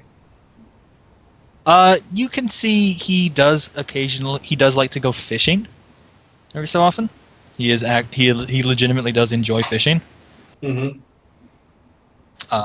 You can see that he is also, there's a picture of him holding up a championship, like a trophy for darts. Okay. Where? Is it like a pub trophy or like a tournament trophy? The background looks to be the Hopping Bunny. Jealous. It's a pub trophy. It is a pub trophy. It's a pub trophy. Okay. There is another picture of him with a very familiar looking fat man, like putting black up on the wall of the Hopping Bunny. Yeah. Okay. All right. None of that is really yeah. I guess that's something I would like to keep an eye on. It's something that's regularly updated, right? Yeah, I mean he has an average of like he pops up and like says something about takes a picture and like posts a feed maybe like once or twice a week. No, okay, not as often as I was hoping. I'll still keep an eye on it anyway. You never know what might come up. I don't know. Is there anything interesting we can think of to do with that, or is that just so much data? So much data. Okay. You're not supposed to tell them that. That was more of a question to the people at large. It feels like so much. I mean, what I'm saying is that basically, in terms of there's so much like those are the relevant points you get out of his MeFeed. The rest is just useless, like him, talking about his day or like bitching about traffic and stuff. Yeah, sure.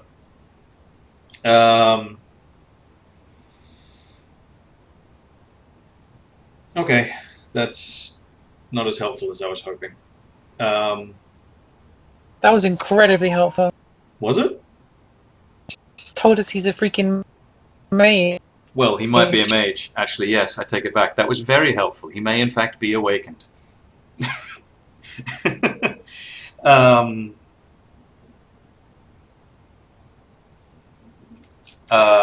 Yeah.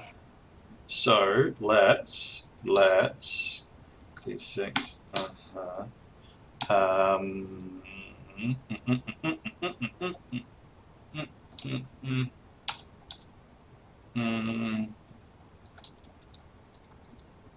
You said he graduated with a thing in magical theory, right? Correct. That was what he went to Seattle U for his associate's degree for. Uh-huh. That was about 5 years ago. Yeah, no, that's fine. So there will be student records, right? There would be I was wondering if that on Seattle University's host. Uh-huh. I was wondering if that would tell me if he was awakened or not, but or do we want to proceed under the assumption that he is? Well, Probably safer if we do. did you potentially want to look at his sin some more? That would be helpful. Did the sin? I mean, you did see it earlier, so Yeah. it would probably have. Did You it? only did. He'd have to be licensed. You only did a precursory check to get a picture and a name. Yeah. Let's D6 sin. Does it have a mage license? Bracket. Who's not?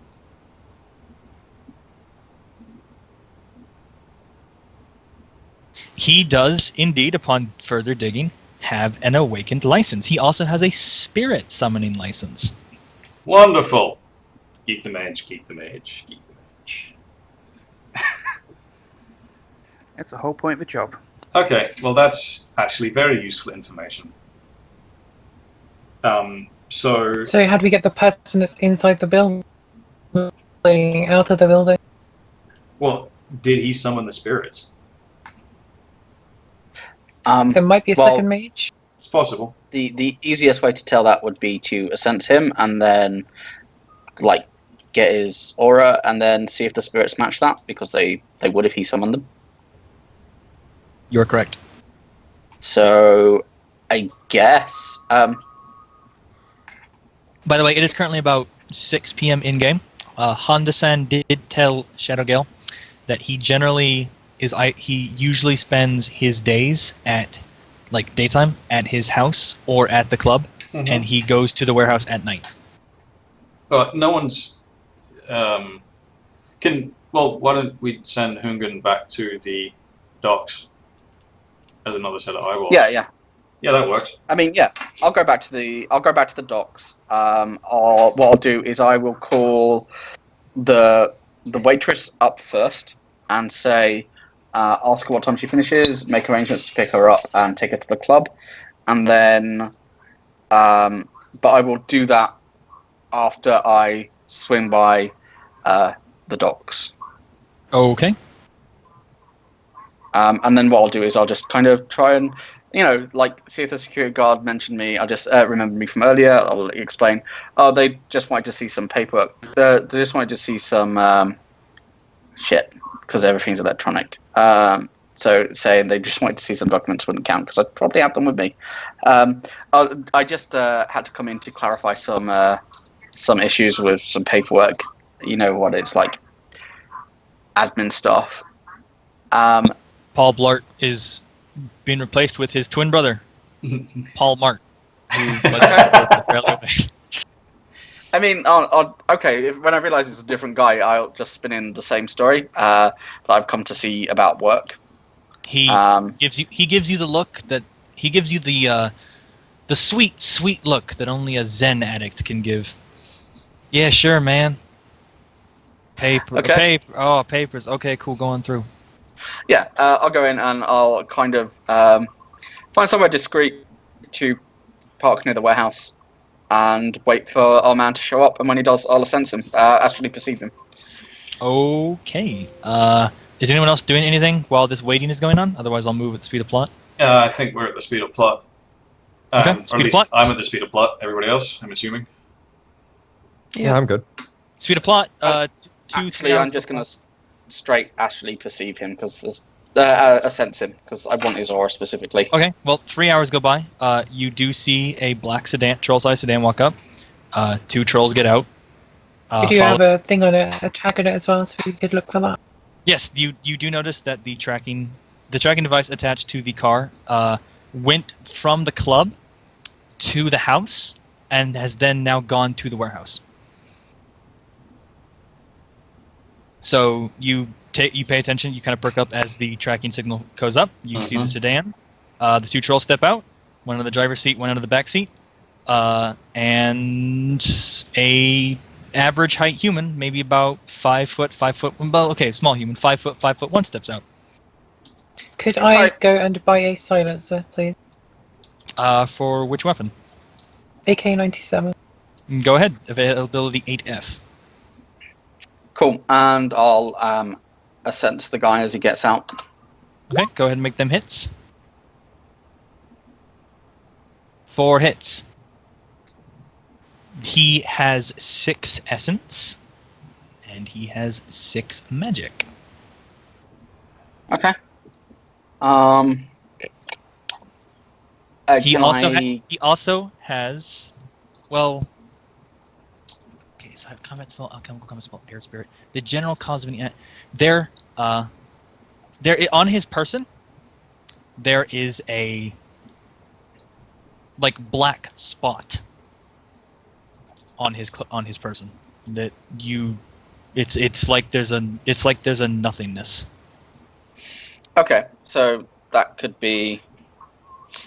Alright, so I make a mental note of that because I can generally make the assumption that's probably some kind of biofiber pocket for hiding magical greeblies away from where they can't be sensed.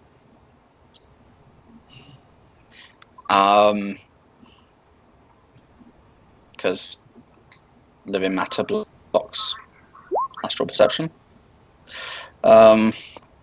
He is, by the way, he is not diseased.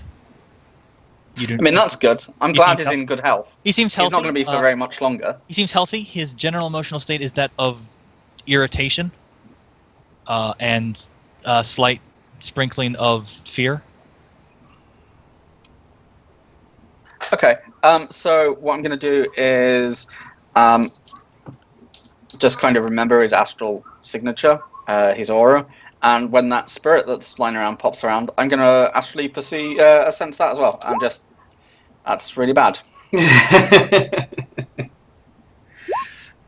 You get a silencer. You will have it by 12 hours from now.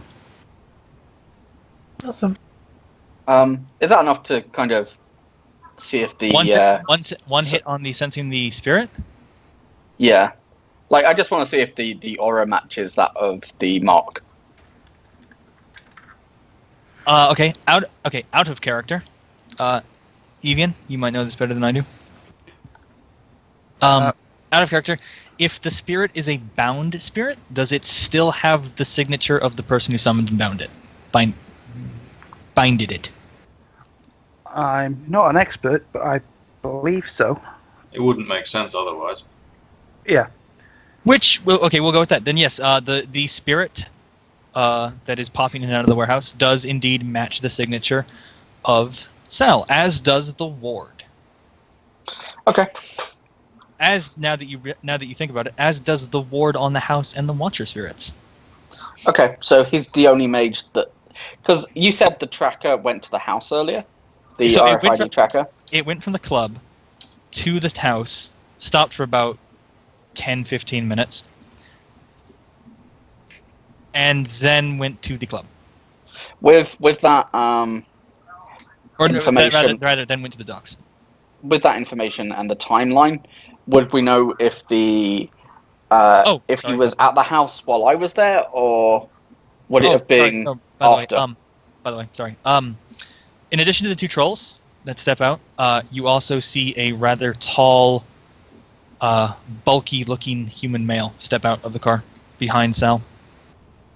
I mean, Okay, can I go? We need to go to the house and see if that guy just left. okay, yeah. So I'll come back and regroup with everyone else, and I need just 2 seconds.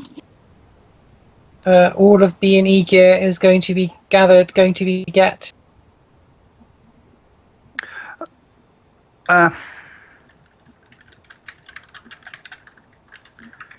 Shit.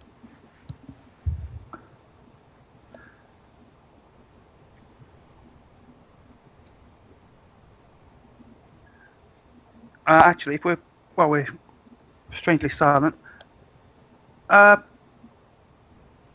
I also buy a suppressor and some subsonic ammo? singers are going that kind of route.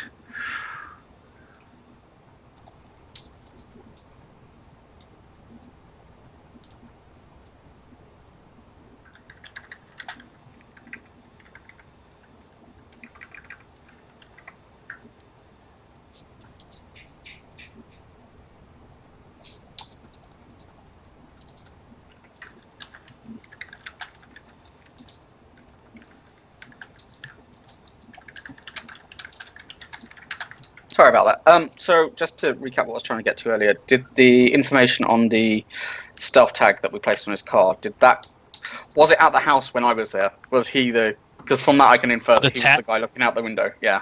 The tag on the. Sorry, by the way. Okay, so I said that when he stepped out, there were 2 trolls with him, and then another person stepped out. The other person that stepped out is about the same. It's almost exactly the same height as Sal. Only this guy is not awakened. Did Sal also Okay. get out? Yeah, Sal got out. You guys, you detected. Does he look like Sal's twin? He does, as a matter of fact, with a slight scar on his face. Scarface. Twin. Does he look like the guy that I saw at the club?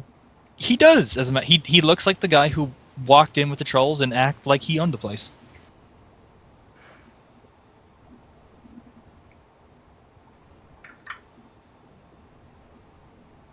Why are you going to make this so tricky? He is currently before you leave, you do catch sight of Sal saying something to the guy, who then gets back in the car and drives away. Am I close The enough car to is. perhaps? Who's at the house? Shadowgale is going to go to the house. I've lost all Can you track. need someone else's car to do it? Yeah. You have a silencer, Evian. Sweet. Okay, so currently, Hungan is at the docks. He has spotted the sedan with 2 trolls, Sal and Sal's twin body double, whatever. Doppelganger. And is currently saying he wants to go to the house. Everyone else, I assumed, was at the bar. Yeah, that sounds about Shadowgale is going to want to drive to the house immediately. Okay. Hungan, you see Yes. the body double get back in the car and drive off. Okay. Yeah, so I thought I was borrowing Shadowgale's car, so I'm going to deny this information to Shadowgale and then go to her to pick her up to then go to the house. Yeah, No, if somebody needs, they can borrow my bike. While you are all traveling around, Redback, you do note that the tracker tag on the sedan is going back in the direction of the strip club and not the house. Okay, so the car is not going back to the house; it's going back to the club. Correct. Gonna need someone to drive me. Who else has got a car? You can take my rental. If you want, you can ride me on the back of my bike.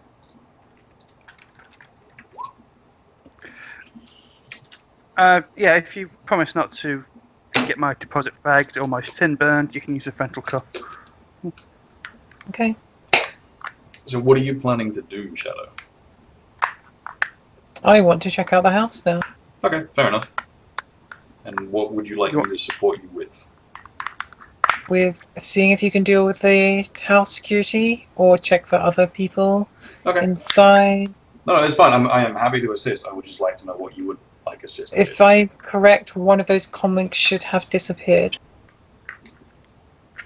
Okay, so Shadowgale is going to the house. Is Redback coming along? Yeah, I will come. Okay. Come along. Is Rykes coming along? Where do you guys want me? I mean, for easy's sake, let's just all go because we have enough transport to get us all there, and it's 2 separate vehicles. We can just pull up, Otherwise, one further down the road than the other. Exceptionally complicated. Okay, so yeah, for the sake of keeping track. Hungan is at the docks. Everyone else is going to the house. Yeah. Hungan is staying at the docks or heading towards the house as well? I will head towards the house. Okay. Are we still keeping our distance? We are going to say speed of plot again. You have all got to the house. The car is currently parked. The target's car is currently parked at the strip club. Right. Okay. Okay. So this is the point where I try and not kill myself again. More importantly, the point where you don't set off alarm. Yes. Yes.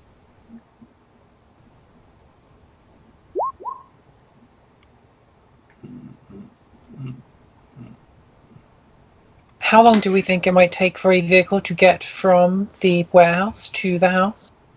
From the warehouse to the house, maybe 15, 20 minutes. Okay, so that's how long we've got if the alarm goes off. Don't forget that there are watchers, which you're going to see, because even though you can't see them, they'll see you because you have an astral presence, because you have an aura, so they'll see you going in. If you are, They the plan might. is to enter. No, they do. There is actually a perception check there. They have to actually see her. That sneaking can get you past Watcher Spirits. Yeah. Okay. Especially if I've got a mage telling me where they are. This is true. Also, if you kill a water spirit, they don't have a link. So they found out when they come back and see that the motor spirit is dead. That's correct. So if the mage decides to plop spells at the Watcher Spirit and kills it, then you're safe. So I will let the group know this now. There is no way I am killing a Watcher Spirit in one pass. Okay. Well, I'm not killing two in one pass. Because there are two, from what I remember, so...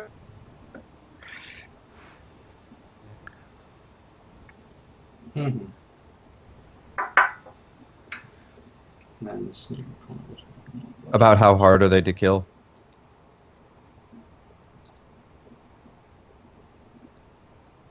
Well, it's just a case of the spells I have plus the other stuff that may, like, all I could do is probably summon a spirit and hope to kill them with, like, the one spell I have that does it, but it's just not feasible.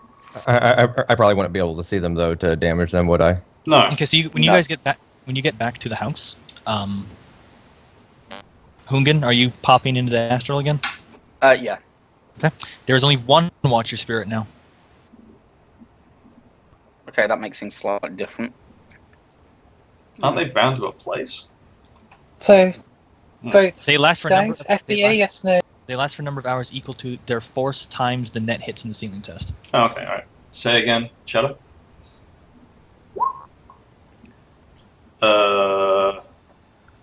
Just want FBA or not? I don't think we're playing buddy at this point, are we? Or is that just a possibility?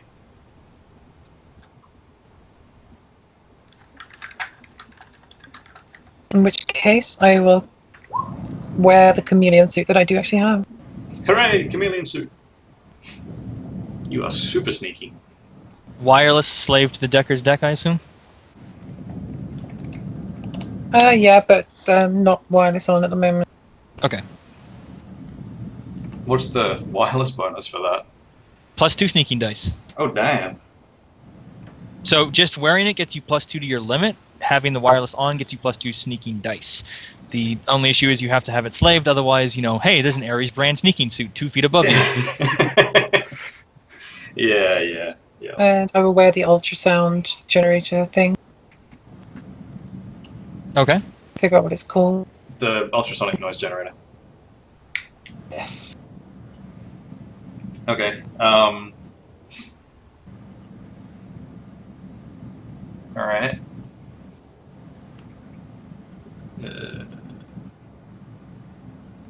Yeah, so I'm just gonna go somewhere, and I'm just gonna kind of watch the spirits in the astral in order to kind of direct Shadow as best I can. Watch the Watcher. Yeah, that makes sense. Okay. I will need you to tell me where they are.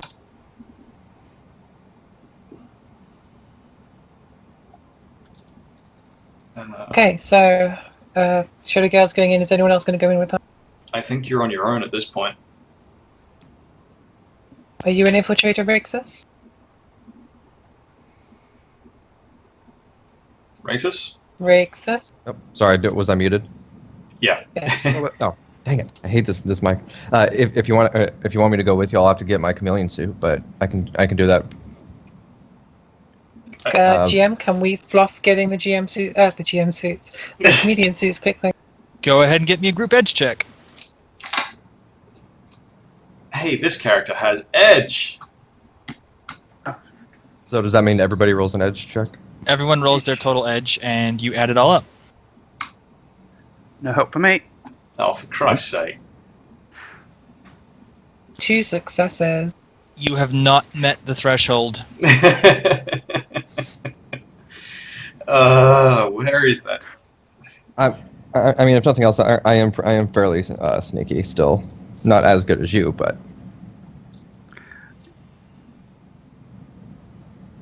Yeah, I've got The decent. good news is that she has a spare ultrasonic noise generator, so she will hand one to you.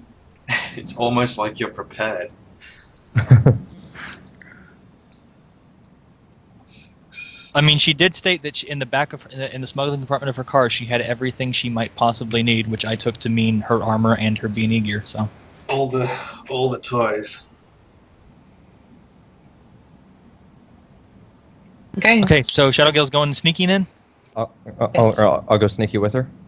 Okay. Up to the building, I guess. So can you make sure there's no extra comlinks in the building, please? Sure. 36, 5. Actually, if I'm sitting in the back of someone's car, D6, 5. Electronic eyeball. You see 2 silent devices. One moment.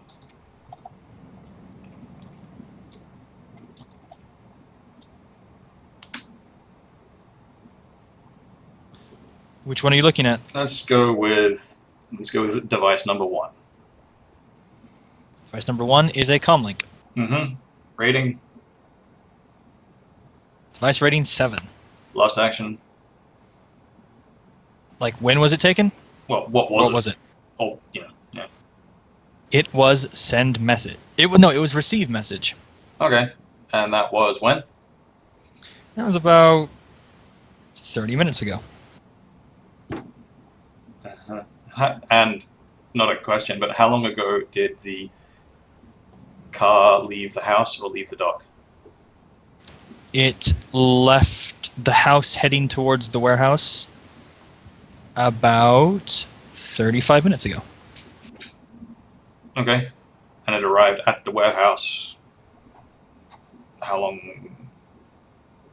So I'm just trying to line up movements and messages.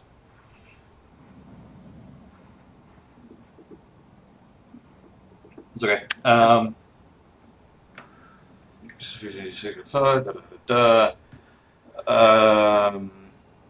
Last message. Grid. Anything else I need to know about it at the moment? The other device is that what you're asking about? The other device? No, I was thinking about the first one. Okay, you've got 3 more hits. It's Comlink. Its last action was send message about half an hour ago. It's device rating 7, so it's the big one. Did I miss anything? Would you like to make an intuition roll? Sure. Go ahead. You are a decker. This is something you would know. Yeah. 5, 3, 6, 7, 5. There. Maybe there are things slave to this device rating 7 comlink. All right. Are there things slave to this device rating 7 comlink? There are 3 things slave to this device rating 7 comlink. Which are presumably not silent. No, they're silent. Well, I mean, they're not running wireless on, but they are not necessarily running silent. But there are 3 things slave to the device. Then they're either hardwired in or they're not on. Correct. Okay. Well, Or not wirelessly on, that is. Yes. Yeah, they're either hardwired in. Now, do you know? Now, on that test, do you know what those devices are? Well, if they're not... I can guess what all those devices are. That's going to be cyberware. Yeah. I'm not sure. You're sort of bouncing up against the limits of all of my I'm gonna knowledge say- at this point. I am going to say, just for the sake of it, that you do in fact know what these devices are connected to this slave to this comlink. They are a set of wired reflexes, a set of cyber eyes, and a smart gun system. Ready in there. Heyo. Large muscle inside. Okay, I'm knowing this. I'm going to get my Raiden and go back. Okay, you are now carrying your Raiden as you sneak. Does the Raiden have chameleon coding? No. You will be getting +2 if you have your device on. Otherwise, you will be taking. Oh, okay. If you activate the sneaking suit, the +2 wireless will be negated by the -2 from the fact that you are carrying a weapon that is not also got RPC coding. Well, the chameleon suit doesn't have RPC coding.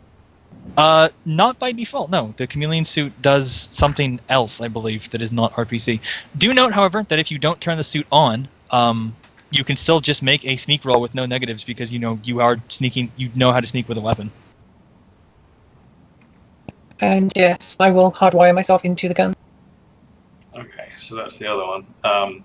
So you have hardwired your smart link in. You were getting the +2 dice. Okay.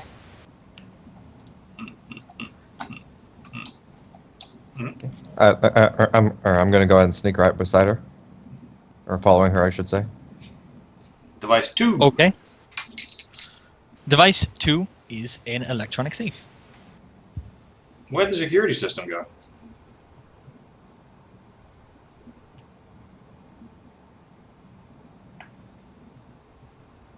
Where? It's did- just This is it is also running silent.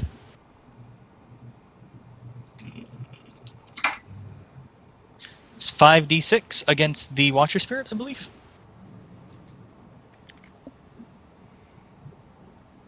sorry. You rolled 5 hits against. This is against the Watcher Spirit, I believe. Yeah, to sneak up to the building.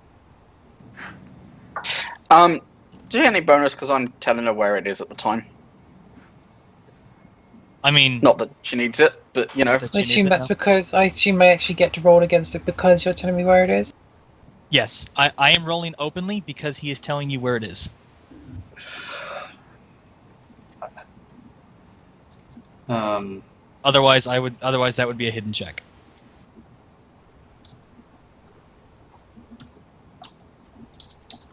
Yes, you are very welcome to come and join if you think you can do it. Where is that security system? It's there. You spotted it. Oh. It's currently there. Mm-hmm. Is it anything slave to it? Yes. Is it slave to anything, or is anything slave to it? No, but you do detect that there is an active connection. Are there any sensors in the house, Decker? Not that I could. There are a few devices slave to the alert system. Yes. Sensors. Okay. There are sensors on every single window. It is a simple motion sensor of they are not running silent, they are slave to the security system. It is effectively has the window been opened? Okay, so we have motion sensors. There's no And it's is not there like anything on the door? It could be continuity. Or pressure, or... Redback would have to make another check to specifically perceive the sensors to know like what they're going to do.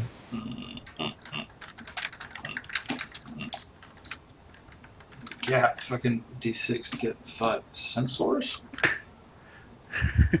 They are simple continuity sensors. It is not an active motion sensor. It simply will trigger an alert if while the alarm system is activated. If the window is opened, it will send a thing to the alarm device, which will then send a window is open. Right. Whatever devices are receiving. Okay. Okay. Anything on the door? There is nothing on the door, from what he sees. God, I should Turn it hide. off. There is besides the continuity sensor, there is nothing else on the door. Is there no maglock on the door? No, it is a simple actual. I mean, you are close. I'm assuming you were sneaking up to the door. Yes. You are close enough to see it. It is a simple old school lock. Tumbler lock. Nice. All right. So I guess I should try and do something to the controller. Yeah. Wow, a robot Blah. person. Boys, Am I alive? you're alive-er. Now, Alex Murphy, not just How bad is my robot? Showdown.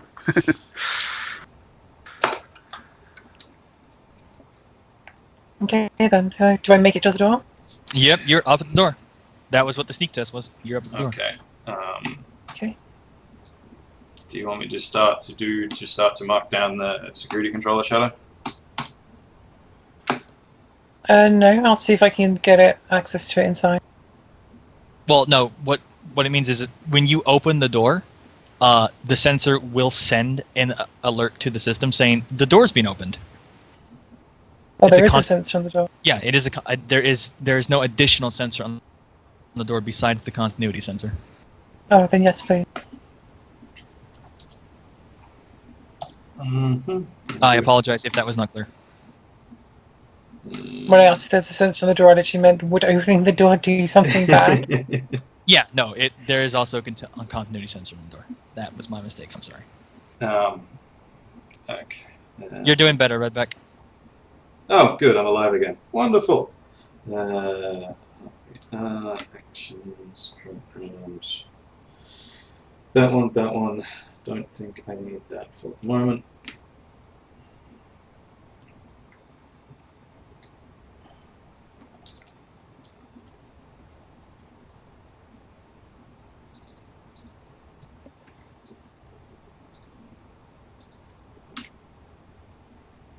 Nope.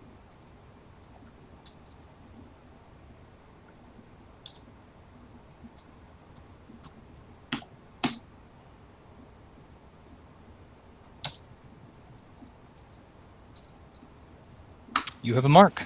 Oh. Okay. You don't spend that edge. I spoke moments before you made the roll, so you do not spend the edge. Are you running baby monitor?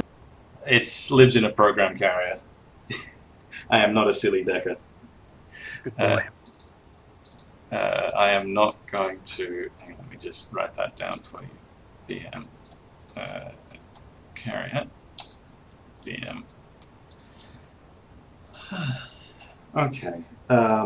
Now, control device is a simple action, right? Well, depending. Control device Yeah, is so send message would be a simple action. yes. Which requires 2 marks. Are you? What do you want to do? Well, when the Also, you have a mark. You have a mark on the alarm system now. Yes, correct. I should have tried to hack the sensor. The sensor slaved. Yes, no, I know, but that would have done 2 things. I believe it's 2 marks. It might be more. Is send action a simple or a free message? It's what, sorry? Send action simple or free? Send message, you mean? Sorry. Send message is a simple action. It requires no roll. It requires no roll, or it will require no marks or 1 mark depending on what you are trying to do. And it is a simple action. What are you trying to do? Nothing yet, but when this thing starts to send its I was open message, I would like it to send no message. That would be that would be either GIGO, yeah. That would be GIGO or spoof command. Okay. All right. Roll 16d6 greater than 5. Mark to PLX. And I will still spend my point of edge for that. Okay, go ahead and spend point of edge. Roll 12d6 greater than 5. Edge die. So that's 6 successes. You have a second mark. Hooray.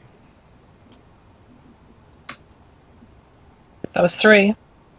Didn't No. need to edge that one either. Yeah. What is the device rating of this thing? 6. Oh, man. So it's probably rolling 12 dice against you. Well, no, depends. Let's see.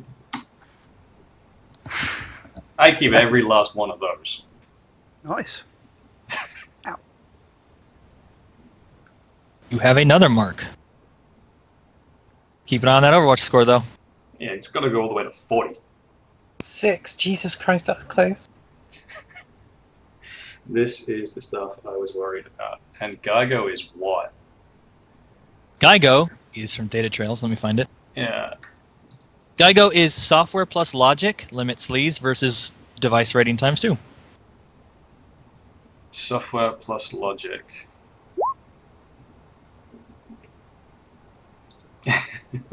It's, yeah. This one is the complicated bit.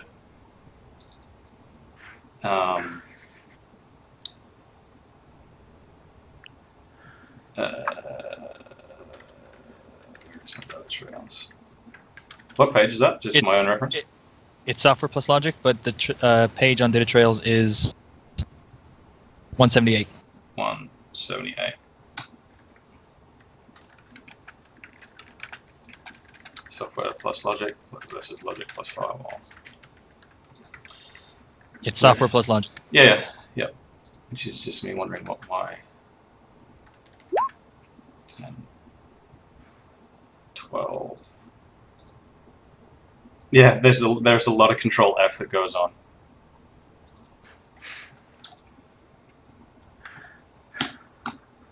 Yes, this magic is almost as bad. So this will either go really well or really It's badly. not that bad. Go ahead and make that roll. Just so we're aware, Shadow Gale, this will go either really well or really badly. Okay.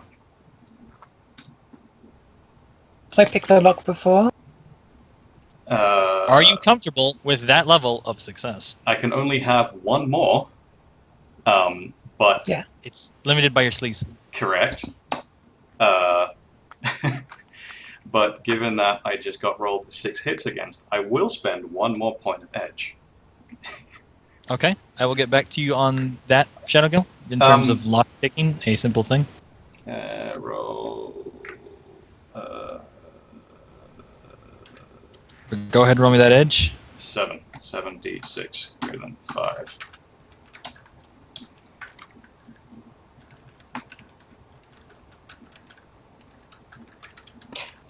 Hang on. Since you can only get 1 more, wouldn't you be better to post edge and break the limit rather than reroll failures? Would have been a better idea. Doesn't matter, because he successfully Geigos. Hooray! So now you can... It's a good thing he did edge, though, as I did tie him, and defenders win ties. So it now...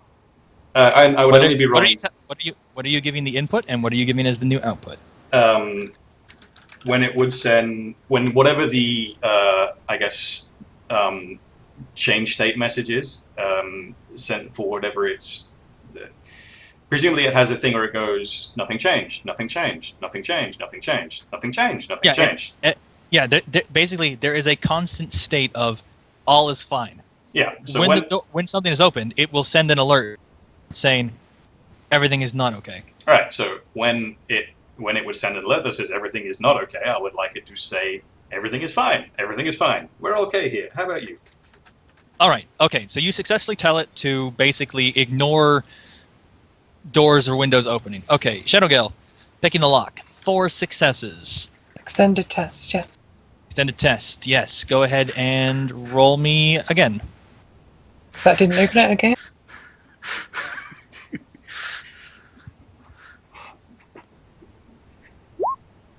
You open the door. The threshold is like 30 seconds or something stupid. So a minute later, you have successfully cracked the tumbler. Okay, and we will sneak our way inside. Okay, where are you sneaking to? Where are you going? What are you doing? In the interior of the house is classic American 50s suburban interior. You are currently in the living, kind of like hallway. You can see the living room. There's a open hallway to the left, which leads you, imagine, towards the garage. You can faintly see what looks to be an open kitchen attached to the living room. There is a staircase in front of you. Can we locate the safe? And sorry. The safe, based on where Redback saw the icon, is on the second story. While on that note, and talking about the second story, am I seeing the spirit, the Watcher, dart in and out? Or is it just patrolling the outside, or...? You are not. It is just patrolling the outside. Okay. That's fine. I would like to go up the stairs. Okay, please roll me a sneaking test.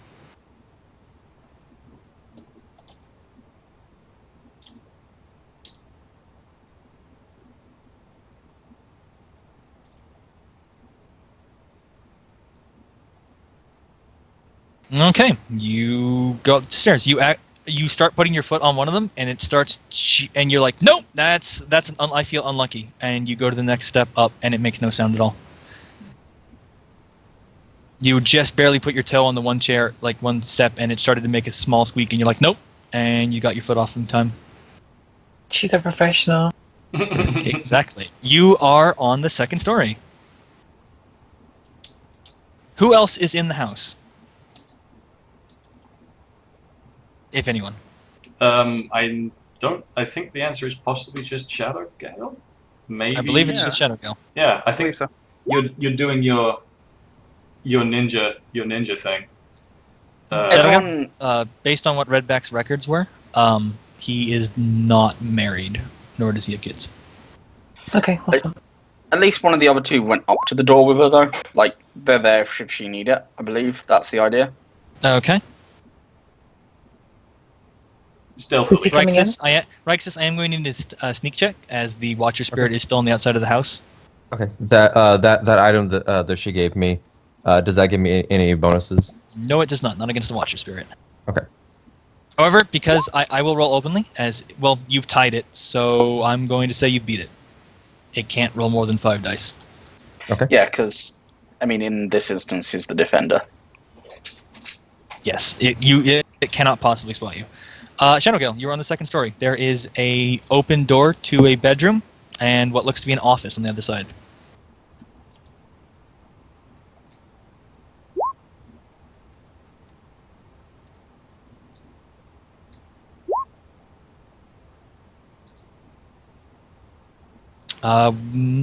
You hear the soft ticking of a clock. Like, sounds like a grandfather clock or a pendulum clock. Okay. And there's no, like, movement in terms of, like, shadows moving under doors or anything? Nope. Close the tab, Okay. coming back. I guess I'm going to start looking into rooms to see if I can find that safe. Okay. Which room are we going into first? Office or bedroom? Office. Okay. Go ahead and make me that second sneak roll.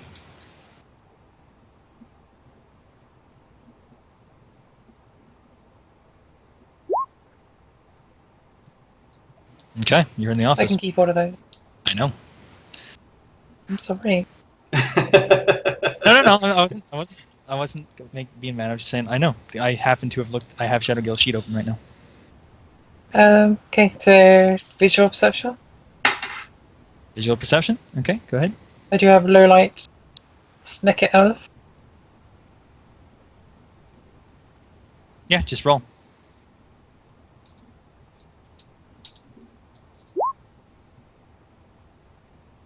Perceptify the officification.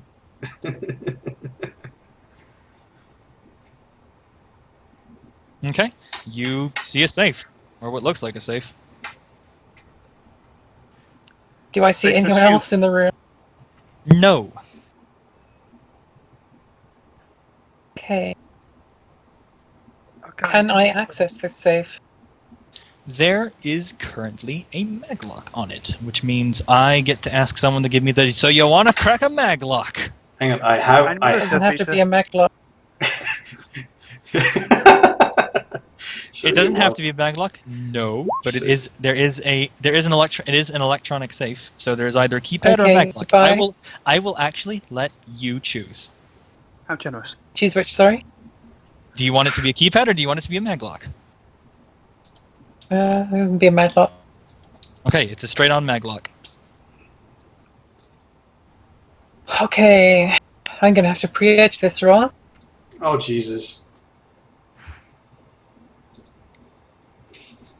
Well, first of all, you need to break the case.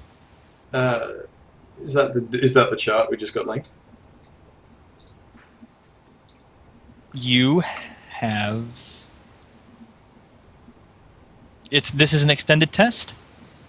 Go ahead and roll me again.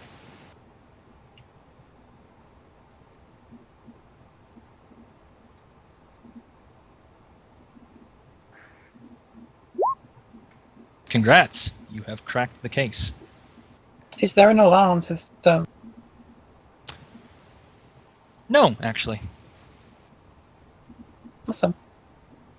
So now I use locksmithing, right? What, So is it a keypad? No, it is now a locksmithing plus agility maglock rating ×2 test. Okay. This is another extended test of locksmith. This is not hardware.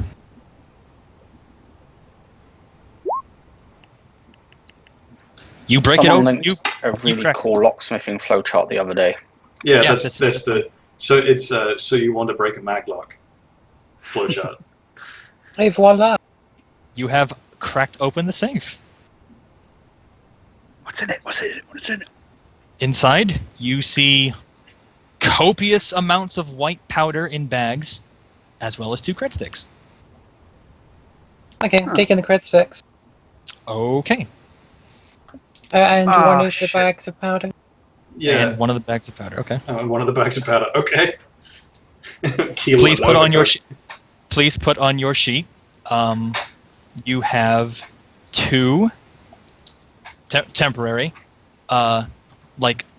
units, I guess, of Nova Coke. Is that how we measure drugs these days, in units? I mean, it's chummer units, so it's however much unit of however much of a Nova Coke that would be sufficient for 2 doses of taking it. Say, Eben and I just had the same thought. You want to? Why are you saying crap? You could have spiked that. Well, this guy spends a lot of his time getting high at a club. You just found his stash. Put some fucking bleach in it. You want to murder a guy, mix something nasty into his drug stash. He is going to have a really bad Does anybody day. have anything nasty on them? No, I Just do cram. not. Does anyone have any poison or anything on their sheet? If so, it's time for another group edge check. All I have is cram. It's not going to cut it. No, I do not. No, but it was pretty easy to sneak in once. We could always do it again. Could I put an APDS round into it? That would certainly send a message. But I don't think it would kill him unless he is really, really coked off his ass. Do you have a grenade? I do have grenades. I have smoke grenades. So, Right. you've just found the guy's safe. Oh wait, no, we need a picture of the body. Yeah. God No, damn it. you need a picture that proves he's dead, not necessarily the body. For instance, a picture of his house with, say, the Fucking crater. half of the top floor missing and blown out. Oh, Yes, It's It's that not was really 6 discreet, though. flashbangs. It's going to encourage police. Attention. I've got 6 flashbangs. No, that's not as helpful as I was hoping. No, I was just thinking. No, it is. Uh, Yes, it I is. do have a. I will say this: if you put 6 flashbangs in his safe and set them to go off when he next opens when the safe is next open, 6 flashbangs is 60 stun that he has to soak at AP -4. Because the safe is small, do they kind of, And Tamped or yes, something. mechanically speaking, the flashbangs would then also chunky salsa outward. I don't. Yeah. Well, they don't have a decreasing due to range, so I don't think, strictly speaking, I don't think Flashbang's chunky salsa.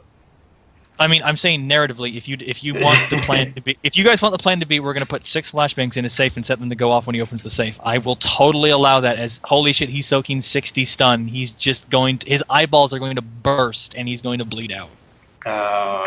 That's it. How do we trigger it? What if his buddy gets the coke out instead of him? You got a micro camera? Buy one, they're Nope. cheap as shit. No one has a micro camera on their sheet. No. Nope.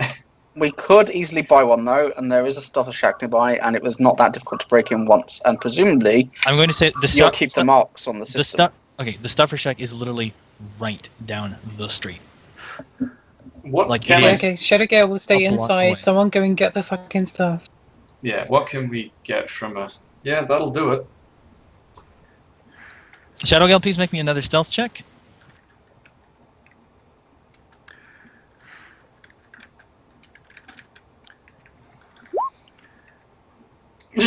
It's really sneaky elf. Stealth. A stealth. Oh Jesus. Stealth. Stealth, yeah, you stealth. Yeah, she is a stealth. Yeah, she's a stealth. She's a stealth. Yeah. If you want to go with the frag grenade plan, I'm willing to go grab some. Do it. Go. Yeah. It's not the worst plan I've ever come up with. I hate that this is the I best will plan I raise- can come up with. I will raise the question that it's not necessarily going to be the most discreet. Then go get some poison. So what can we get from a stuffer shack that's poisonous?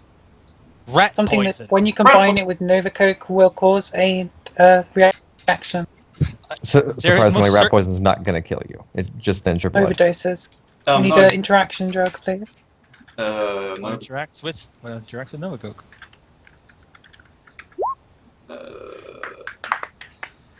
What can I cut? Nova. Let me go look at the rule book.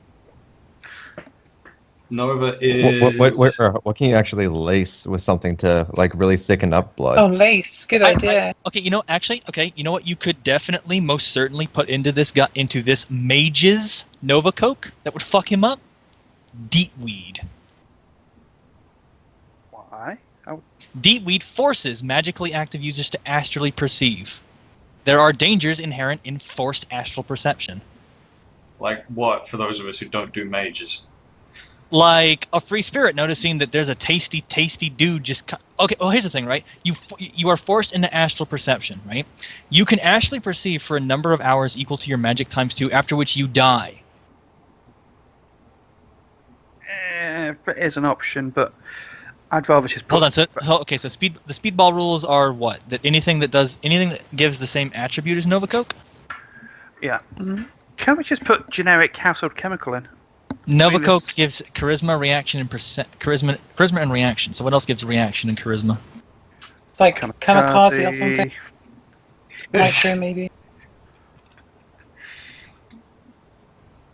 But again, we don't care if Jazz. he notices Jazz that he's been poisoned. We don't I care if actually we find have out Jazz that- on me. Yeah, Jazz and Nova Coke interact badly. So Uh, so that you suffer. How does the damage work for those of us who don't? Well, the problem is though, do they look like the same thing?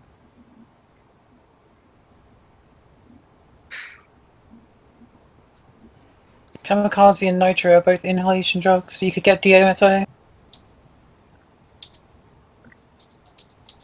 Right, but are they Which- both yeah, white which one? powders? Which book is the speedball rules in? Or how does the hub do Probably- speedballing? Chrome flesh, I believe.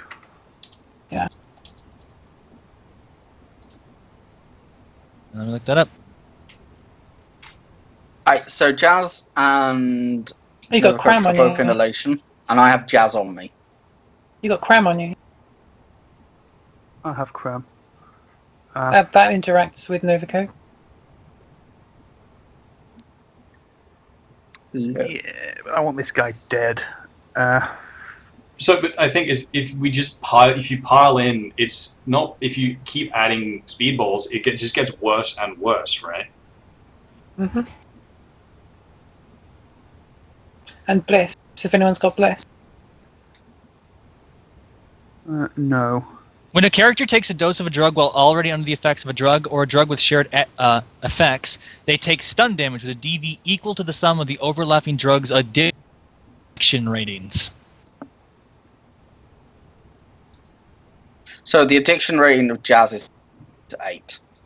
So someone else addiction said they rating- had cram. 4, Yeah. I got And some. the addiction rating of Nova Coke is 7. 7. so that's 15 stun so far. And the addiction rating of bliss is 5. 20. That's 20 stun. This is and it is a straight body plus willpower resist. Um, Are you actually going to be able to mix the drugs while they look the same? I mean, I will give you guys this for free. There is enough fucking Nova Coke in there that you could mix. We've anything. eventually found You could mix Tony's. We found Tony's from Scarface's Coke stash. Yeah, right, but basically. there's are they all white powders though? If you mix, I will say that someone will have to make a drugs knowledge roll test or something along those lines to successfully mix them in a way that does not make it obvious that you have mixed something else in. I can do that. Not very well though. I'm gonna 6 By the way, points. there's also Crash. What is Crash's addiction rating? 2. Eh.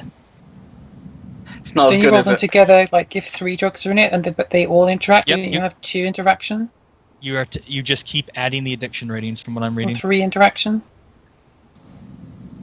So yeah, so it's like, so you take 2 drugs, you get 2 interactions. They interact with each other. You take 3 drugs. Do you go 1, 1, 2, 3, and then 1, and then 2, 3, and 1, and then 3, 1, and 2? I'm going to say yes on a lack of. That'd be 5 interactions on 3. Yeah, basically, if you mix 3 drugs together, he is going to be taking 3 He's going to be taking 3 separate doses of stun. He's going to be taking the stun of all 3 together, the stun of 1 and 3 together, and the stun of 1 and 2 together. Yeah, that's kind of what I was getting at. There's going to be I mean- bad times. Red mescaline also interacts with Nova Coke. Anyway, so that'd be someone an go additional get these 3. drugs. Someone go get them. Bliss and Cram. Or someone already has Jazz, so Bliss. Someone needs to go buy Bliss. I got Someone cram. needs to buy bliss. And okay, so I will put together a shopping list of what we need. Bliss. Probably Beta meth. we've got Crown Jazz. Evian, go shopping. Yeah, because I probably need to stay to keep an eye on the spirits. To Everyone make sure roll they me- don't dive in the house. Everyone roll me a group edge check. And this is going to determine how long it takes Evian to do a shopping list, and thus how many other things are going to have to get rolled. Oh, come on. I mean, It I was close. Takes you.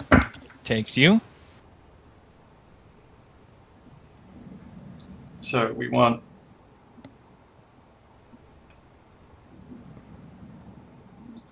beta meth. It takes you 6 minutes. Okay, so we want beta meth, cram. In that time, Jazz. Redback, you will. In that time, Redback, your OS will increase by 2d6. It's fine. It can do that. Shadowgirl, go ahead and just make me an extended sneak test. Extended, okay.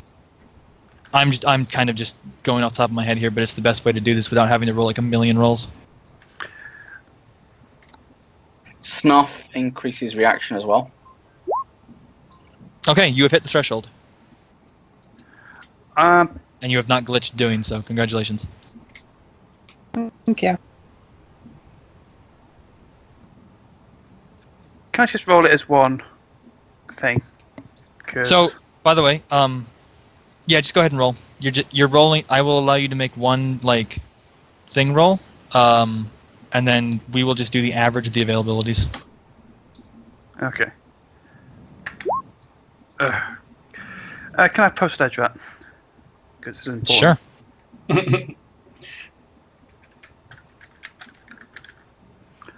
That is 9.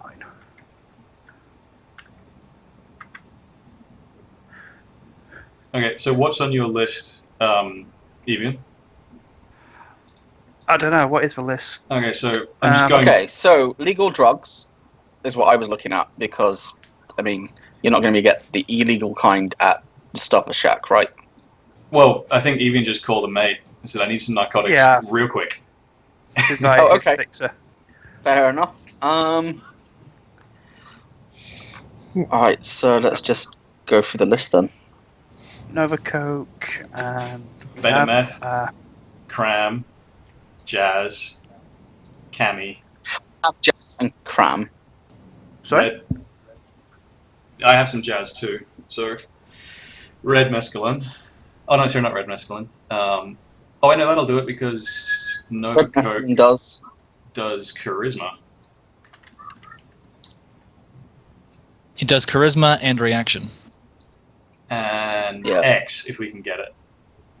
It also does perception, social limit, and gives you high pain tolerance 1. So yeah, Cammy will do it because it will react with the pain tolerance. If you want to roll Kami, you're going to have to roll a separate roll for Kamikaze. It's Just saying. kamikaze is not forbidden. It's regulated. You probably get that at All right, the so Stubber Shack with the right. you have 5 dice for everything but Kami. So I'm going to roll, what, like 7, 8 dice? Well, how do you want to do it? Do you want to do it average? as an average? Most of these are 3s and 4s. Okay, then yeah, I'm going to roll 46.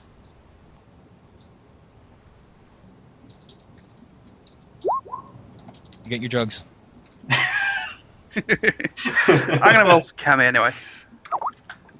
And now make me the roll for Kami. I mean, totally.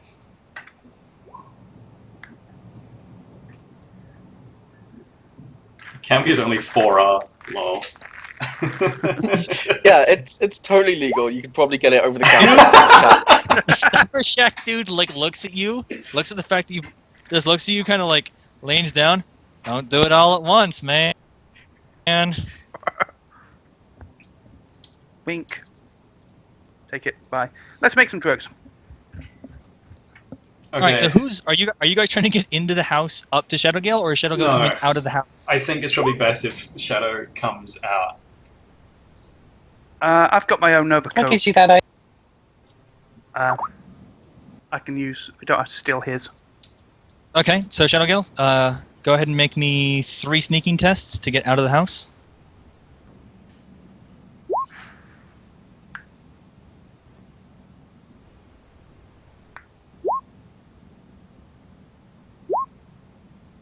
Progressively Yeah. worse. You get out of the house. Okay, so how do we want to handle mixing them? Like some kind of intuition and something? I do have drugs as a knowledge skill. I don't have chemistry. Look, it doesn't really take a genius to whack it all in a big bag and give the bag a shake. I get when you put it like that. All right, whoever is mixing the drugs, go ahead and make me some sort of chemistry or drug knowledge skill related test to do this in a way that is not. The drugs are together. Has anyone got leadership? Yes, have. I I'm will doing it. leadership someone. We could also do Such as the Lord and Savior. could also do a how to mix drugs matrix search. Do all of the above. Yeah, so I don't mind leadership in someone if they accept Houndgun Okay, as hold on, their wait. Lord and Savior. Wait, Redback's test first, and then I will give you bonus dice based on that. And then if anyone decides to accept Lift as their Lord and Savior.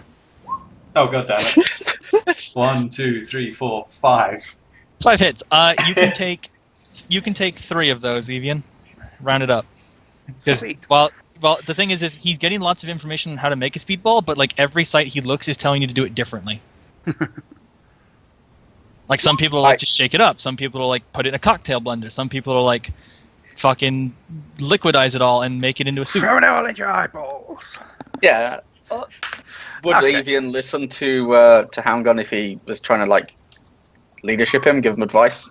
I mean, this isn't leadership. This is mostly just Redback showing you, like, hey, dude, these sites say to do this. These sites say. No, but if I was Yeah, to from leadership, Redback, he'd take it, but leadership, no, unless he can do it better. In which case, he should be doing it better. But a long time bracket. ago, I used to sail the seas, and we know all about drinking and partying because pirate. You can try and bullshit him into making him think that you know more than he does, but you're gonna have to. No, I'm not. I'm not that desperate to use leadership. Okay.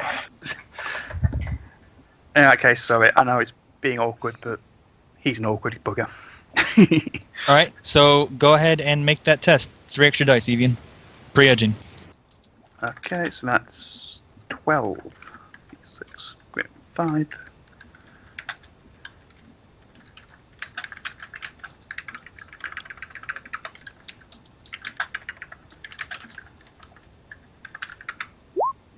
Are you fucking kidding me? Apparently. Oh, God. I've got no edge to do anything with it. You can't do anything with it Well, anyway. you pre-edged, so you can't edge it again anyway. I've got. It's not an option. Okay, so Would at it be an the end of, extended test? GM is feeling merciful. Extended test. Love you.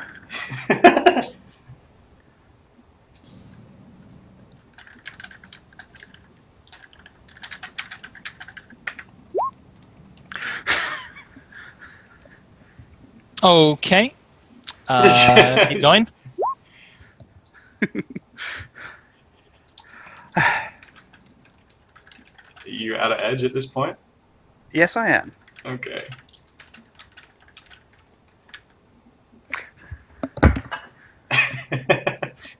Don't be an ass, Evie.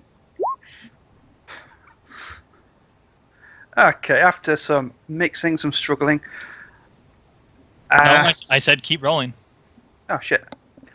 I didn't hear that. 10d6, yo. Roll them bones. No, it'll be 66. What? No, extended. Extended. Oh. You, He Yeah. pre-edged both. No. He pre-edged both extended. right. So, wait, what? So okay, so you how many dice do you normally roll on this knowledge skill? You'll be rolling 9 with the boost. Okay, so Without yeah, the- go ahead and roll 96. Roger.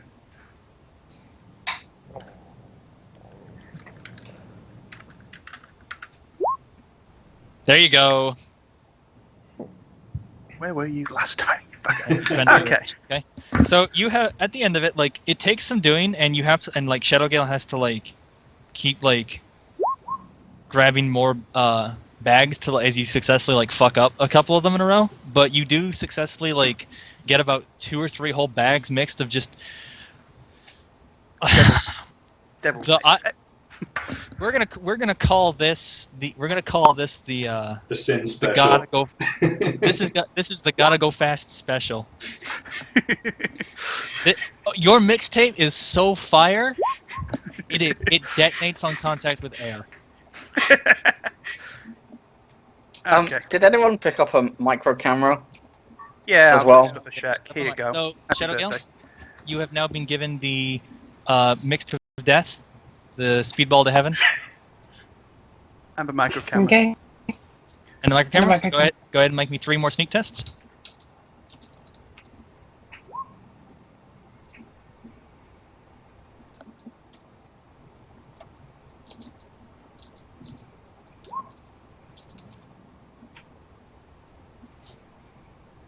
What's amusing is it continued going down by 1. Yes. Okay, go ahead and make another roll.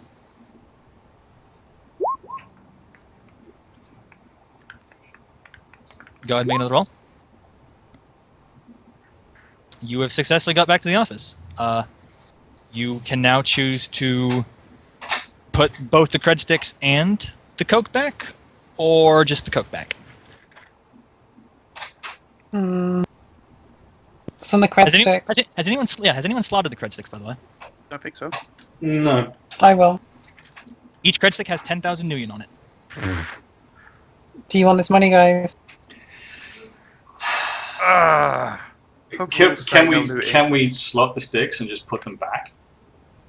I think it might be a case of we're getting money from, like, what do you call it, looting? It's okay. Out of character, what it is the GM had a particular amount of money that was going to be given as a particular tier of reward, and so this is all being factored in. Right. So this is part of the reward. Just Yeah, I we have figured. to take Otherwise, there's not just cred sticks lying around, but it does No, present you can't- In complications. character, I you're have li- no reason not to take it. Yeah, in character you're looting. I'm not breaking the hub looting rules because I've factored this into the reward. Can we? yeah, no, that's cool. What color cred sticks are they? Like silver. They are Done. platinum cred sticks. Yeah, Jeez, how much are they? they're like $1,000 a pop. They're not that much, are they? Platinum, $500 a pop. Sorry, ebony are. You could just drain them, put them back. Yeah, see that. Okay, so you drain both cred sticks and divvy up that money to a nice cool 4,000 per person. And then put the cred sticks back And into put- the safe. Okay, and you attached a micro camera to the inside of the safe along with the speedball drugs, and three last pieces of sneak tests. I lost my Chrome. Couldn't get back to the page. Don't worry, for the edification of everyone, I'm just going to roll those stuns. Have you been calculating how much it's going to be? Um, You Yeah. seem pretty gleeful about this method of death. yeah, vaguely. I'll actually post-edge this.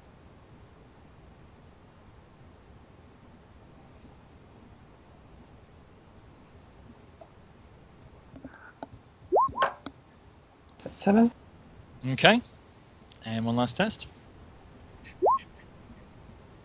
All right, my dice don't like me tonight. Okay. You have successfully snuck out of the house. The guy had no idea I was even there. This is so much more professional than yesterday, Shadow. Yes. All right, let's relock the door, and I will clear my marks off and reboot my gear. And The only then reason I'm actually rolling the only reason I'm going to be rolling these 6 interaction tests is because there is a chance he might actually selk all of them. it's possible. There's a chance. Also, He's got a necrotic mostly screen or something. mostly just for fun, though. No, he had essence of 6. Okay, so you sneak out, and how are you guys going to get a picture of the body? Well, we stuck a camera in the thing. Oh, yes, that's what that was for. Okay, smart. Okay. So- Also, could we potentially, presumably Doc Wagons are going to be called. We could potentially Just loiter hang- nearby, and they're going to remove a body at some point, so we could probably catch pictures of that as well. But smart camera on the outside to look at the doorway. That Okay. is, yeah. Okay. So at some point between now and when he goes back, we'll nip back to Stoffer Shack, buy another micro camera, leave it in a hedge nearby that's got like an angle on the front door. Okay. So we are going to speed plot this to 24 hours later. You guys still do need to deal with smugglers, but let's roll these drug tests. Have you worked out what the stun damage is? Yes. The combined total stun damage is going to be 48. So he is going to roll 6 sets of 8d6 to resist this.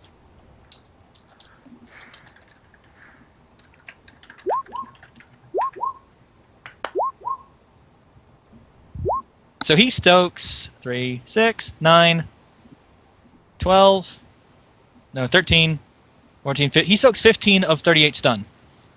As 1548, I thought you said. Leaving 23. of 48 stun, he soaks 15, leaving 23 stun, which pops him straight past stun overflow, and he is. That's taking physical, which Physical. opens into overflow. And yeah, you catch on the side of the camera, live recording, you see him grab some coke, and then a few minutes later you see his body crumble to the ground, convulsing, and blood is he's vomiting blood, his eyes are bleeding, he's scratching at the door so hard that his fingernails are bleeding. and he does eventually follow. As you guys like see him start to convulse, you see a very, very obviously chromed up man like dash into the room and start like shaking him, and the guy reaches like Good, into good his, technique there. Keep shaking him. and the guy Mix it all around. the guy like reaches into his pocket to grab like a patch or something, slaps it on him, and nothing happens as he's dead. Boom! Okay, so that's one problem solved. Well, we've had time to rest up, get some edge back. Well, a point back. Well, it depends if you're me or not. Yeah, I have insomnia as well. Well, I do, which is the important thing. Yeah, I rolled 10 dice. I get one back. Well, I get the only one back. One's all you need. Yeah, more than one hit point means I'm good to go. Okay, so now it's discrete questions to smugglers' time. Yeah, I need to track these guys down. Okay, so can I call Steel Waters at this point, who is like the hub smuggly contact, and ask him what he knows about the crews that work out of the drowned barnacle. Okay, go ahead and roll that connection test. Connection times 2 plus loyalty. Connection times 2 plus loyalty. So it's I wish it was connection times loyalty. That would be so amazing. it's 7. It's still only 7 dice.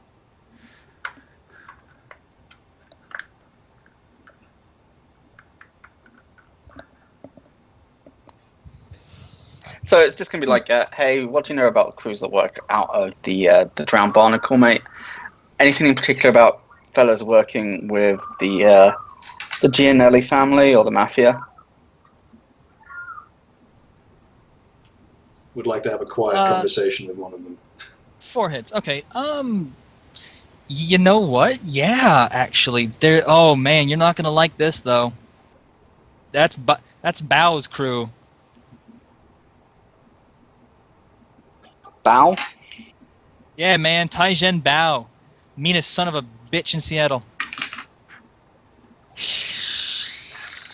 What kind of pirate name is Taizhen Bao? Chinese one. I wouldn't talk to him if I were you, man.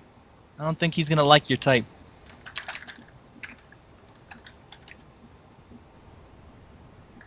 Taijin, is he Chinese? Taizhen Bao. Hey, dude's definitely Chinese.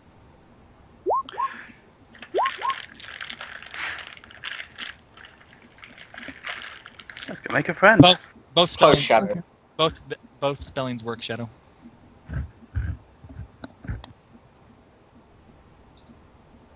Okay. Yeah, I'll follow up with that and ask. Do you know what time? If one was to get a meeting with him, do you know Yeah, what time would be best? He's down in the barnacle. Shit, seems like every day past 6.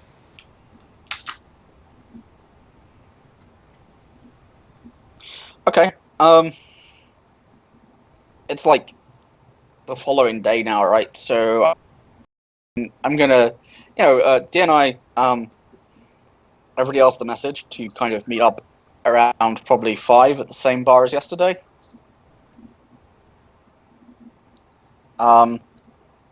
And then go from there to the barnacle. And like during the course of the day, I'm literally going to go back to the pasta palace and have lunch with the waitress again. Ooh, 6 hits on a smuggling test. Okay, so you have your date with the waitress. 6 hits on a smuggling test to know who Taizhen Bao is. I keep all of those. Of course you do. Taizhen Bao is a former Triad member. Goody. I say former in quotation marks. Triad member who does do smuggling work in and out of the Tacoma docks. He is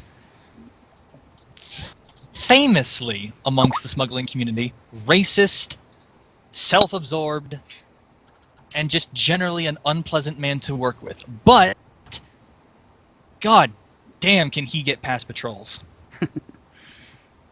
Great. I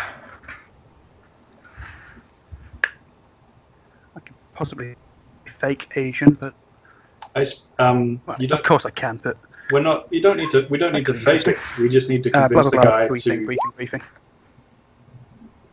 We don't need to fake it. We just need to convince the guy to work for someone else. That's all we need to do.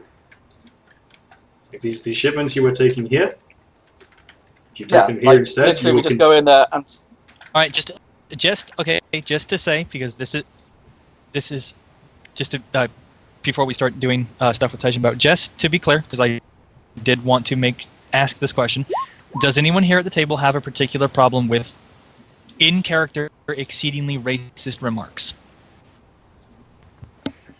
I don't want to upset anyone. I just want to know how far I can go with my roleplay of Taijin Bao. Also, a stream warning. Then I guess from here on, Yeah, there might be some stream racist remarks. stream warning. There are about to be some exceedingly potentially racist remarks, both in character towards metatypes, and real life towards individuals. as in regards to what, like, because I personally, like, if it's just role playing, it's cool. If it's not anyone's Okay, actual belief, then okay. I don't have a problem with it. Okay, out of character, I, the GM, have absolutely no issues with anyone or anything whatsoever. In character, Taijin Bao hates anything that is not Chinese. Anything that is not a Chinese human, Taijin Bao does not like. Out of character. We're all screwed. I speak Chinese. So I like I said, I just wanted to be clear on the stream, you know, hey, or to other players, like what I potentially roleplay as Taijin Bao is it's most certainly not what I believe. If you can speak Chinese, can you look Chinese? I'm not human, but Well, Shadow Girl's not human, and she's Japanese. I can speak Chinese relatively well, and as in I throw 8 dice at it. Looking Chinese isn't a problem. We can get a Sinskin face mask for you. I'm very good at disguise as well. Well, in character, okay. Out of character, okay. In character, I'm good at disguise. That's gonna get someone killed someday. Stop you recognise me, didn't it? His propensity for just making such ridiculous statements regarding his skill.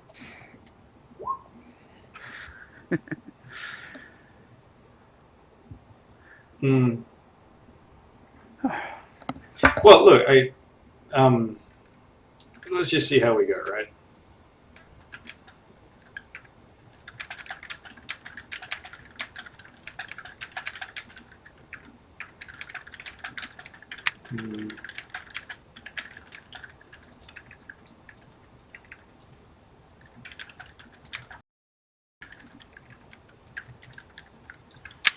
Hmm.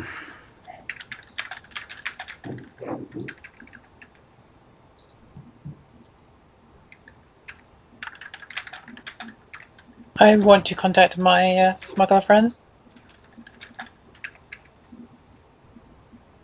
Okay, go ahead. Who are you contacting? Freddie Martins again.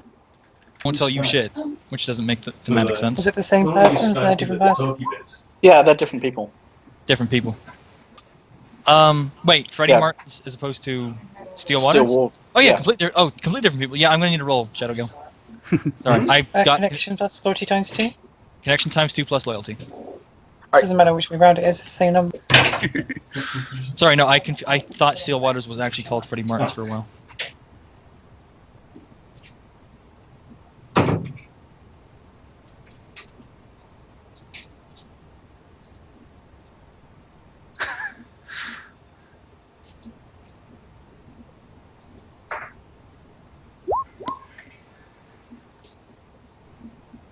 Hey! Oh, Taijin Bao? Oh, that's bad news. Yeah, you know what? You want some irony, right?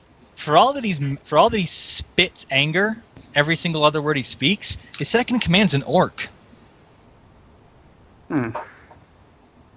Just goes to show you, people speak the speak, they don't walk the walk. They talk the talk, they don't walk the walk. I guess in our sort of business, you take whoever's good, right? Yeah, a dude named Gideon. Real friendly type. Pity he has to work for Bao.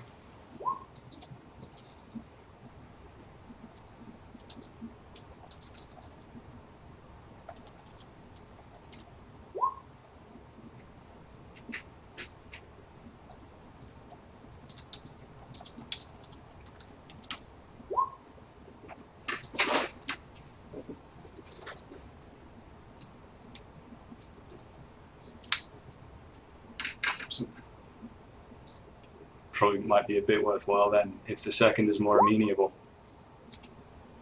Yeah, the second will be more amenable. We can prime the pump, if you will, and then talk to Bao.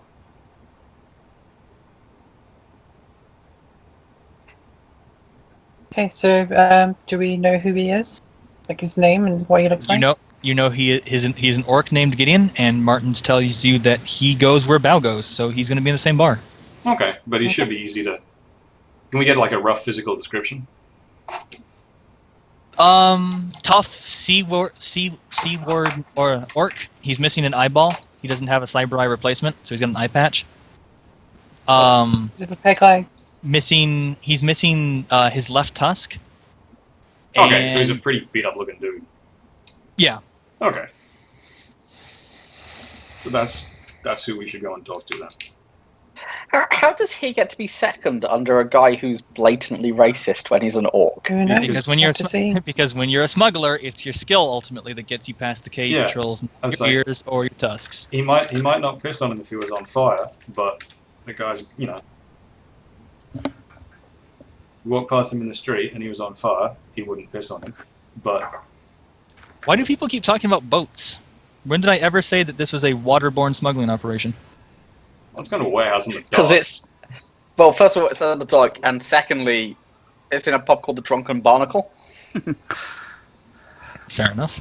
Because we are. Just no.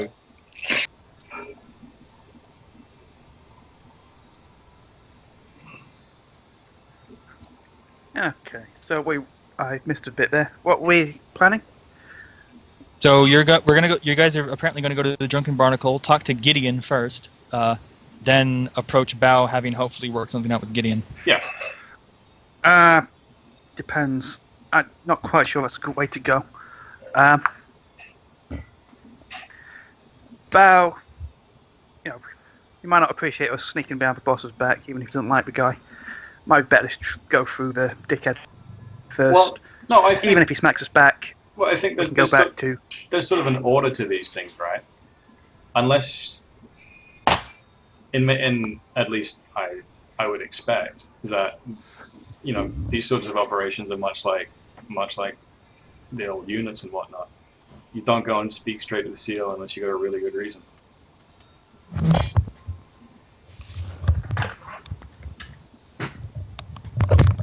And if especially if he's a real hard ass.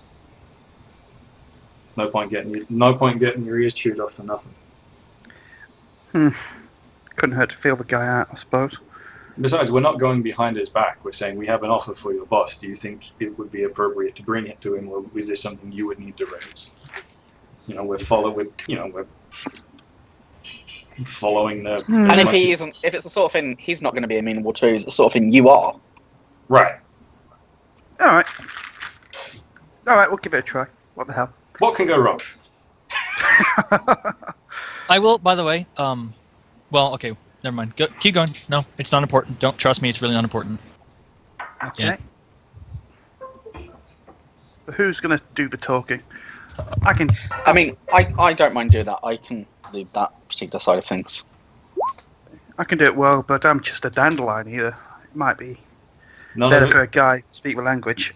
Hungan, how obviously voodoo are you? Like, how obviously Haitian, as opposed to simply just African American? How obviously Haitian?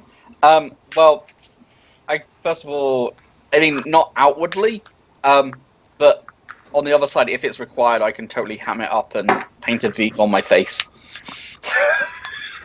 No, I just You know. I just wanted to know so I knew what potentially appropriate things that he would refer to you as were. I mean, okay. There are limits I'm not going to cross, and the N word is one of them. So I I just mean, don't know if there's something else. I'm a white fella, so you're not gonna like. It's not gonna like. I know. One second. There are still some things that I, as a person, just don't want to say and don't feel comfortable saying. So Yeah. So like, I mean, I'm not happy with other people saying it, but if it's just a character thing, I think it's a bit dodge, but fine. But yeah. So how obviously Haitian I? So I speak with a definite accent. You know, I do have trinkets about my person that are maybe more okay. tribal Well, in nature. I'm going to roll with that because I have a couple of phrases he can call you that are not actually in real life disgusting and not okay for me to say. So Okay, cool. Right. okay, so who is going into the? I'm going to say speed of plot. You've all gotten down to Drowned Barnacle. Who is going inside? How about we take? So I'm gonna take. Sorry, I No, just you're had a thought. I'm gonna take a minute before we go in, and just say, "There's a thing I can do. Can I cast physical mask on myself to make myself look Chinese and human?" You can. Let me pop up physical mask. Let's see how it works because it might be for help with some kind of disguise.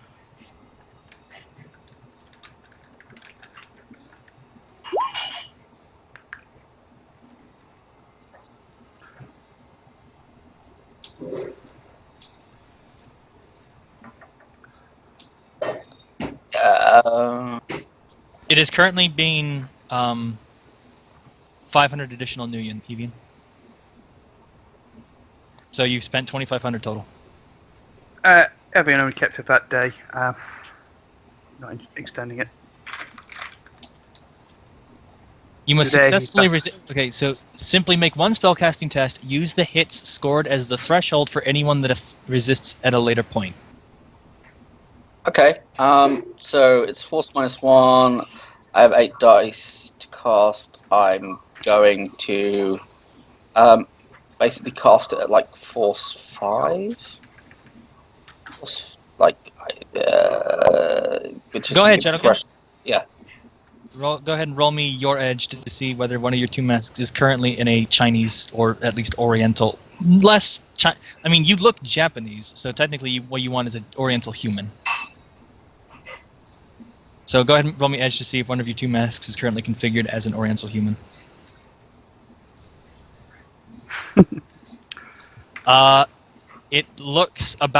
It looks like you, only your ears are no longer pointy. You have slightly more Chinese than Japanese figures. So yes.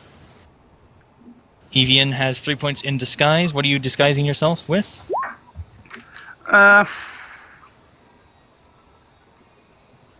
Good question. Well asked. Hungan, go ahead. That was force what? So it was force 5, which was what the 3 successes were. So that was 3 hits on the physical mask, and the second And roll you- for 7 hits was the Drain. Drain. Okay, so you have your physical mask is now a threshold 3 disguise. Can someone do disguise on me to kind of max that out? Yeah, sure. What do you need? I don't know. Would it add to it? For physical mask. I I don't believe it affects physical mask. want to say no because you've already disguised your appearance with magic. Like putting makeup on you is just going to be hidden by what the apparent magic. The magic, is. yeah, that's what I think. Yeah, that makes sense. Cool. Yeah. And I'm gonna change to like the accent I have. I'm gonna change it from like being obviously quite Haitian to speaking with a slight kind of Chinese lisp. Okay. Okay. So Shadowgale is going in with whoever's going inside, wearing her executive suite and second skin, and she also has the Oriental Sin Skin mask on.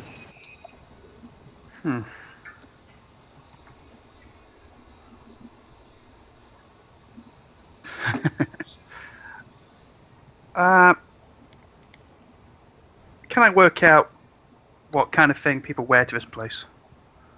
So I don't stick out. Make an etiquette check as you roll up. One moment, please. Etty. I should know it, but I don't. 9.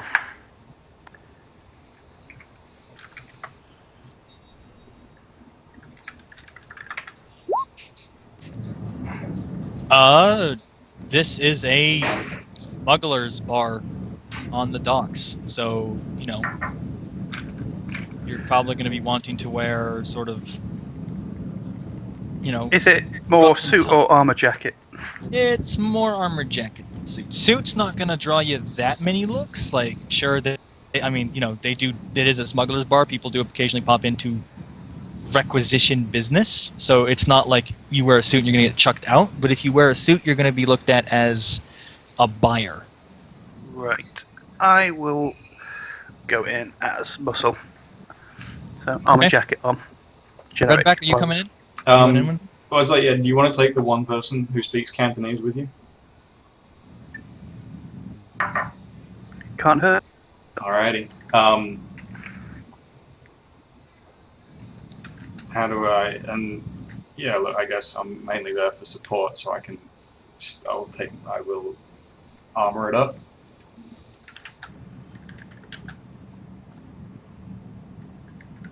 Good old armor jacket.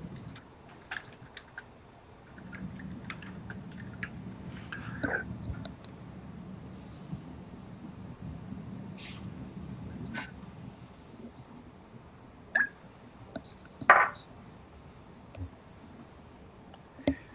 Okay, I am back.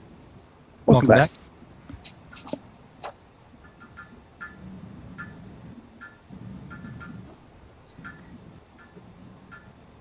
Right, so we've got. Oh, I think that's essentially all of us, really, isn't it? We're all taking a wander inside. Yeah? Looks that way. Beauty. Yep. Actually, this seems like a good moment. Just about to finish, just about to roll up. Let's take a good 8-minute break. Roger. Or, sorry. Yeah, 8-minute break. We'll be back at 5 past. Roger. Off means figures 5.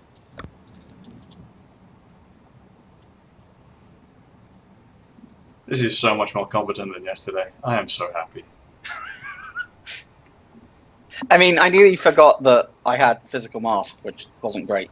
But yeah, Don't sure. feel bad. The getaway driver forgot he had a smoke screen, so got peppered with bullets. So, Okay, so here's so- the thing. Go on. Well, actually, no. I'm gonna keep the peeling back the curtain until the stream once the stream's over.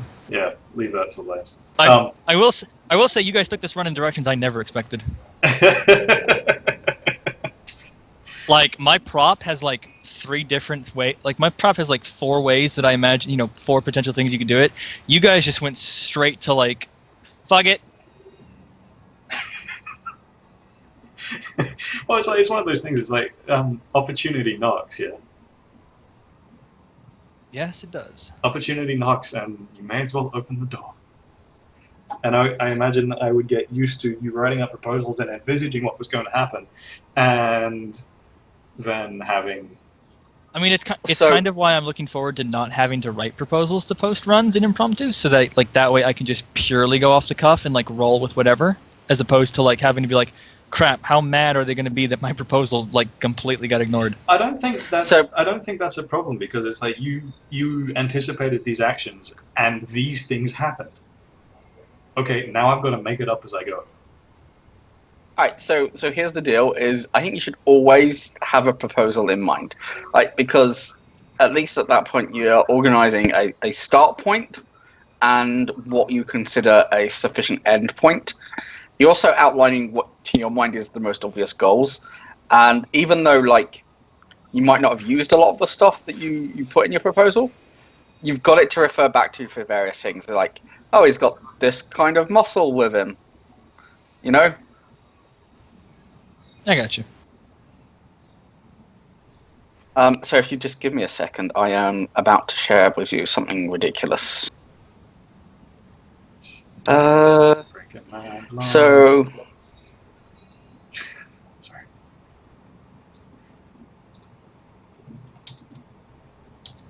Yeah, this is the brief outline for the next session of my Star Wars FFG home game.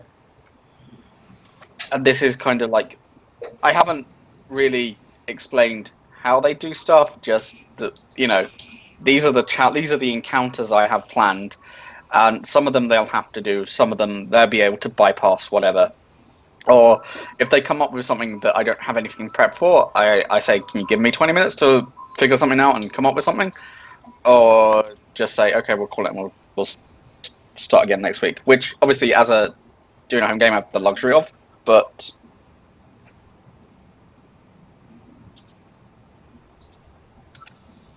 there in Skype is an example of the kind of prep work that I do before my home game.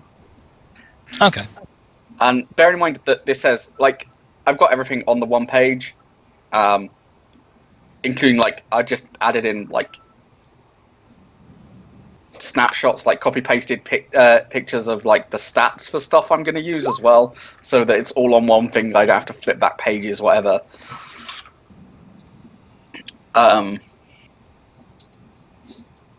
But this is like 3 hours worth of work, and I realise it says session 8 there, but it's easily going to take them 2 to 3 sessions to get through this. No, my group, so it's like 3 hours worth of work for 3 sessions. So I think that's pretty fair. Okay, are we all back? I am now. All doing good? Rexus, you there? Hello? Yeah, just Hey. make sure you hear. Okay. I hate my mic. It does not say if it's muted or not. I can't tell. The other trick is if you use press to talk for Skype, sometimes it will randomly change to press to mute. Robot. You've gone robot. You're less robot now. Yeah, can you repeat that without being robot? So the other trick is so the other trick is brain. I have no idea. Completely gone. So the way you set up push to talk on Skype is actually by setting it to push to mute and unmute. And the way I do it is you said push to unmute. You said to push to mute, and then you mute yourself at the start. And that way, every time you push, it'll unmute the mic. Yep, that is how it works. Sometimes Okay, so it'll go push to mute as opposed to push to talk, and you go push talkie talkie talkie. Nothing. Pardon me? Didn't mean. Sorry. all right, so we are here. Shadowgale, Redback, Hungan, Rexus, Evian. Okay, Yeah. So- you have all. A team of runners walks into a bar. Ouch. Thanks for jumping on that grenade. So, as you all walk into the bar, there, the conversation kind of lulls for a moment as 5 individuals all walk in at the same time, and then kind of just resumes back because hey, business as usual. Go ahead and make me a visual perception check, whoever wants to.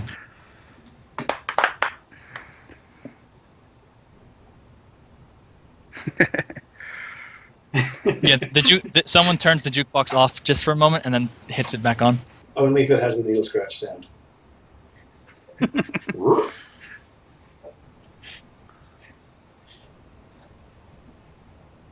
Okay. So yeah, it is. I mean, there are a lot of orcs in here, and a lot of them are damaged, but it is pretty easy to see the guy who is obviously missing an eye and also missing a tusk at both at the same time. He's currently drinking and making merry with what looks to be a crew of orcs and humans. There's a dwarf and a troll there as well. But yeah, they're all kind of carousing around at one of the larger tables in the corner.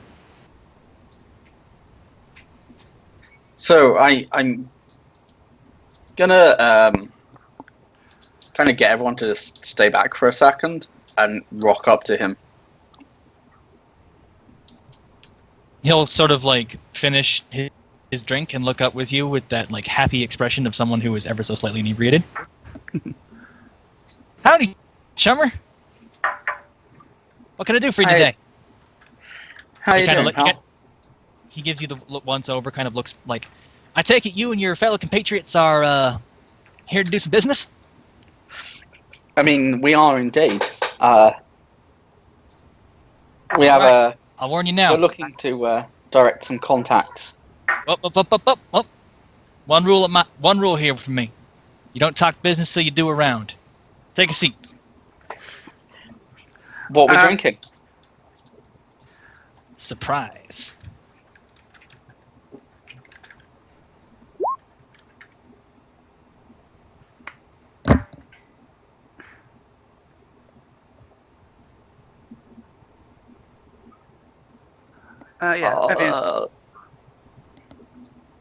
Evian goes to get drinks. She says, "What are they having? Plus 2 more.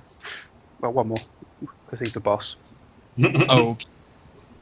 So the bartender grunts, pours you just like...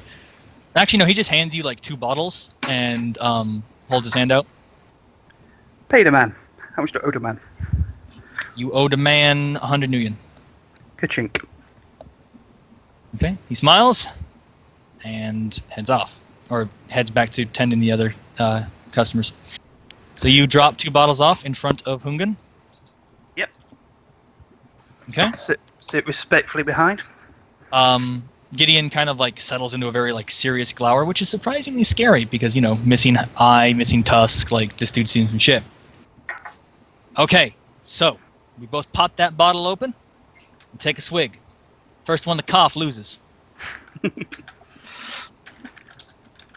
So I kind of chuckle, and it's like, I'm pretty sure you're going to beat me at this, but I'm happy to give it a bash. It's going to be her. Yeah, it's going to be her. Like, I mean, it's fine. I get this. It's all good.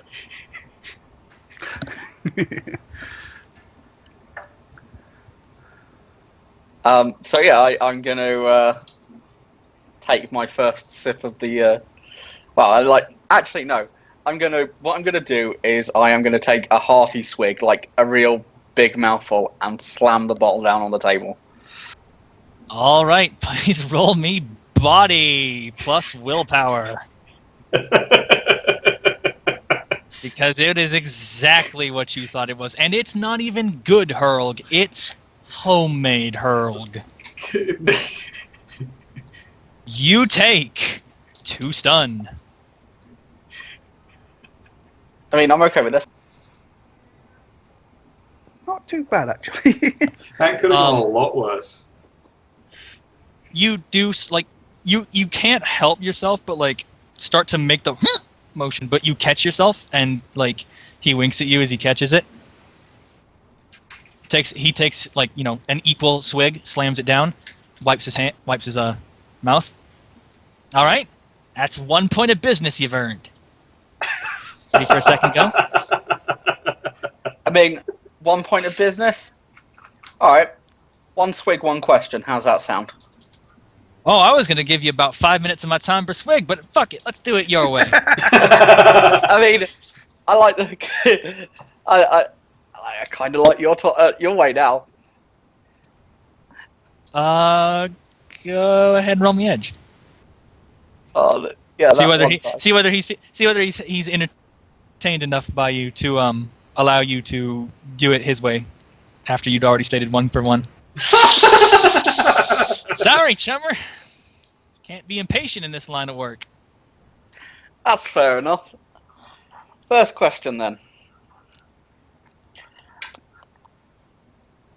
If we were to offer you...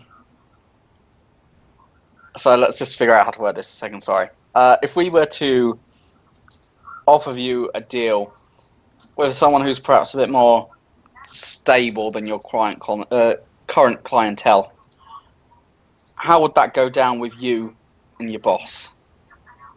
Kind of like, he kind of cracks his neck.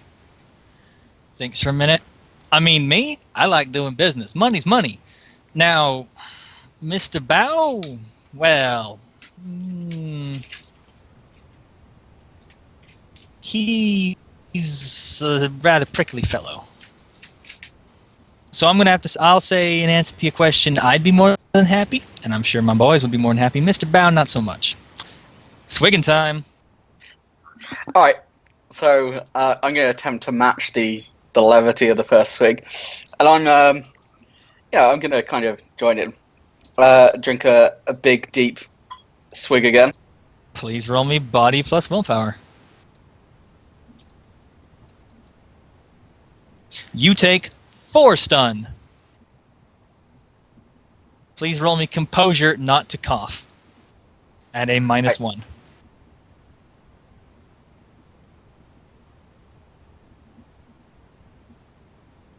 Okay.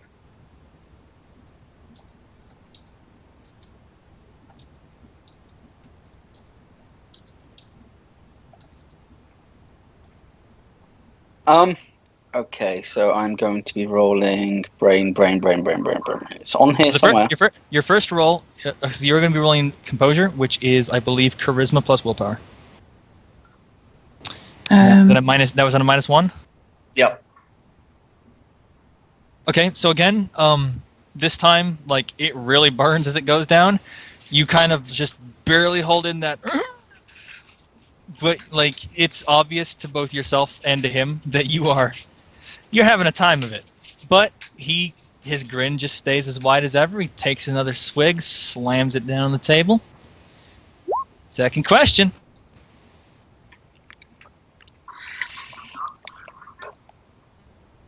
If he's not around. Were you saying something, Shadowgum? Heard your... No. Okay. Since you chaps seem to be like a hearty bunch, and you're just the kind of fellas I love. And your boss seems to be. I mean, you said prickly, but shall we just stop at prick?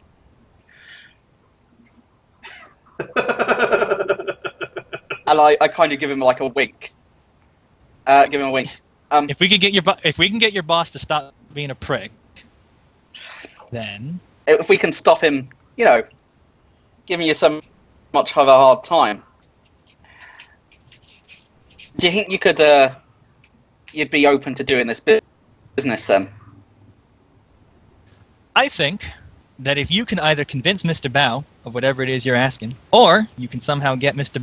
Bao out of the equation, I'll be more than happy to do business with you. Alright. So I'm going to take another swig of Herlac. Roll me body plus willpower. -2, actually. You're at 6 stun total. Yep.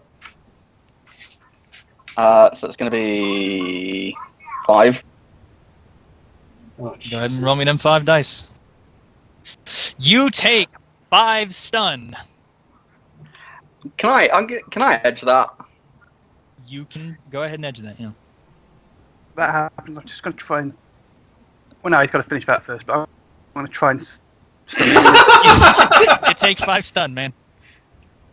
At this point, Robot laughter. At this point, you cannot possibly resist. You. Afterwards, I still slam it down on the table and try to look as if he and his crew just sort of. You're at what, 9 stun now? You're looking. 11. Yeah, 9. you went over 5. 11? Because I took 2, then I took... You took 2, then 4. Oh, then yeah, 5. you're at 11 stun. You are at 11. I'm dead on 11. You're not dead, you're knocked out. No, not... I mean, I'm dead on the numbers, on the number. In that case, you are limited to taking a simple action per turn. You are visibly on the verge of passing out. And I'm very drunk at this point, and in a lot of pain. So you're not so much actions to be too sick. Yeah, well, it's alcohol and it's pretty strong. It's not just alcohol; it's hurlg, and it's literally burning your stomach right now. You're in quite a bit of pain. Yeah, and I'm probably not enjoying this, but at the same time, I feel it would be appropriate for me to sing a sea shanty at them because drink. Please roll me performance at -4. Heavy ended to slap a stim patch on him. He did. Okay. What rating was the stim patch? Pardon me? Rating 6. Which does what? Double that in? No, just knocks off 6.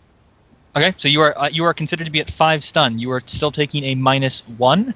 Go ahead and roll me performance at -1. Alright, so it's actually going to be at -2, because I don't have the skill. Oh, okay. Oh god. So you're defaulting on charisma -1 dice. -2, so it's going to be 6, because you said -1 for the... Yeah. Look, this sounds bad, but it's a sea shanty, right? Like, even if it sounds bad... I mean, you sing the most off-key sea shanty possible. Yeah, like it rhymes. The words rhyme. There's just Yeah, no, absolutely no tune. Yeah, which is fine. And I mean, like, at that point, I kind of spit on my hand and offer it out to Shake. We've got a deal then. He leans up from just where he is. Oh, he is having a fun time. He shakes your hand heartily. He's like, I didn't expect you to actually drink that crap. Respect, chummer. You're the first person to fall for that. You spend as little a sea as I have, and you have a hardy constitution for shit that you can drink. All right. He points his hand over another, like the exact opposite corner from him, where you can now see a very scowly, unpleasant, just generally miserable-looking Chinese man nursing a drink. There's my boss. And I'm just gonna give you guys a friendly piece. Don't get blood on the floor, and we have a problem. Oh shit. He winks at you, at the crew in general. He sort of like whispers at. He's like, "No muss. I don't care what else you do to him."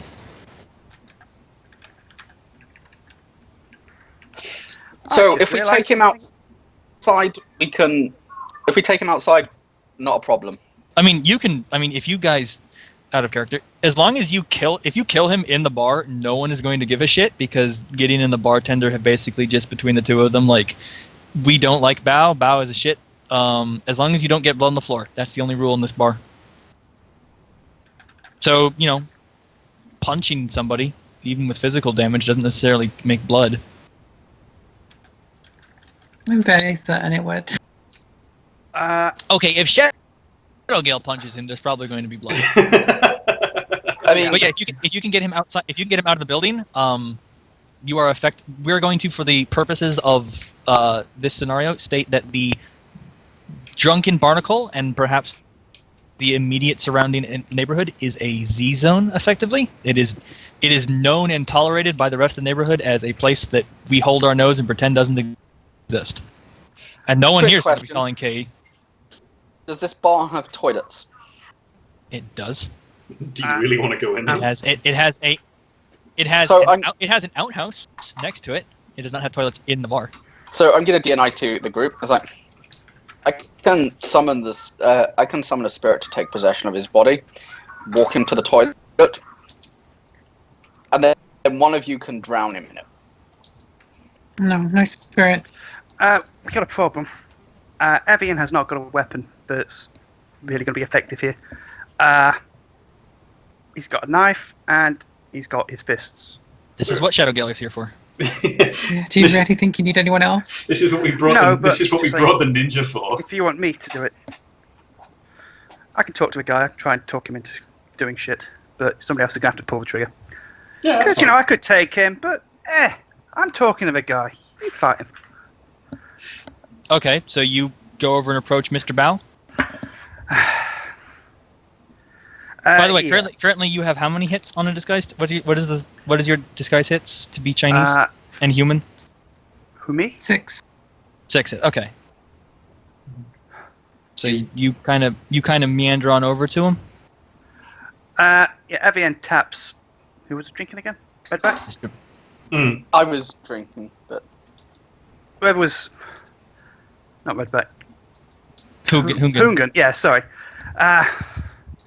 Evian taps Hungan on the shoulder, says, you have fun, boss. Wink, but really, playing up that this guy isn't actually shit.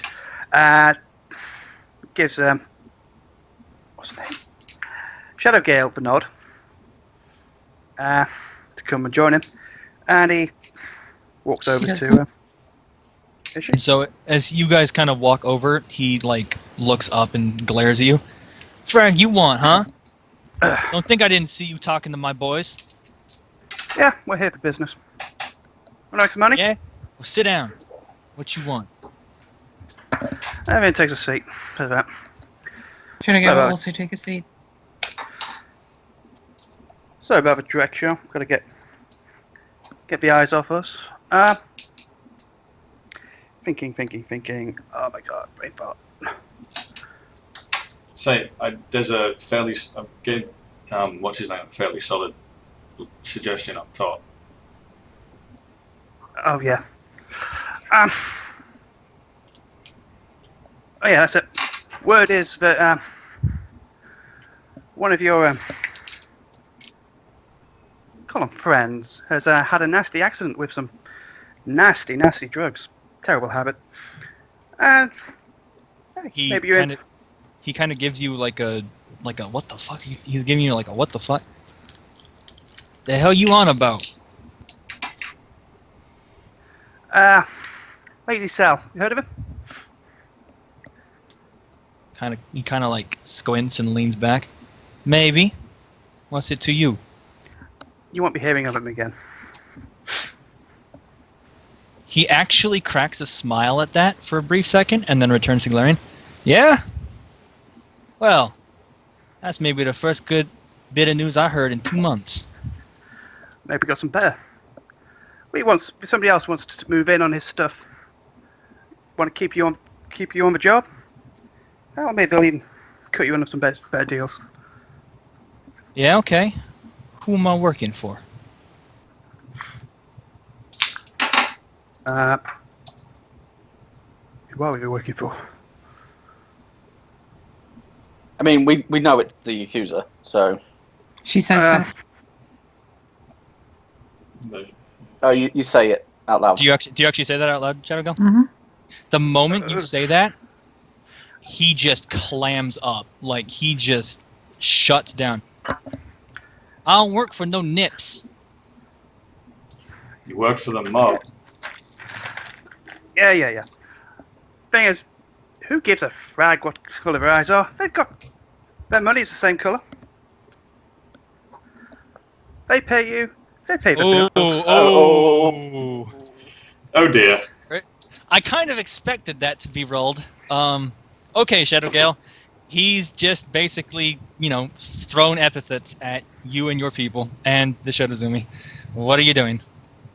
She is going to lunge at his throat with her hand. Oh, All God. right. We Can I intercept? are going to Probably not. we are going to go to initiative between the two of you to see who moves first. Okay. I'm not even gonna get the counter out. This is not something worth getting full combat. Just roll both of you initiative. Holy shit! I don't know what the actual role is.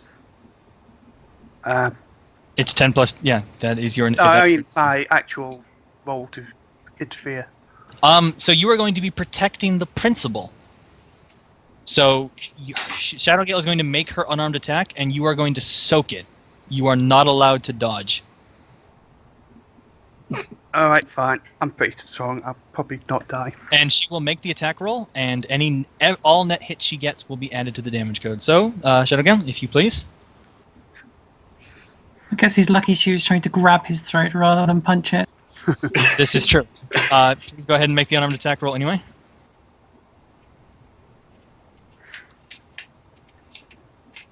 Oh! Okay.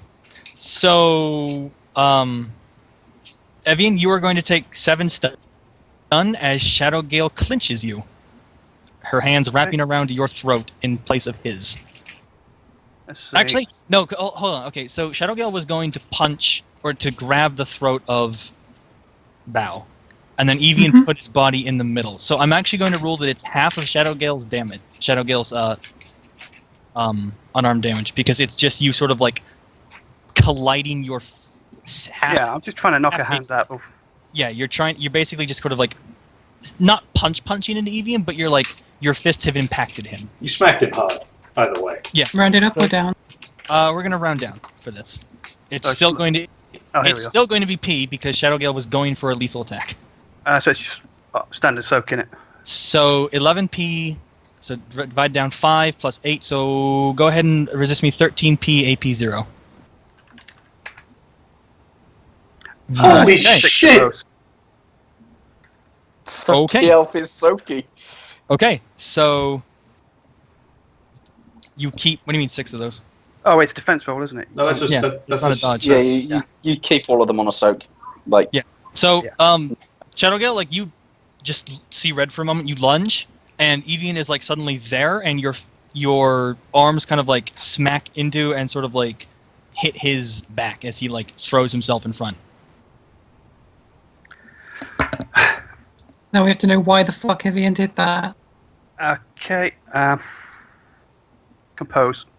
Just try not to show that hurt like fuck, because it did, even soaking.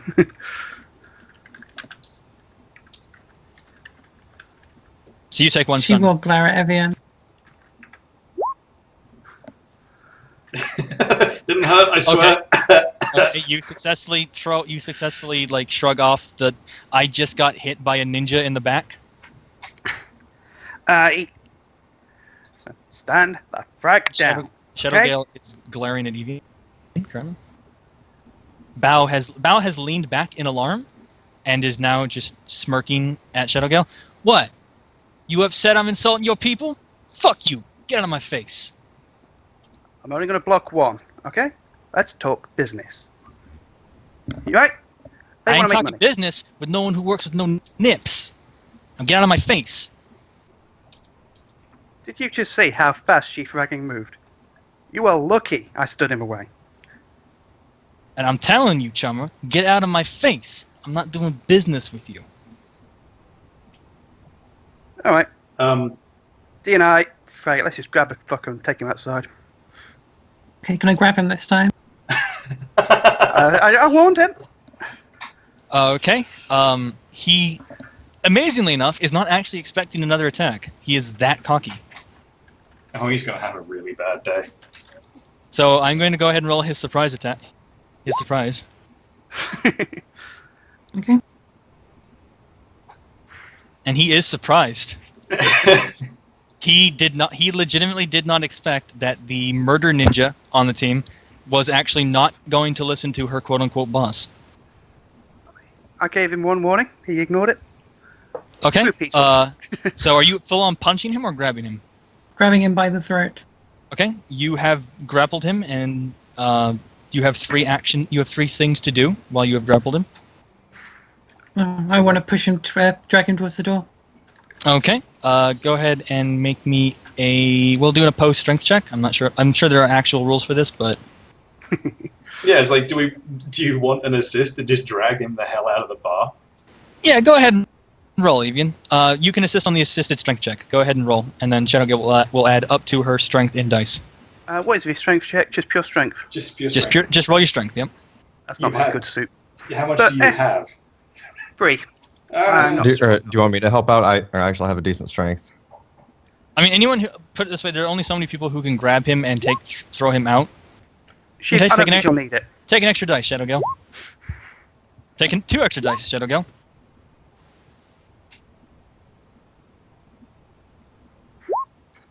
Okay. You can move. You basically get him to the doorway with that many net hits. He's just realized that you have grabbed him and is like shouting for his crew to help him, and Gideon just takes another swig of the hurl and sets it down. while that's happening, I'm going to drop the physical mask, pull out the Sablet Guardian in my coat pocket, just put it openly on the table, and just say, while that racist piece of shit is being dealt with, shall we celebrate our new business contract? Gideon throws his bottle up in the air, or not? He doesn't throw it, but he he holds it up in the air. Come on over and let's talk, chummer. Actually, he gets up. I want to see this. I follow him out. Okay, Shadowgale. We'll just say he is struggling ineffectually in your arms. What are you going to do? I will try to put him outside, and if I think it's at all possible, get him into somewhere that's not quite so open. I mean, it is currently about like, I'm going to say it's like 11 at night outside of smuggler's bar, there is not a soul. Oh, okay. If there's no one around, then she'll put him outside and punch him in the face. Okay. He will mean- get a dodge. Unless you are still holding him when you punch, he will get a dodge. Of course, hold him by the throat and punch him in the head. Okay. Hey, so here's what I'd say. Like, I'd DNI across. Like, sweeten the deal. Offer Gideon the chance to finish him off. Like, this guy has been his number 2, and the guy's a real racist. Imagine how much shit this orc's taken him from him. Okay, I'll take one punch at him, then give him over to the orc Right. to finish off. You are rolling unarmed attack. As I'm totally home ruling all of this off the top of my head because I can't be arsed to, right at the end here, go to find out like the rest of the rules. So go ahead and just roll unarmed attack. Okay, he's going to soak 17p.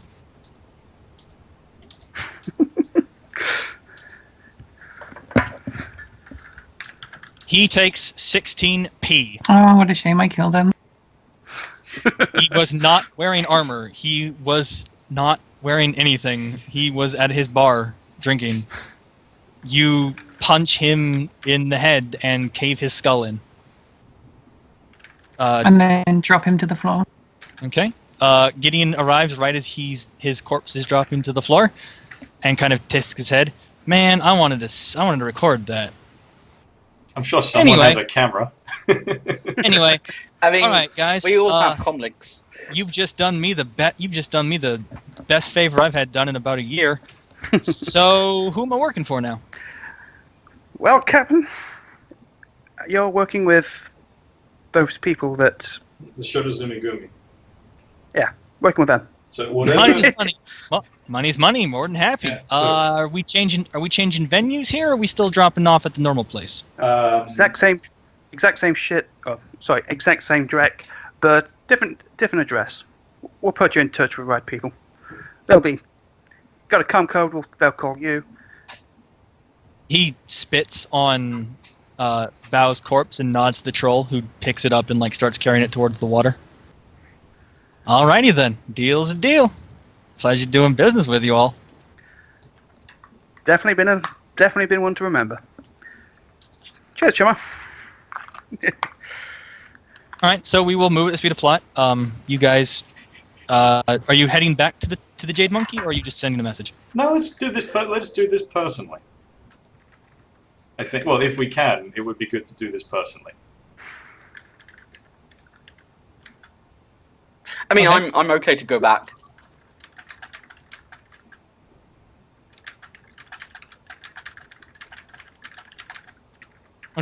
Okay, so you have all moving at the speed of plot. We are all back at the Jade Monkey. Hagane Hana is at the door, and she sort of nods as you walk in.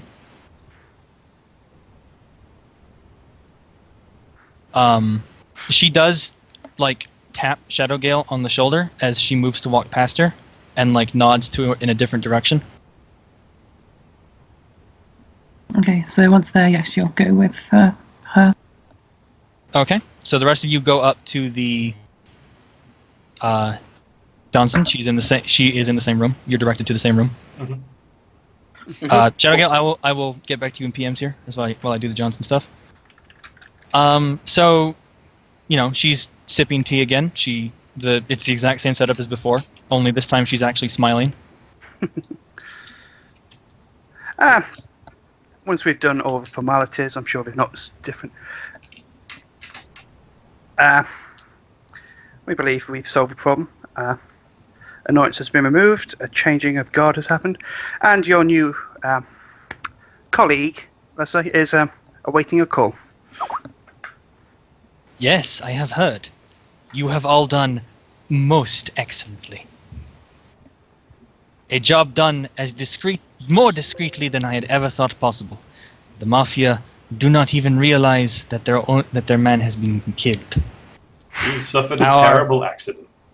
Our reclamation efforts went exceedingly smoothly thanks to this. My thank yous. Please, she flourishes her hand, and out of nowhere, 4 cred sticks pop out. Do take the agreed upon sum with my compliments on a job well done. Much appreciated. And, as promised, there will be, shall we say, repeat business in future if you should wish it. Always a pleasure to work with a fellow professional, man. I'm sure we'll all be happy to. Okay, so that's that bit. We will now pull the curtain over to you, Shadowgale. Okay. So Hakanehana sort of directs you to another room where there are 2 cushions on either side, tea ceremony, all that. She's actually this time not dressed in full body armor. She's wearing a kimono. And without the sunglasses and full body armor, you do indeed recognize this individual.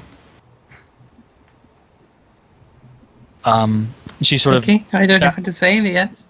She sort of, bows her head, presents to you a cred stick, and tells you that Onobara-san is most pleased to have had you on this job, and she is most pleased to have heard that you did this job in such a wonderful fashion, and that she offers this money to you with full compliments, and that she will be in touch with you. And if you would be willing, I would be most willing to be in touch with you as well. There is much we need to discuss, I think. She looks somewhat nervous, and she's acting very deferential to you. Yes. Yes, she will bow in return and say thank you. I'm not entirely sure what she'd say in this situation. This is kind of an odd one. Okay, so and I'll be getting back to you in PMs and stuff about what's going to happen here from that. But yes, I think we can go ahead and cut the stream here. Just divvying up rewards and pulling back the curtain here. So Okay. thank you, everybody. stream. To Streamland.